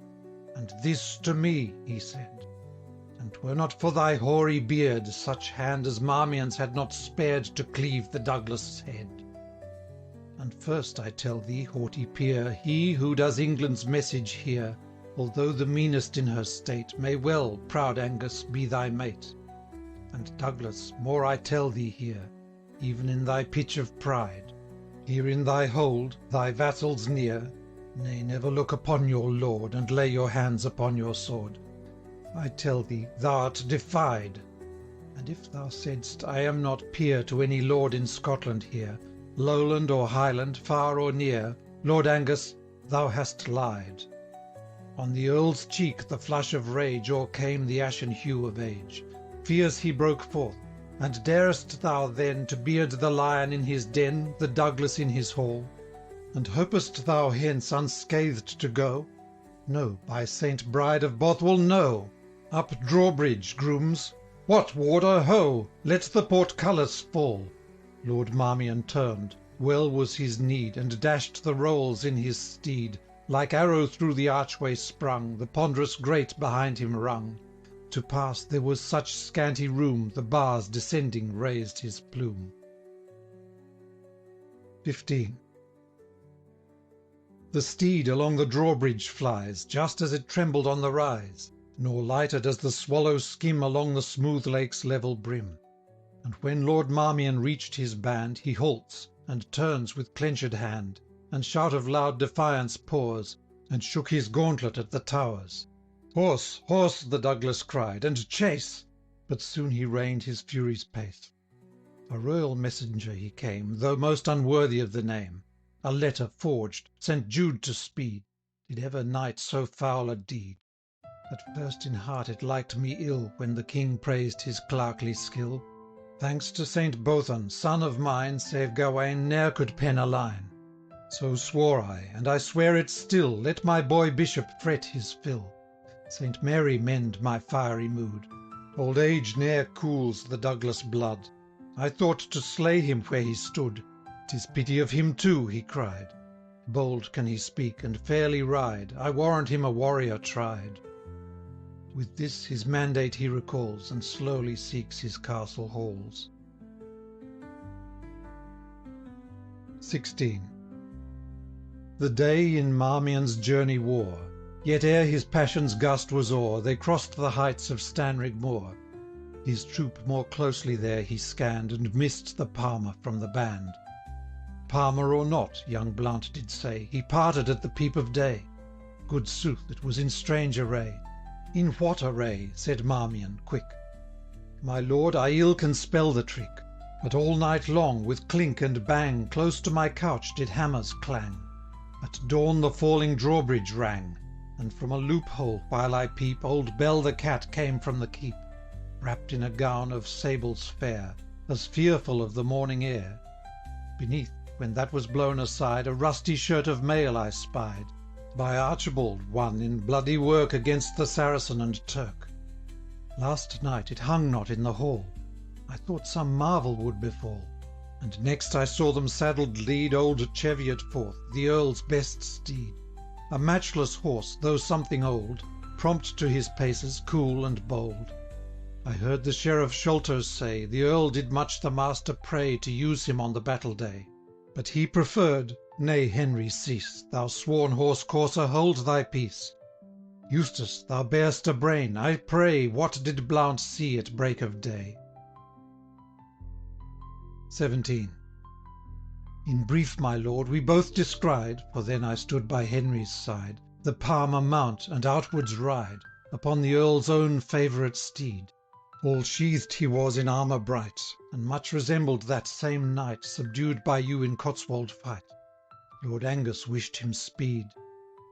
The instant that Fitz-Eustace spoke, a sudden light on Marmion broke. "Ah, dastard fool, to reason lost!" he muttered.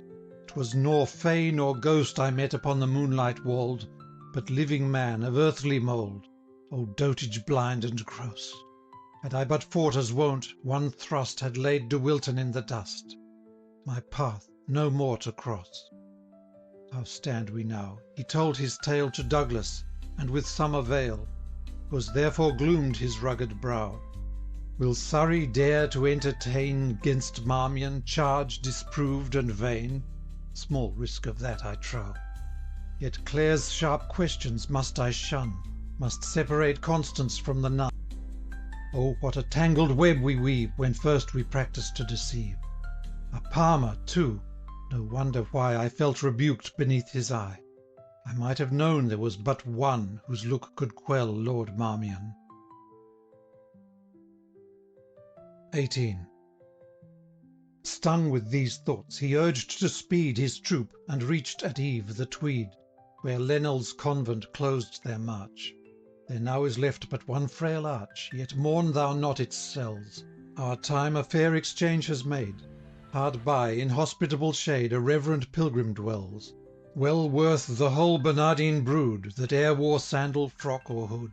Yet did St. Bernard's abbot there give Marmion entertainment fair, and lodging for his train and Clare.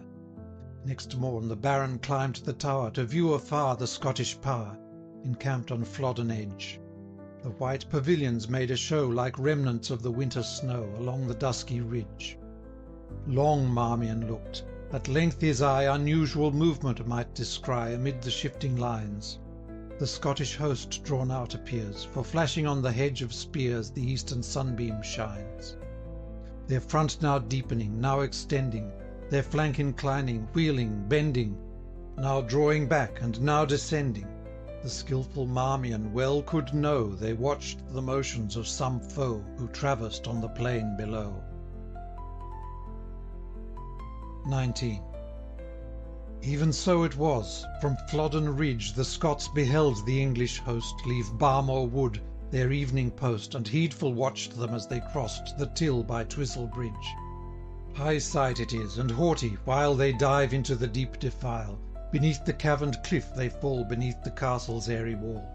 By rock, by oak, by hawthorn tree, troop after troop are disappearing, troop after troop their banners rearing. Upon the eastern bank you see, still pouring down the rocky den, where flows the sullen Till, and rising from the dim wood glen, standards on standards, men on men, in slow succession still, and sweeping o'er the Gothic arch, and pressing on in ceaseless march to gain the opposing hill. That morn, to many a trumpet clang, Twisel thy rock's deep echo rang, and many a chief of birth and rank St. Helen at thy fountain drank. Thy hawthorn glade, which now we see in springtide bloom so lavishly, had then from many an axe its doom, to give the marching columns room. 20. And why stands Scotland idly now, dark Flodden, on thy airy brow, since England gains the pass the while, and struggles through the deep defile? What checks the fiery soul of James? Why sits that champion of the dames inactive on his steed, and sees, between him and his land, between him and Tweed's southern strand, his host Lord Surrey lead? What veils the vain knight-errant's brand, O Douglas, for thy leading wand? Fierce Randolph, for thy speed?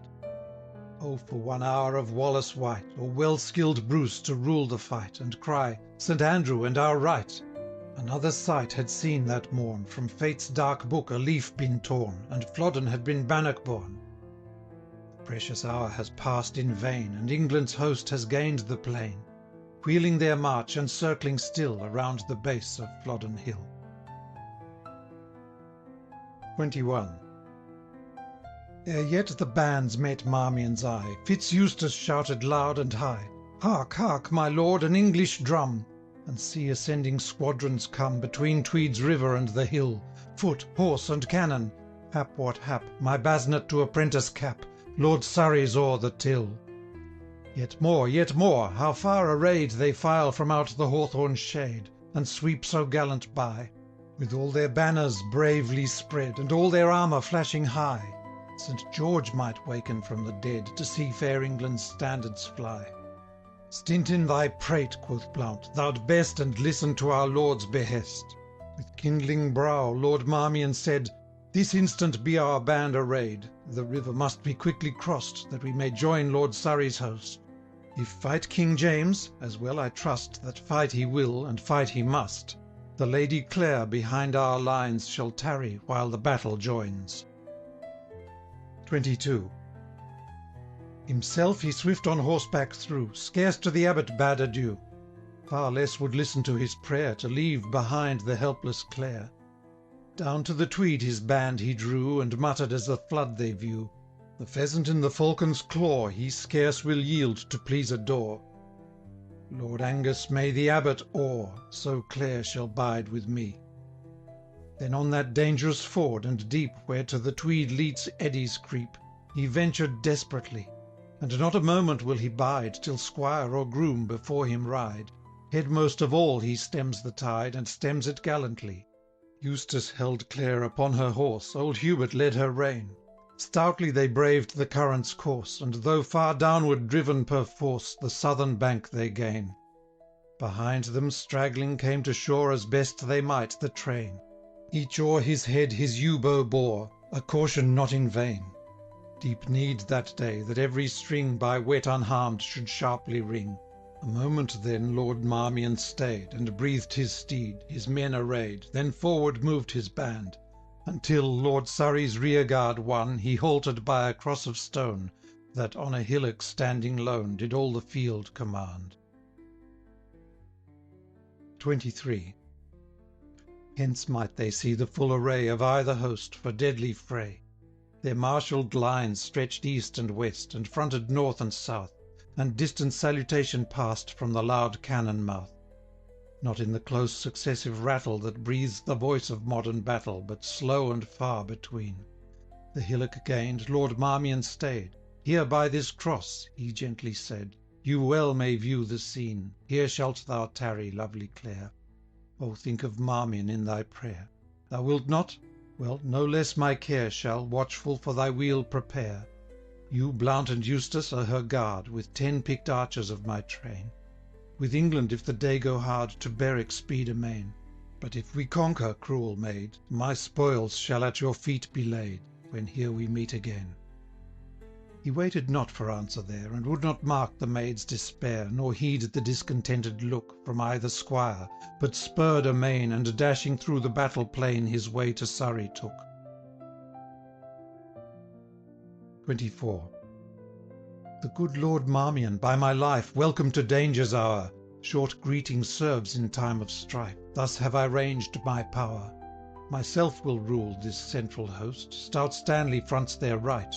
My sons command the vaward post, with Brian Tunstall, stainless knight. Lord Dacre, with his horsemen light, shall be in rearward of the fight, and succour those that need it most. Now gallant Marmion, well I know, would gladly to the vanguard go. Edmund, the Admiral Tunstall there, with thee their charge will blithely share. There fight thine own retainers too, beneath de Burgh thy steward true. Thanks, noble Surrey, Marmion said, nor farther greeting there he paid, but parting like a thunderbolt, first in the vanguard made a halt, where such a shout there rose, of Marmion, Marmion, that the cry up Flodden mountain shrilling high startled the Scottish foes. 25. Blount and Fitz-Eustace rested still with Lady Clare upon the hill, on which, for far the day was spent, the western sunbeams now were bent. The cry they heard, its meaning knew, could plain their distant comrades view. Sadly to Blount did Eustace say, unworthy office here to stay, no hope of gilded spurs today. But see, look up, on Flodden bent the Scottish foe has fired his tent. And sudden as he spoke, from the sharp ridges of the hill, all downward to the banks of Till, was wreathed in sable smoke. Volumed and fast, and rolling far, the cloud enveloped Scotland's war, as down the hill they broke. Nor martial shout, nor minstrel tone announced their march, their tread alone, at times one warning trumpet blown, at times a stifled hum, told England from his mountain throne King James did rushing come. Scarce could they hear or see their foes, until at weapon point they close. They close in clouds of smoke and dust, with sword sway and with lances thrust. And such a yell was there, of sudden and portentous birth, as if men fought upon the earth, and fiends in upper air. Or life and death were in the shout, recoil and rally, charge and rout, and triumph and despair. Long looked the anxious squires, their eye could in the darkness naught descry. 26. At length the freshening western blast aside the shroud of battle cast, and first the ridge of mingled spears above the brightening cloud appears, and in the smoke the pennons flew, as in the storm the white sea mew. Then marked they, dashing broad and far, the broken billows of the war, and plumed crests of chieftains brave, floating like foam upon the wave, but naught distinct they see. Wide raged the battle on the plain, spears shook, and falchions flashed amain, fell England's arrow flight like rain. Crests rose, and stooped, and rose again, wild and disorderly. Amid the scene of tumult, high they saw Lord Marmion's falcon fly, and stainless Tunstall's banner white, and Edmund Howard's lion bright, still bear them bravely in the fight. Although against them come of gallant Gordons many a one, and many a stubborn Badenoch man, and many a rugged border clan, with Huntly and with Home. 27. Far on the left, unseen the while, Stanley broke Lennox and Argyle, though there the western mountaineer rushed with bare bosom on the spear, and flung the feeble targe aside, and with both hands the broadsword plied. 'Twas vain, but fortune on the right with fickle smile cheered Scotland's fight. Then fell that spotless banner white, the Howard's lion fell. Yet still Lord Marmion's falcon flew with wavering flight, while fiercer grew around the battle yell. The border slogan rent the sky. "A home, a Gordon!" was the cry. Loud were the clanging blows. Advanced, forced back, now low, now high, the pennon sunk and rose, as bends the bark's mast in the gale, when rent are rigging, shrouds, and sail, it wavered mid the foes. No longer Blount the view could bear. By heaven and all its saints I swear I will not see it lost. Fitzeustace, you with Lady Clare may bid your beads and patter prayer. I gallop to the host. And to the fray he rode amain, followed by all the archer train. The fiery youth with desperate charge made for a space an opening large. The rescued banner rose, but darkly closed the war around. Like pine tree rooted from the ground, it sank among the foes. Then Eustace mounted too, yet stayed, as loath to leave the helpless maid. When fast as shaft can fly, blood shot his eyes, his nostrils spread, the loose rein dangling from his head, housing and saddle bloody red, Lord Marmion's steed rushed by. And Eustace, maddening at the sight, a look and sign to Clara cast, to mark he would return in haste, then plunged into the fight. 28. Ask me not what the maiden feels, left in that dreadful hour alone. Perchance her reason stoops or reels, perchance a courage not her own braces her mind to desperate tone. The scattered van of England wheels. She only said, as loud in air the tumult roared, "Is Wilton there?" They fly, or maddened by despair, fight but to die. Is Wilton there? With that, straight up the hill there rode 2 horsemen drenched with gore, and in their arms a helpless load, a wounded knight they bore. His hand still strained the broken brand, his arms were smeared with blood and sand. Dragged from among the horse's feet with dinted shield and helmet beat, the falcon crest and plumage gone. Can that be haughty Marmion? Young Blount his armour did unlace, and gazing on his ghastly face, said, "By St. George, he's gone. That spear wound has our master sped, and see the deep cut on his head. Good night to Marmion. Unnurtured Blount, thy brawling cease. He opes his eyes," said Eustace. "Peace." 29. When doffed his casque he felt free air, around 'gan Marmion wildly stare. Where's Harry Blount? Fitz-Eustace where?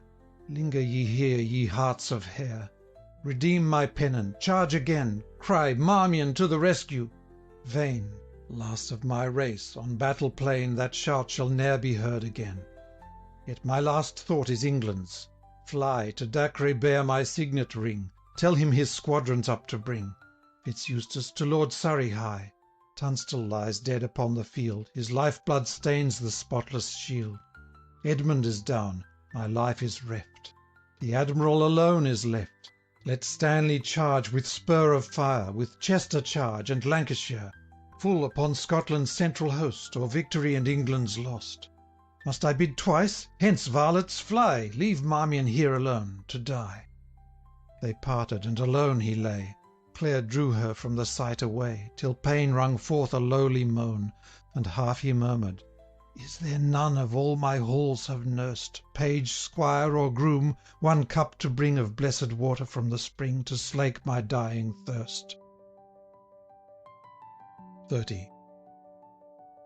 O woman, in our hours of ease, uncertain, coy, and hard to please, and variable as the shade by the light quivering aspen made, when pain and anguish wring the brow, a ministering angel thou.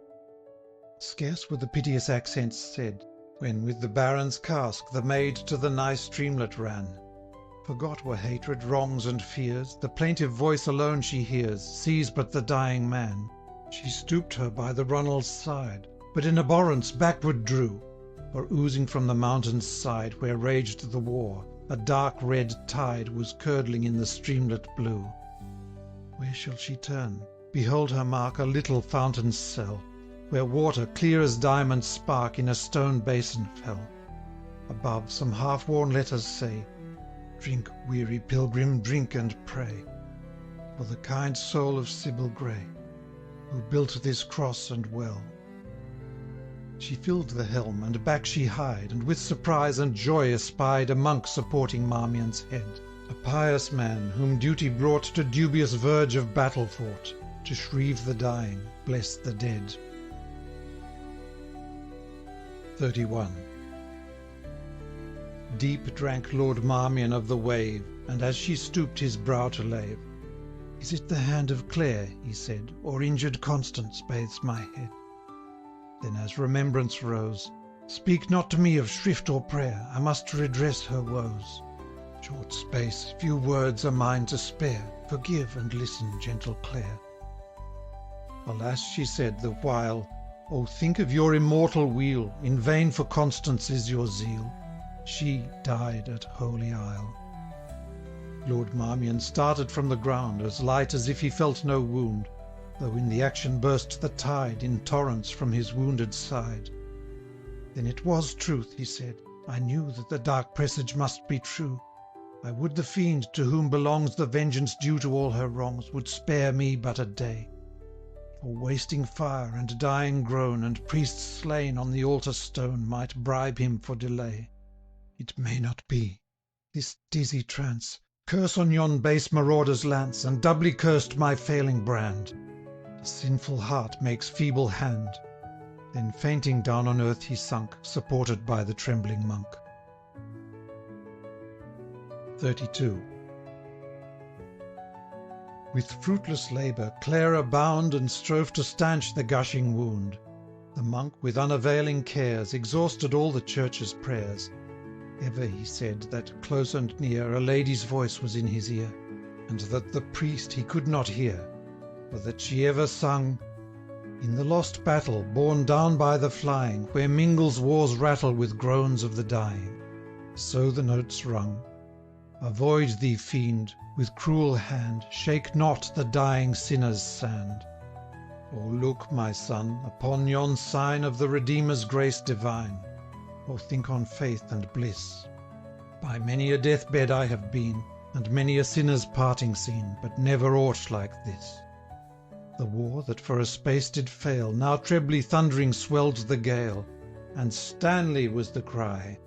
A light on Marmion's visage spread, and fired his glazing eye. With dying hand above his head, he shook the fragment of his blade, and shouted, Victory! Charge, Chester, charge! On, Stanley, on! Were the last words of Marmion. 33.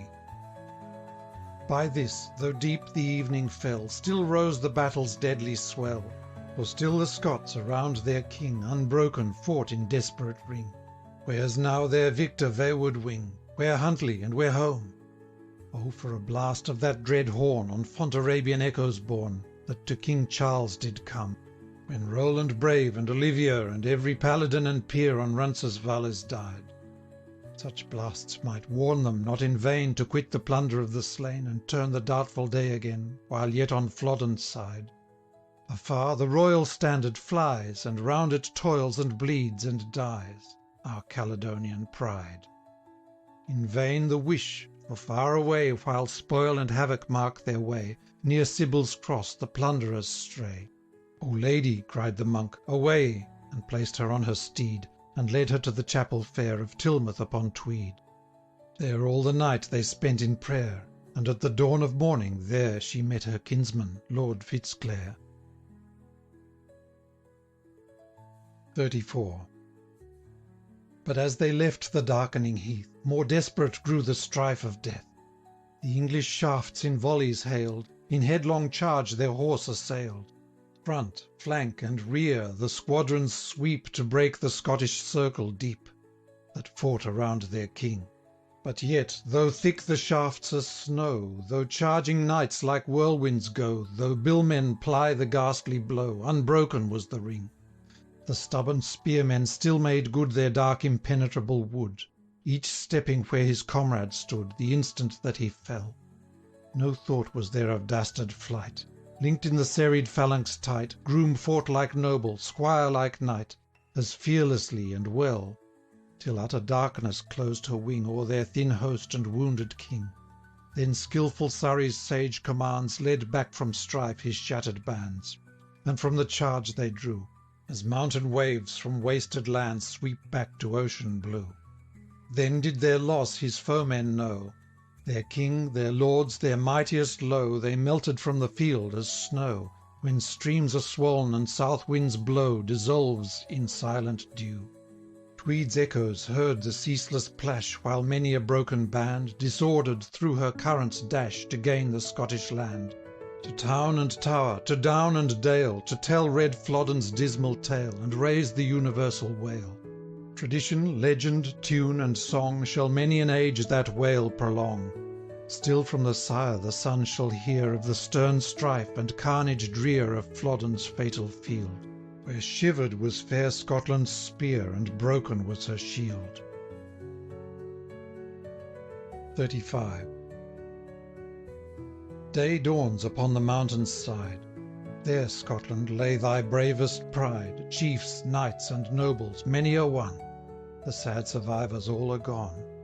View not that corpse mistrustfully, defaced and mangled though it be, nor to yon border castle high look northward with upbraiding eye, nor cherish hope in vain, that journeying far on foreign strand, the royal pilgrim to his land may yet return again. He saw the wreck his rashness wrought, reckless of life he desperate fought, and fell on Flodden plain. And well in death his trusty brand, firm clenched within his manly hand, beseemed the monarch slain. But oh, how changed since yon blithe night! Gladly I turn me from the sight, unto my tale again. 36. Short is my tale. Fitz-Eustace' care a pierced and mangled body bare to moated Lichfield's lofty pile. And there, beneath the southern aisle, a tomb, with Gothic sculpture fair, did long Lord Marmion's image bear. Now vainly for its sight you look, 'twas levelled when fanatic Brooke the fair cathedral stormed and took. But thanks to heaven and good St. Chad, a guerdon meet the spoiler had. There erst was Marshal Marmion found, his feet upon a couchant hound, his hands to heaven upraised.